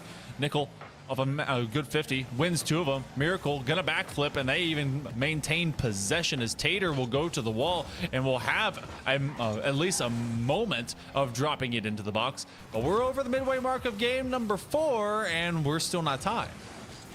Yeah, it's taken a while for OCU, and they've been having to enforce into these situations where they need solo plays. This might be one of them, though. That one just kind of lingered out in front, fell its way down, but nothing OCU could do at that point with their positioning. And Tater actually knocked that one away from Miracle. Not that he had a great opportunity and angle at that one, but still kind of threw him off. Crossbar shot, follow-up is off the post. Miracle going to try to turn it. It's down to Tater, and they go tic-tac-toe in a weird fashion, but nonetheless, there's that equalizing goal that you were looking for. Well, what I do, they had to jump. They had to make a motion. They thought, okay, the strike's going to come near me. Someone's there. It was a 3v1, played monkey in the middle, and then got it to their boy on the outside. So now we're tied. This is a goal away for Oklahoma City to get themselves into a series, not point, but also a moving on elimination point against the Mustangs. And just the heads up connections for these players right now out of the Stars have been so clean about working for these passes. And you can tell their communication is just at another level, and same with their execution in their mix. Yeah, they've really been coordinated. You can tell the communication has been stellar. These teams can connect, but it wasn't able to really organize early in this one. Stevenson held them at bay, and since then, you're right, He's turned around. Dude needs to get to that one. Eventually get a touch here. Nickel will look to gain possession here on the wall. Flip reset once, try to angle it past Bank. But Bank at it. Nickel went up for that one, looking for that crazy angle. We've seen crazier things here from this team, and still looking for it is Miracle as a hold on to possession. OKCU just continue to try to move forward. They're going more horizontal. They finally able to challenge the Bucks. Miracle will look to do the same. Zathan able to get to it, but they're low on boost. You can tell to some degree. And now that'll deflect in, even though it was dangerous and directed towards net. OCU will easily handle this one. They're still not out here with 30 seconds left. Stevenson trying to trap into the corner and make it awkward for OCU. They've been very comfortable about working laterally. Zathan trying to find another opportunity. They give it to their teammate and what a save by Tater. But an extra opportunity, again, coming in real time. They've made them run out of boost, and that is at least one trapped on the goal line. Shot! Oh no, what I do? Looking for an extra. Tater with very limited boost finds a small pad, and that was the best possible moment for Mustangs to put OKC out of the way. To the side, looking for a shot, denied by Tater again. Do they get another clear? Sidewall to the absolute limit of it, and we go overtime instead. Stevenson said, if we go down, it's not going to be until after we put up a heck of a fight. It has been fun to watch here in this last game, but Nickel trying to end it now.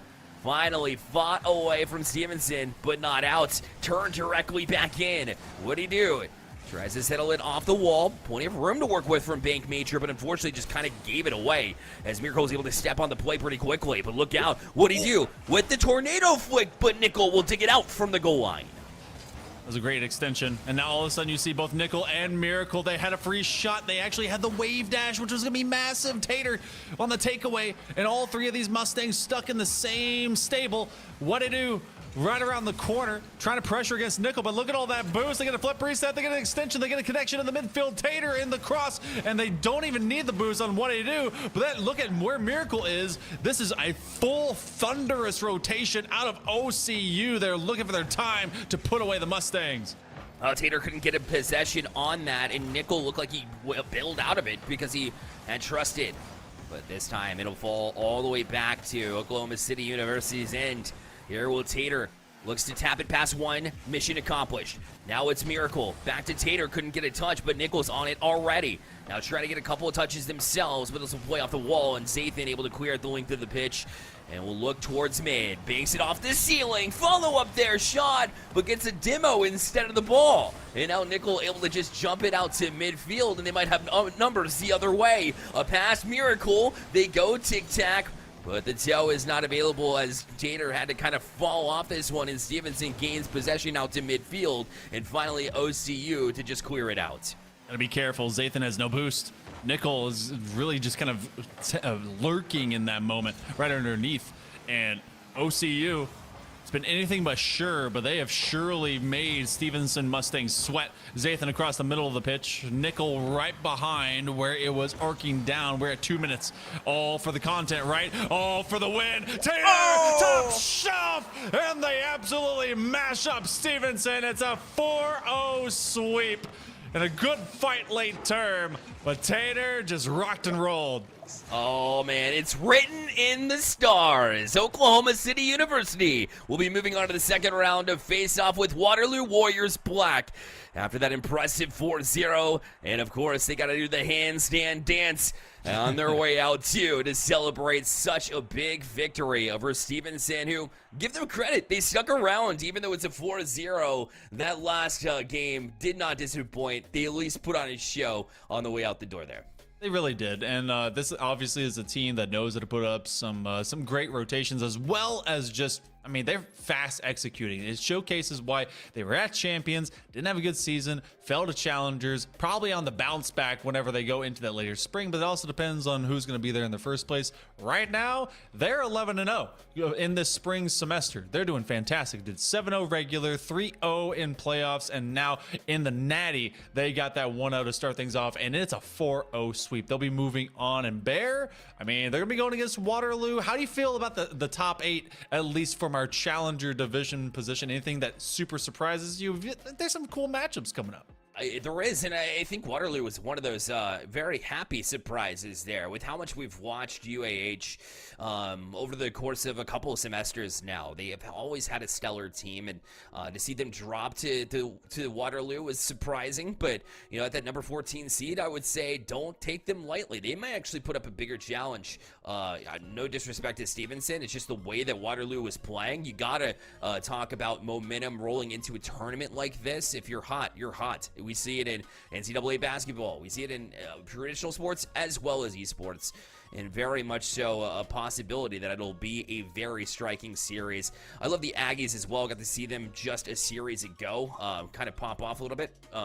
Actually, there's a couple of series ago, I believe, where they really do look strong, like the number 1 seed. So they're really, to me, not the surprising, but just like the finally, hey, here's a team that has been very much on fire, is seated that way as well, and they're getting the job done. And the Aggies, very possible that they'll be running all the way to the finals, in my opinion, from what I've seen so far. And they're definitely the team that I'm watching as having the highest possibility of getting there. Hey, you know what? There is only one way to watch them do it, and that's being here with NECC. And of course, all of you, we appreciate all the chatter and all the awesomeness. Just make sure treat each other kindly, because we've got one more match to go, and I hope you're going to enjoy it. It's our only Navigators division matchup that I think that we've seen all semester. It's gonna be all season. Wow, that's crazy. It's gonna be between the number 4 Ithaca College Bombers versus the number 13 Community College of Allegheny County Wildcats. You don't want to miss it. More NECC Nationals will be back in just a moment.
Welcome back, everyone, to the final broadcast for today. For the NECC Nationals, the round of 16 has been a wild one. We've had nearly every single look, including a recent sweep. I'm Him Monkey Man in the booth alongside Bear Light, and we have one more match to get through. And this time around, it is the first time this semester that we have shown anything for the Navigators. We promise the division is real, and in fact, they're right in the middle of their playoff run. Bear, we've seen some great playoffs today, and we're going to be showcasing this division in its whole totality. We just had to navigate to get there. Yes, I had to. It was just find low-hanging fruits. But here we are, nonetheless. And these are teams that might surprise you. They may be new to the NECC. They may also just be building their rosters in really a brand new esports program. It's very possible that these are some of the colleges that might take you by surprise. So it's, yes, the lowest rank on paper for NECC, but it's also can really show some players shining. So let's get to the matchup at hand that we have here currently. We've got Ithaca coming in from Ithaca, New York, here in Greens, Daddy Gort, and Weasley, I believe we're going with. Perhaps, and so these three, not a whole lot known about these. Just like we mentioned, we haven't seen a whole lot of the Navigators division, but excited to see how these teams vibe. And for me, I'll see if Ithaca can hang on to what they've been able to do. They accomplished and received the number 4 seed. We'll see if they stick true to that seeding here.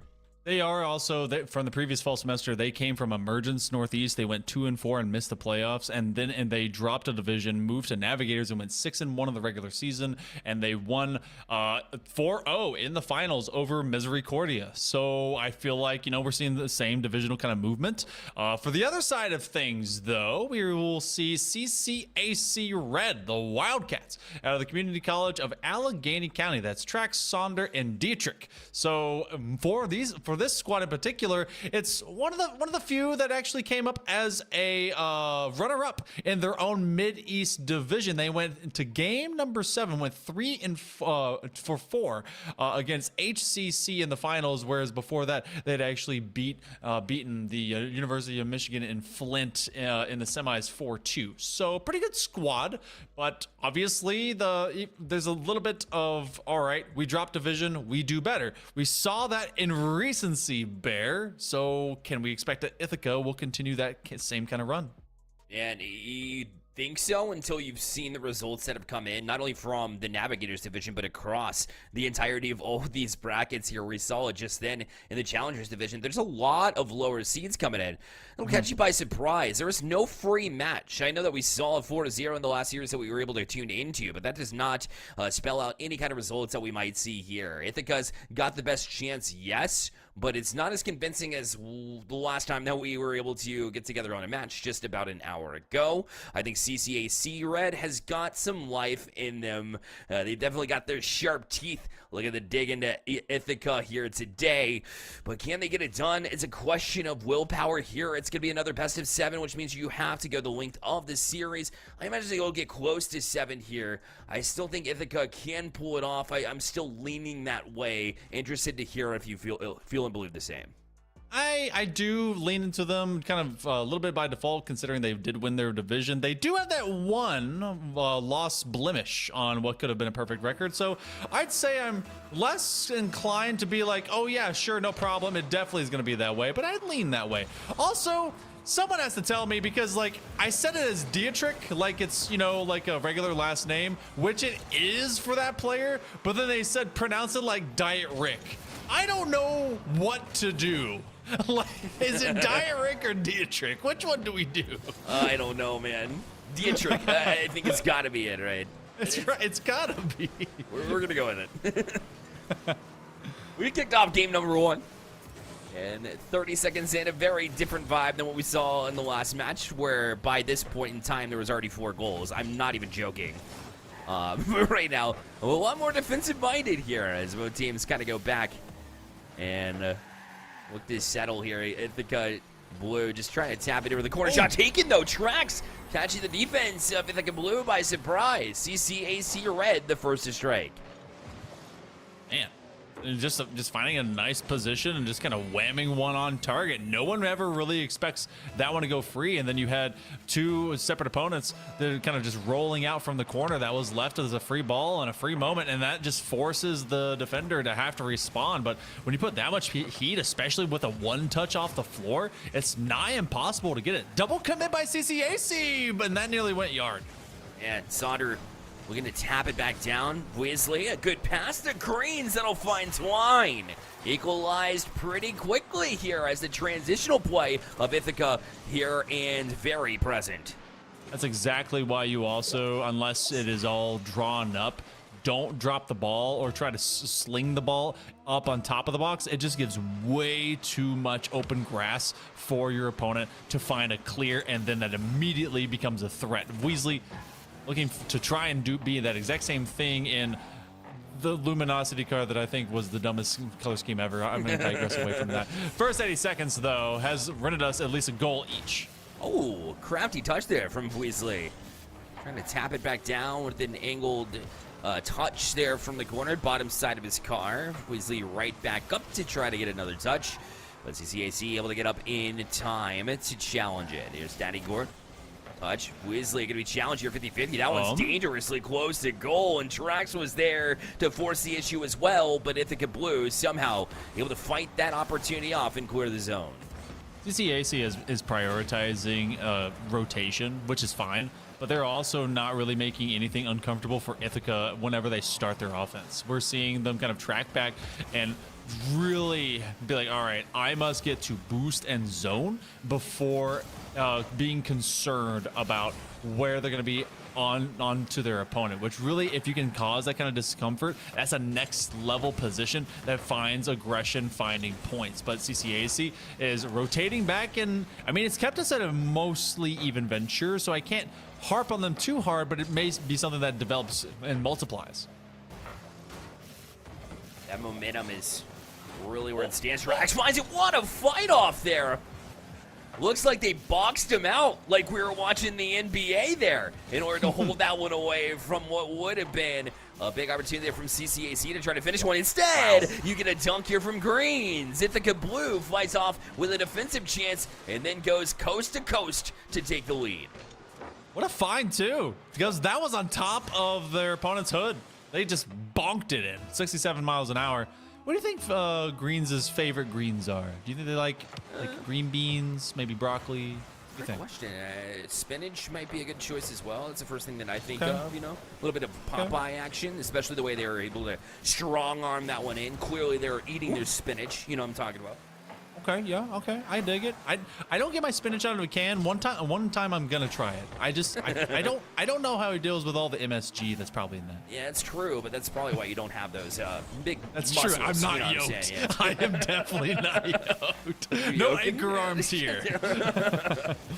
Oh my goodness, I can say the same. Daddy Gore, look at the challenge. This one back wall. Tapped out by Trax. He's looking downfield. Had a teammate there, but Greens had run it all the way. Now stands in the way a couple of times and will circle around. Although the 100 boost is not there, there's 56 in the tank. No need for concern, and Greens will get to Weasley, and they'll get a couple of touches around the defensive CCAC. Now looking for a chance here. They step up, shot taken. Weasley, Greens right back up for it, tries the corner touch. No, he does. And it will still stick in this corner here. CCAC having trouble getting it out. They really are, and that was a good look by Daddy Gore just a moment ago, and they're actually trying it again. And CCAC has had nothing clean or open to get out of their own back half this last minute of play. Greens, fantastic carry. Looking for a flip reset, at least vying for a 50-50. Weasley a bit too far up, and they end up in traffic. Becomes a foot race for the Wildcats, and a nice 1-2. Oh, the follow-up. No, Daddy Gore, what a save. I don't know how. That had to have been a guessing game at that point. How you get just jump in the way of what seemed like chaos, but a huge save nonetheless to keep this lead where it is. Under 30 seconds left. CCAC not able to get a touch here. Pretty free. Lots of room here. Green's going to try to jump out for the bump instead for the pass and gets a couple of touches. Ithaca with the cushion goal here in game one. Nice power slide to find external position. Weasley ends up there, and then off the deflection, Greens just kept driving, kept zoning in. So now even with the first one going to the Wildcats out of Allegheny, Ithaca have been finding the last 3 in a row. Pretty sure, well, maybe with even a 4th, this will put it on ice. And here's Greens to finish it off. No, a pinch. This one was a little bit dangerous. And look, they were ready for it on the other end. Sonder looked like they were just ready to bounce down the field here. Was grabbing that middle boost, right place, right time. And with 4 seconds left, giving themselves a shot. 4 seconds, kickoff. Where, do you sit in the house? You back on up? Where do they go? Rolls to the wall. It will go to the air. All right, tracking after it. Can they get it to a teammate? It goes sidewall. Is anyone available? Not quite. Ithaca. These guys will bring it on through. The Bombers take game number 1.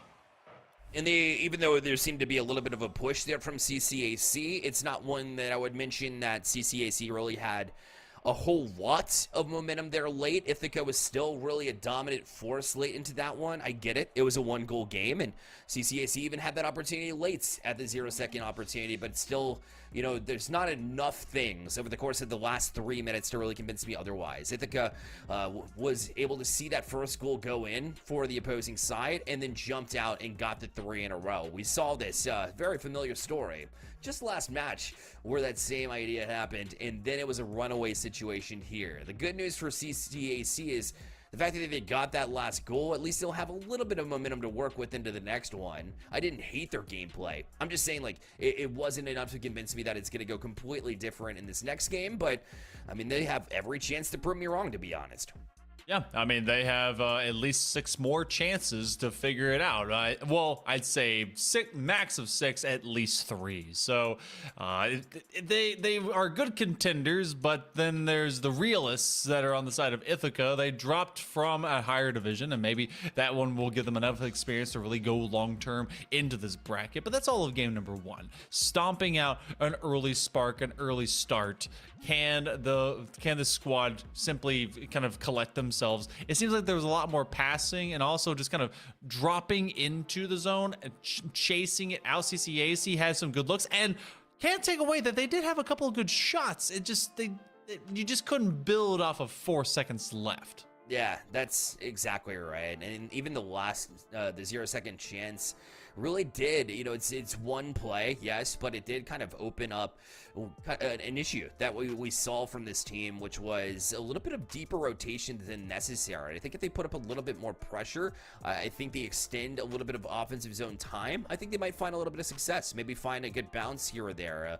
You know, not being there for that last touch was a very big defining factor as far as like what I've been seeing, and hopefully they can kind of make it tighter, but not too tight. You never want to get ahead of yourself. You don't want to pull yourself out of position just to fill some gaps, but I'd like to see a little bit of cleaner rotation, see if CCAC can't find some extra pressure and extra opportunities off of those opportunities. All right, so CCAC Red do start in this series from behind.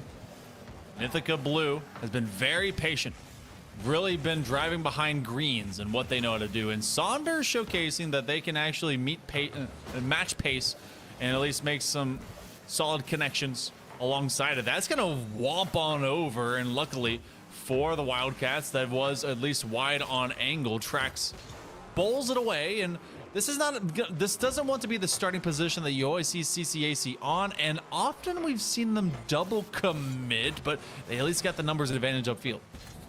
And we'll transition down. Dietrich not able to get a touch. This will eventually bounce to middle, and Weasley was back far enough where he was able to actually get an opportunity, but that'll fall right into the hands of Dietrich.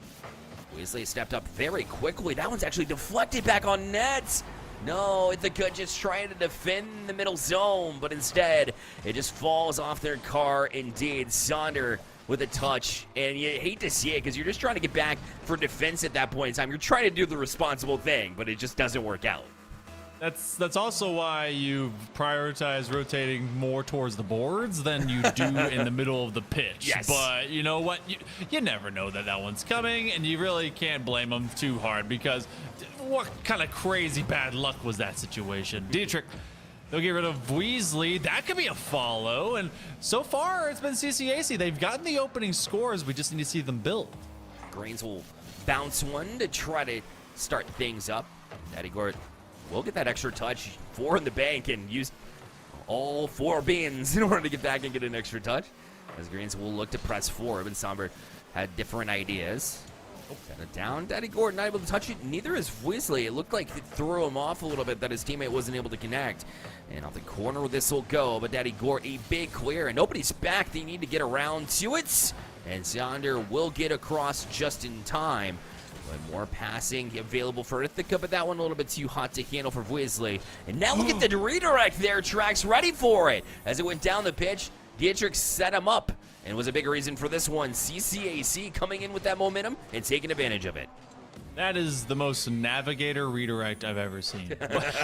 Just, you're like, oh, cool. And then it just park and backflip that car. And you know what?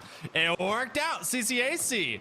Now that they've built, they start to really supplant themselves. I thought that Ithaca, off of that massive clear, was going to start finding some consistency because they were able to get not only a big clear, but they sent at least 2 attackers packing, and they've not had the follow-ups nor the accuracy, nor, I guess, the plethora of moments to really strike against Allegheny that they did in the previous game. That one's going to drop but a bit high. What a bang, but it's only gaining distance, no points. A bit of an awkward exchange there from Trax, but mission accomplished getting the touch there. We'll just send it all the way back down to the corner. Greens is ready for it. Sonder tried to challenge from that side wall. Wasn't able to get a touch. A very difficult decision to make there as it was far off that wall and sent directly back in from Ithaca.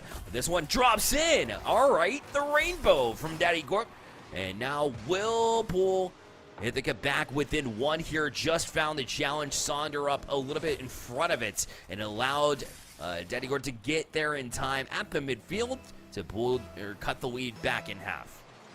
That's the 3rd ceiling goal I've seen. Not ceiling shot goal, but ceiling goal, where you just kind of toss one up high and see if center mass plus math really does kind of pay off for you. So less than 2 minutes to go.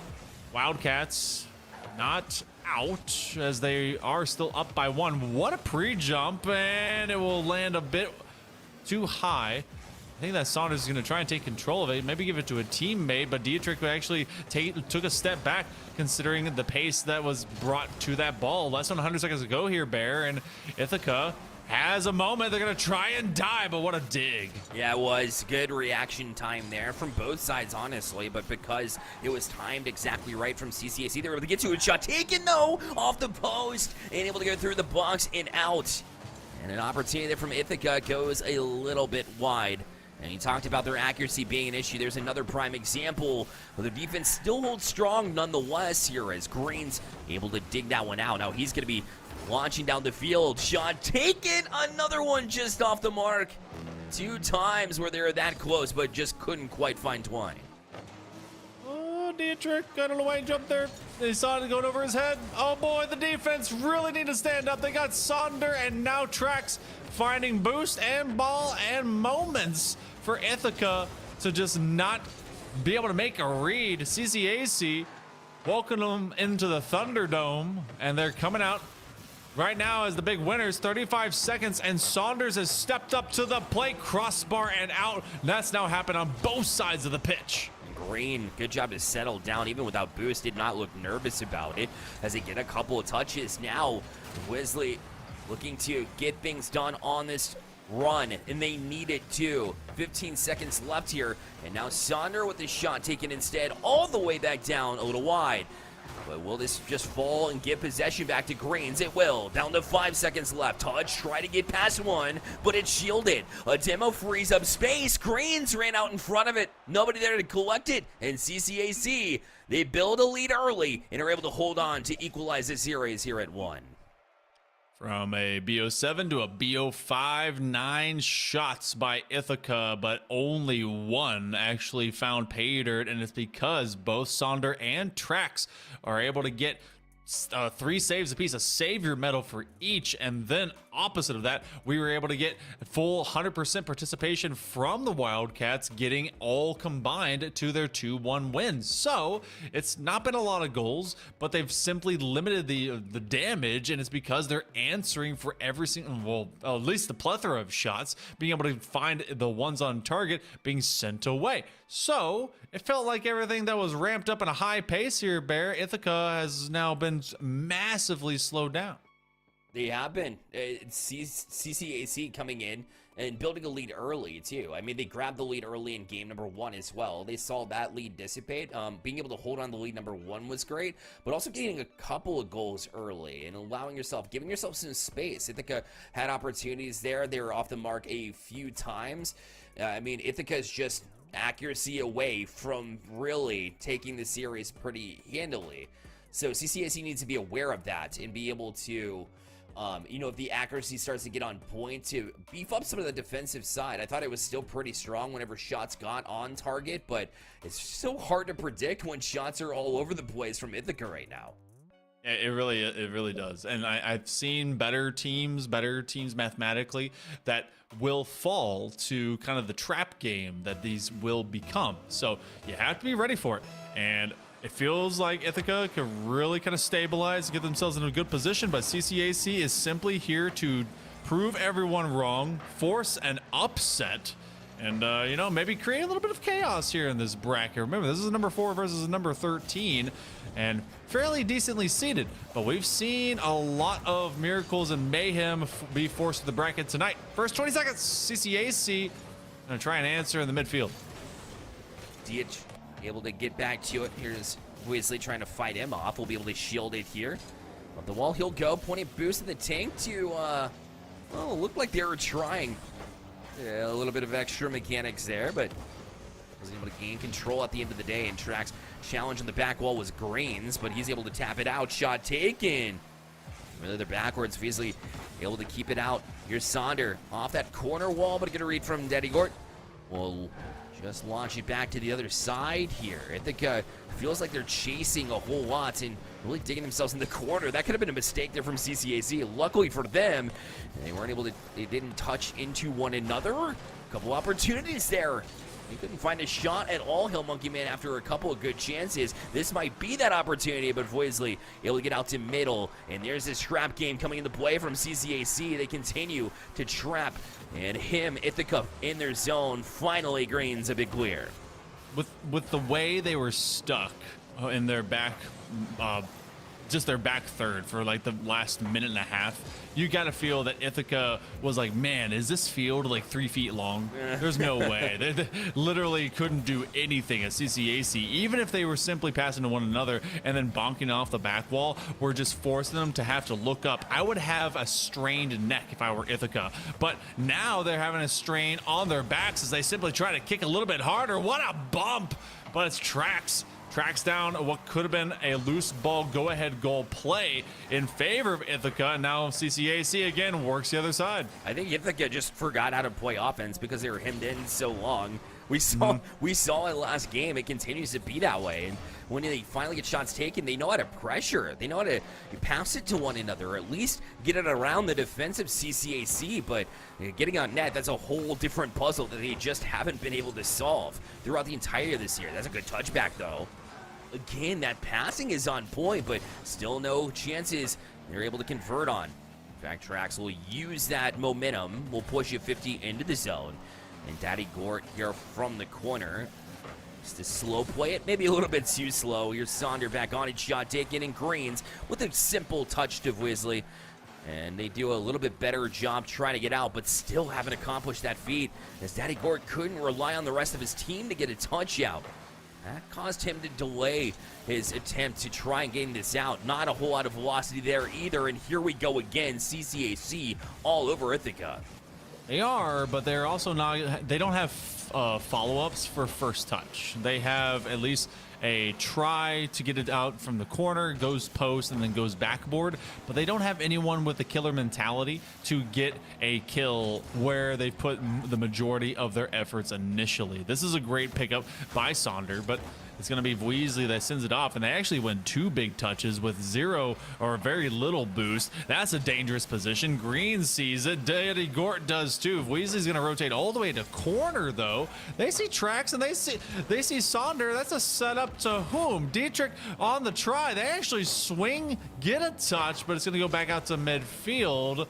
And this will be all of one open net before both of these teams eventually get their way through, because otherwise the defense is just omnipresent. It is, and it's not like they're efficient getting out either. They get trapped there, but they still do enough to keep it just going from side to side where no efficiency can be found. But here it is! Greens up in a hurry, finds the feed from Wisley, and Ithaca Blue able to get on the board less than a minute, and it's the first one of game 2. Trax was just a little bit too far outside the post, and they didn't expect the amount of speed that was on the arc of that pass and on that challenge. And considering how much of the time, especially during this game, that Ithaca has spent on their own back half, it is surprising to see them with the first goal, trying to build for a second. CCAC, you know, it's going to be one of those frustration points. You feel like you should have a goal yourself, and they are going to find one for the first time in a while. They actually get it around the board, and it's because of this double commit right here. Yeah, you don't need to be there. And Daddy Gort was just on his way back. You got to communicate that, because then when it happens, then you're scrambling out. That's when the panic happens, and that's when you bank it into your own net. And with 38 seconds left, CCAC gifted one here. Ithaca did all of that work to finally find a goal, and it's all nullified from that last opportunity based on one mistake that they had in that sequence. Now, opportunity back door open, but it's shut down by the post, no less. Where's Dietrich going? They just drove upfield. You had both Sonder and Trax in the best position possible, and then they just kind of waited out. One extra challenge, maybe something from the wall. Dietrich going to have to rotate back, and this is going to be a flood of the box by Ithaca. They're going to have last looks as maybe Greens will be able to get to a teammate, but no. We go 1-1 with overtime, and it will be a series lead, at least for whoever takes game number 3. And I found out where Dietrich was looking to go. It was his own goalpost. I don't know if you saw that, but Greens pushes it forward. Weasley trying to cut around it. Does a good job to get past one, actually two. As Sonder had committed to that one too, but shot from Daddy Gort was read by Trax. A bouncer throws the defense off. Shot taken. A bullet. Weasley in overtime will give Ithaca Blue the 2-1 lead in the series after a 2-1 win in this game 3. What a bang. Right underneath the crossbar. Right on the money. Ithaca. They survive what is just a not quite hot burning onslaught, but at least one that was at a smolder. And CCAC, they'll come up short. 4 saves, 7 shots, 8 to Ithaca themselves. It felt like there was a lot more by CCAC. Does that feel wrong? It feels like they had way more shots than Ithaca. Maybe they just got them in bunches. I did see 5 for like one player. Legitimately, it felt like it came on one sequence when they were down there, where CCAC was actually hemmed in their own end. They got a taste of their own medicine, but, that's where it eventually broke through. And it was just like time owned by one team, like 1 minute per minute. It was like minute segments of when they were dominating this game. It was very, very much kind of a back and forth tilt in the way that it was like, not in seconds, but like in minutes where they would control each way. They both like to play the trap game. It makes sense why it's been such a defensive series in those regards. But like you said best, it's really just those open opportunities, or like we saw, the double commit mistakes that left it open. That was going to be the difference there. And sure enough, that's exactly what we saw.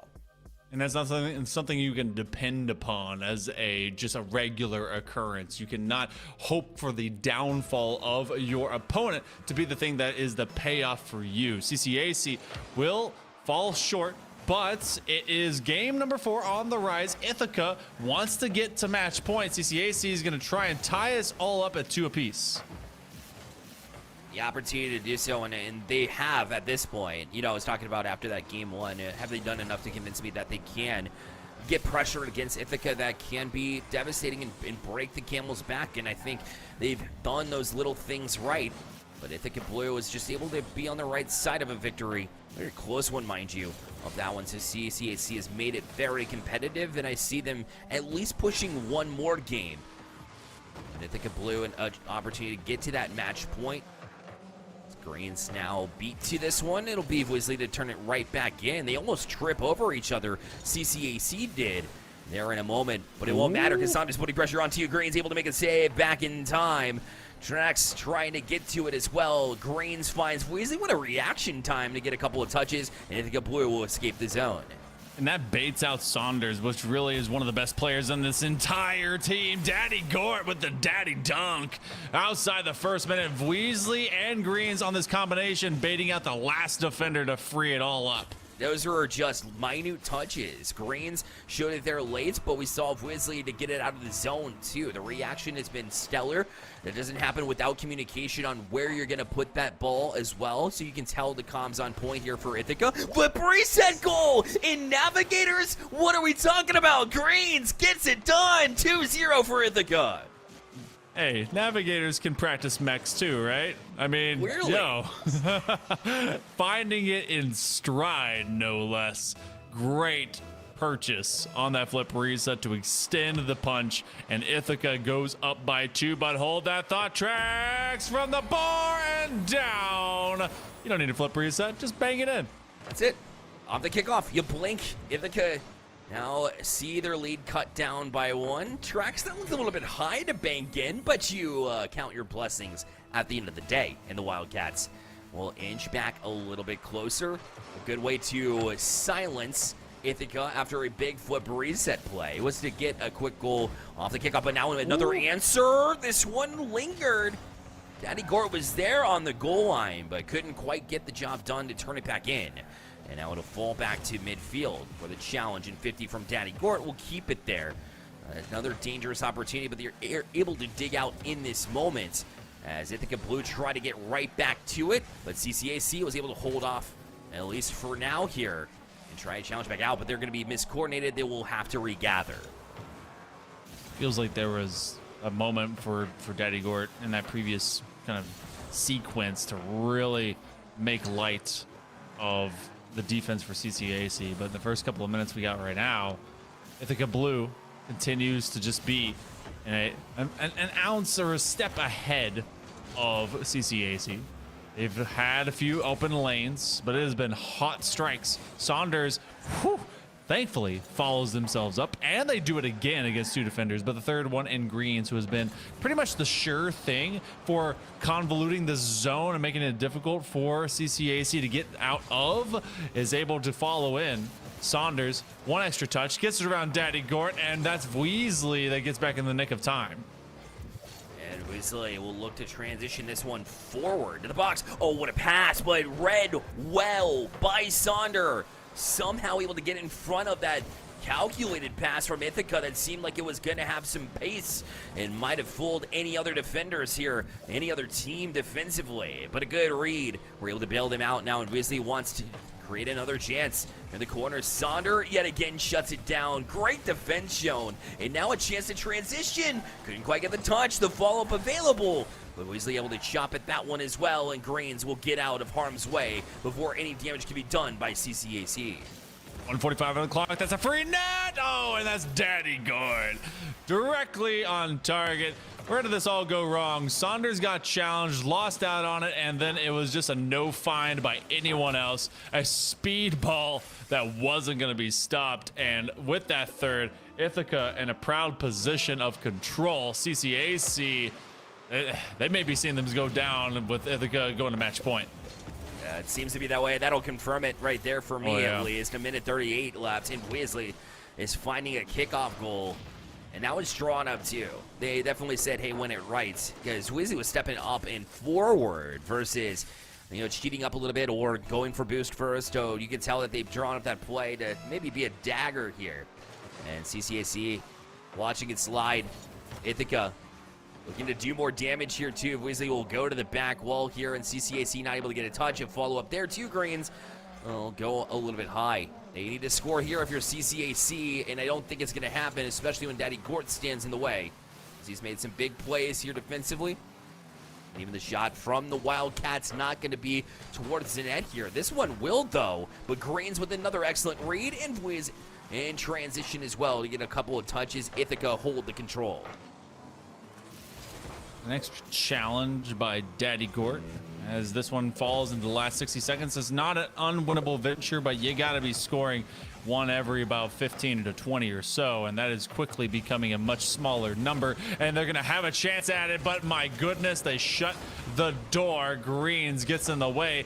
Daddy Gort sending it over to his teammate. It's a bounce pass, and then it's gonna be Weasley that puts it in a narrow gap. It falls outside, inside, all sides. Ithaca just compressing, stressing, and lessening the Wildcat defense to just nearly shreds. Man, oh man. Now back and just lingering here, killing more time. Ithaca will head to match point. After this one, this will confirm it. And Ithaca Blue, after seeing CCAC cut the lead in half, they just weren't able to do anything since then. It's a familiar story that we saw in Game 3. It continues into this one. As Sonder, not too late. Oh my goodness. Weasley, so easily set up by Green. And 5-1 Ithaca as they roll into match point on fire. I mean, the good news is you can't take your goals with you. If you are CCAC, you gotta be like, you know what, that was on me. But Ithaca, they have taken all responsibility onto themselves. They are, in fact, on match point. 3 shots apiece, walking away with 5. 100% participation with both Greens and Daddy Gort with 5 assists. You're 1 for 1 off of CCAC, but it's not a great look right now. And so now, in this Navigators division round of 16, got to see how they can bounce back, because Ithaca showcasing that they are very much at least 2 steps ahead, being able to rotate on top of this team. It feels at times like it's a 2v3, and it feels like there's just kind of some missing speed component. But I mean, Daddy Gort has surprised me a couple of times. Clearly they're the type that went for milk and actually came back and helped their squad out this entire series. No doubt. You know what? It's always the good teams that'll show flashes of brilliance, but it's always the great teams that'll extend it throughout the entirety of a series and show off when they need to. Maybe a couple of mental collapses in game number 2 that made the difference against them, but it seems like they've been the better team since then. They've really dominated play since they gained that momentum towards the tail end of game number 3. Now, I imagine it'll continue into this next one. CCAC need to find a way to silence. And what better way to do that than to knock them off their game? I'm talking, you know, some physicality here. We haven't seen a whole lot of it. Clearly, you've got a little bit of mechanics in the tank. We saw some big plays on their ends. And we'd look to see them kind of pull and find more creative ways to get around Ithaca. Otherwise, this might be the last game of the broadcast here tonight. All right, one last chance every step of the way now. Oh boy, and that's Weasley showing a bit of magic on the other end. What was a neat look ends up being a end-to-end book. Wow. What a takeaway. Wow, the way they got their car up there too and realized they still had the flipping pocket in order to keep their car stagnant in the air like they did. Basically looking like a stall, it wasn't, but it's still at the front of the car. That's a great redirect. And Weasley looking for more greens from the sky. Ithaca up 2-0 and looking to end it now.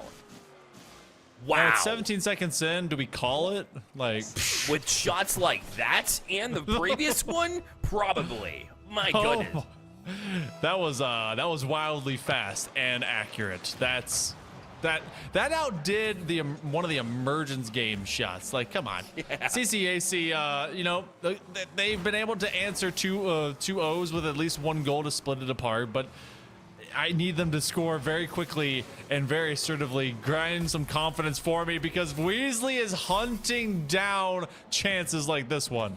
I was so fooled by the first couple of games that were so close and into it, but Weasley's like, you just brought out his crystal ball and now can see the future and be able to tell, not only with that dunk, but with his redirect as well, being able to get up in time. I mean, where was Ithaca Blue in the first couple of games?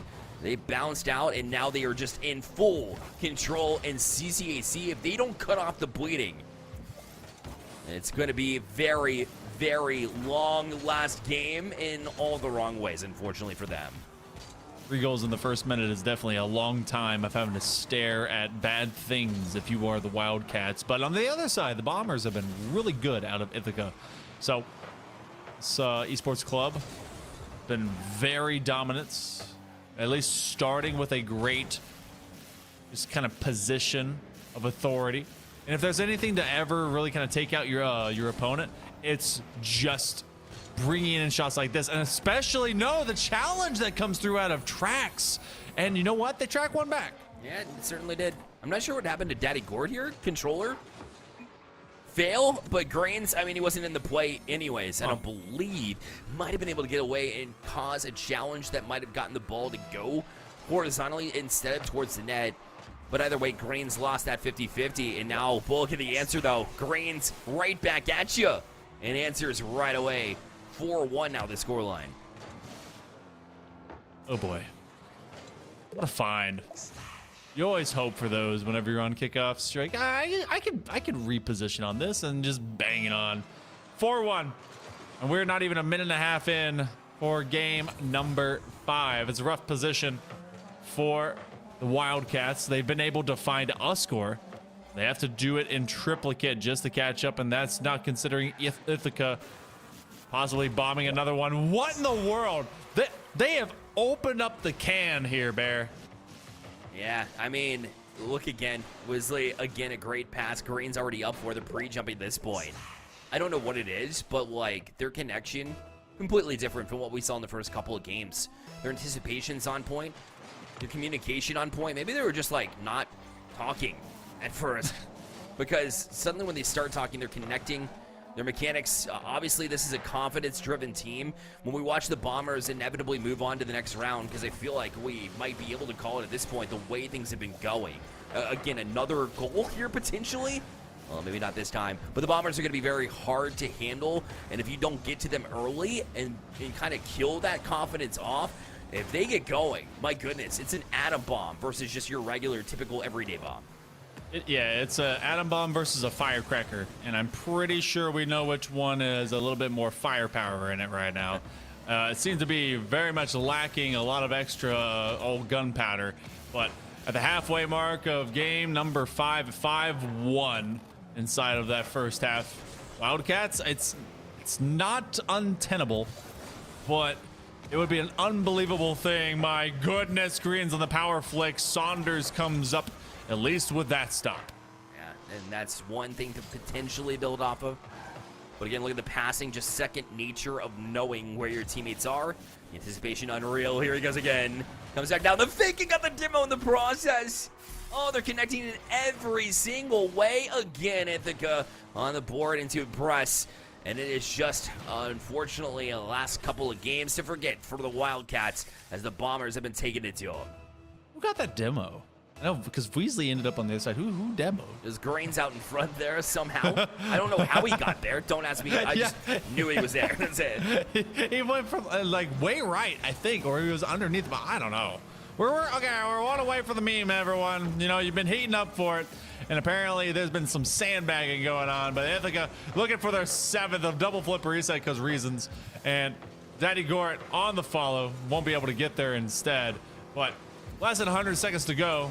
CCAC Red kept in lockstep as much as they could with Ithaca, but Ithaca clearly coming in with a game plan to just simply get this done.